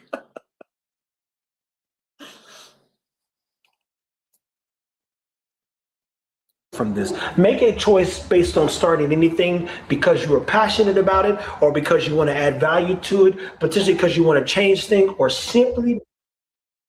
When I read it was 10 years later. Right. Right. Exactly. So you could look at your dogs and be like, this is what I bred for. These. You could be proud of what you did. You knew we did it with purpose. You knew you did it with quality. You knew you did it with peace in your mind and an understanding of what it meant to be quality and ethical. And you were producing something that was going to be a great ambassador to what the breed was. Not just another breeding, I guess. Because you love it. I love a good dog. I forgot how good a good dog is. Champ used to go with me everywhere. When I would go to people's house, I knew they'd be like, oh man, Champ's cool, bro. That's a cool dog. He acted just like me. That was my boy, literally my boy. When he checked out or got close, you start getting nervous. You start tweaking. Uh-oh. I'm like this. I ain't got no more Champs. And because I actually know how to breed versus, oh, I need this dog. I'm like, oh, I know how to recreate Champ. I need this stuff. And I can make. Wrong. I don't believe that. You can't recreate. You can come close, but you can't ever recreate. Like, I've had some really good dogs in my life. I have a really good bitch right now. I could breed her, but I can't recreate her. I would want to make something better than her, but to say that I could recreate her, there will never be another Maze. Just like there will never be another Barrett, there will never be another Zeus, there will never be another Chica, there will never be another Chiomi, because those dogs have their own personality. You can never recreate what you fell in love with from those dogs.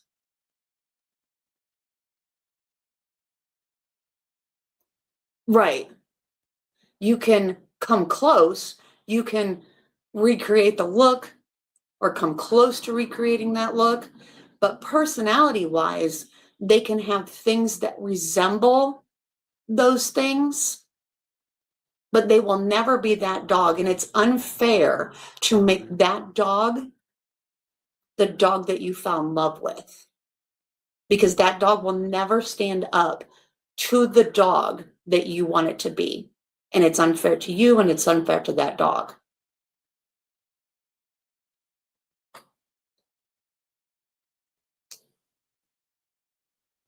Exactly.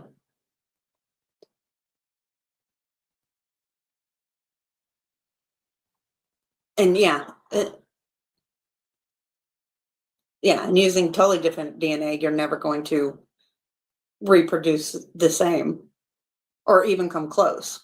Like I said, you can get something that's similar, has a similar personality, has a similar traits, has similar look, but you're never going to recreate that dog. And you would, if you're doing a breeding, you would want it to be better, because you're doing a breeding and you always want to do better. But you should never put on that dog to be the dog that you lost, because you fell in love with that dog for its characteristics. And it can never match up because it will never be that dog. And a lot of people try to do that. They get another dog that looks like that dog, and then they're like, why can't you? Like a person that has a Doberman gets another Doberman and says, well, it never learned as fast, it doesn't train as fast, it doesn't guard me as well, it doesn't snuggle me as much, it doesn't have as much affection, it doesn't follow me around like this other dog did, because it's not that dog. And it's unfair to that dog to ask it to be that dog, because it'll never meet those expectations. I think cloning is, first of all, crazy amount of money. But second of all, I don't know if it would, does it work? Is that dog going to be that dog? Or is it like, I just think of like Pet Cemetery. Like that would scare the shit out of me.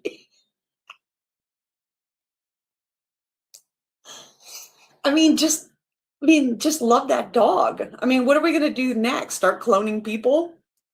Like that person dies and you're like, well, I want another.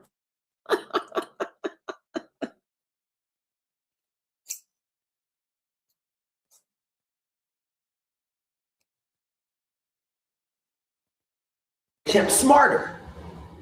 And Champ wasn't dumb. Didn't run off. He had just the right amount of driving capabilities for a long time. I've had some good dogs, man. And I only got back into it because I wanted to make sure one of my best dogs lived forever. Unfortunately, that's the part that will never be true, because he's gone. But because of him, here I am helping all you potentially take care of your dog. So until next time, people, breed responsibly, embrace the losses, embrace the journey.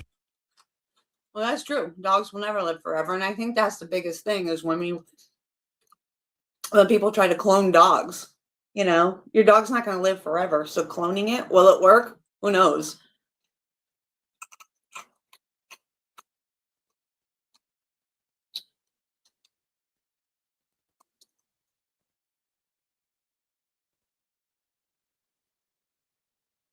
I don't know. I'd have to see it. Because that would scare the shit out of me, I think.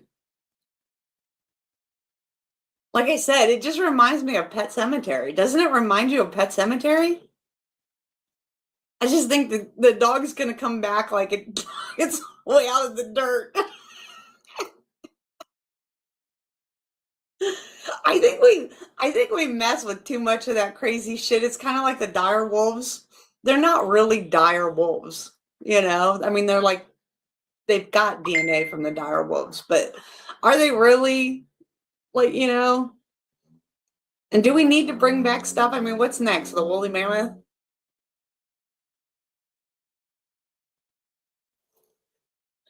Yeah, but those people are crazy.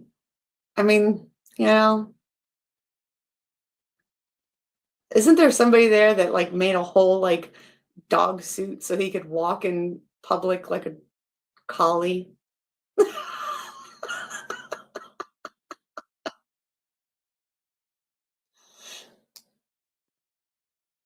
Are they really?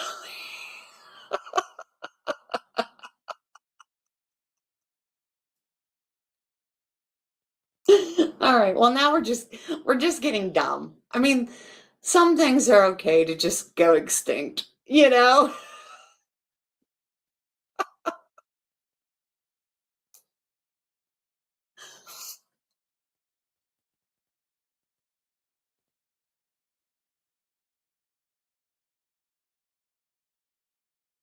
I mean, don't you think?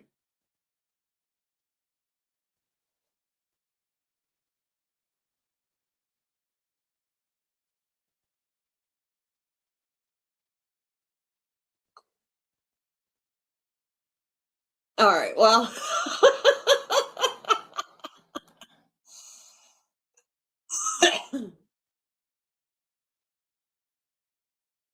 oh, I gotta play this real quick and then I have to go because tell me this isn't the craziest thing.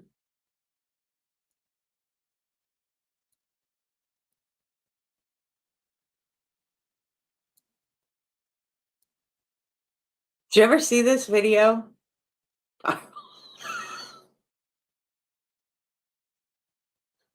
Right. I know. Did you see this video? Sit down! No! Sit! No! Bishop, stop! Bishop, stop! It's okay. So now we're petting the dog to reinforce this behavior. It's all right. It's okay. Calm down. Get on the floor. You get some food? You want some food? Sit down. Sit down. Sit down. Sit down. Sit down. No. No. Sit down. Sit down. Sit down. No.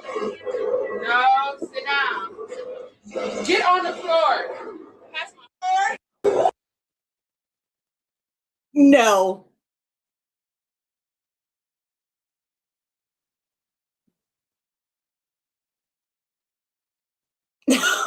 We ain't fighting. I can tell you right now, you growl at me like that, we ain't ever fighting.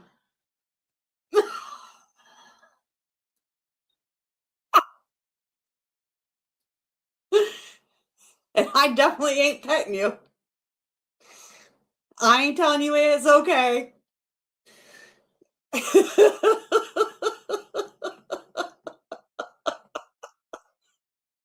I can't believe this video.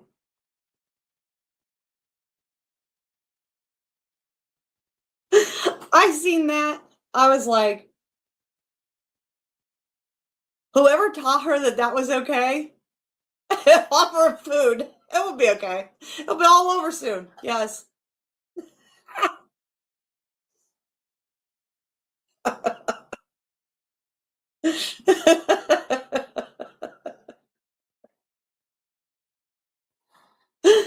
Yeah, I seen that and I was like, yeah, we ain't fighting, I can tell you that.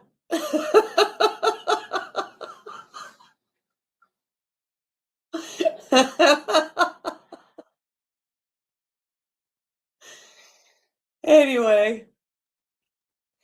Well, thank you for hanging out with me today. Thanks everybody who showed up.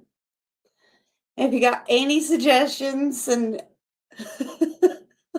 get to that point. Yes, it's very wild to me too. That it even came to that point. Because I can tell you right now, it would never come to that point with me. Ever. That's for sure.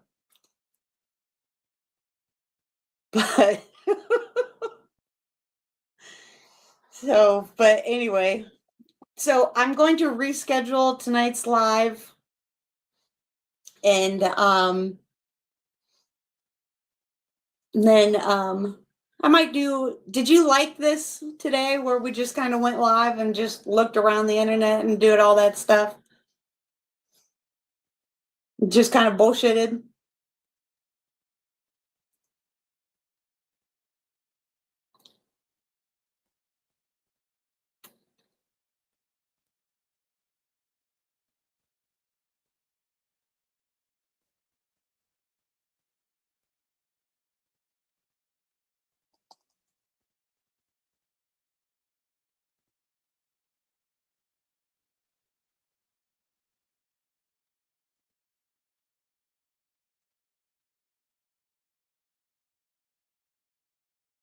Okay, cool. Okay, so maybe I'll do a couple of these too.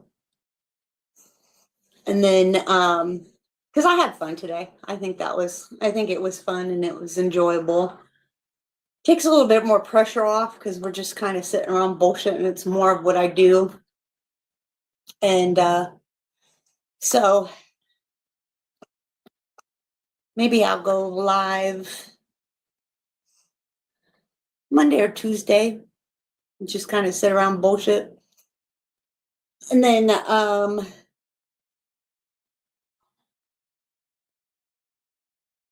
yeah, probably Monday or Tuesday. We'll see how that goes. But I appreciate you coming, hanging out. I appreciate everybody coming and hanging out. And I hope you have a good weekend. And if you have any comments or anything like that, drop them in, let me know. If you want me to react to anything, Monday or Tuesday or whatever, drop them in Instagram, let me know. And I appreciate you. So I will see you later. Thanks again. Man, club just a system, but the deck set to fail. You speak for transparency, they call it a crime. Next day, you suspended for 6 months of your time. Pedigree, politics, trophies on the wall. Vanity awards while the ethics take a fall. They say it's for the free, but we know what it is. Power in the clubhouse, silence in the pier. Pedigree, politics, ribbons and lies. Smiles at the banquet, but the truth in disguise. You can muzzle the voice, but the truth don't quit. Dog show, kingdom built on counterfeit grit.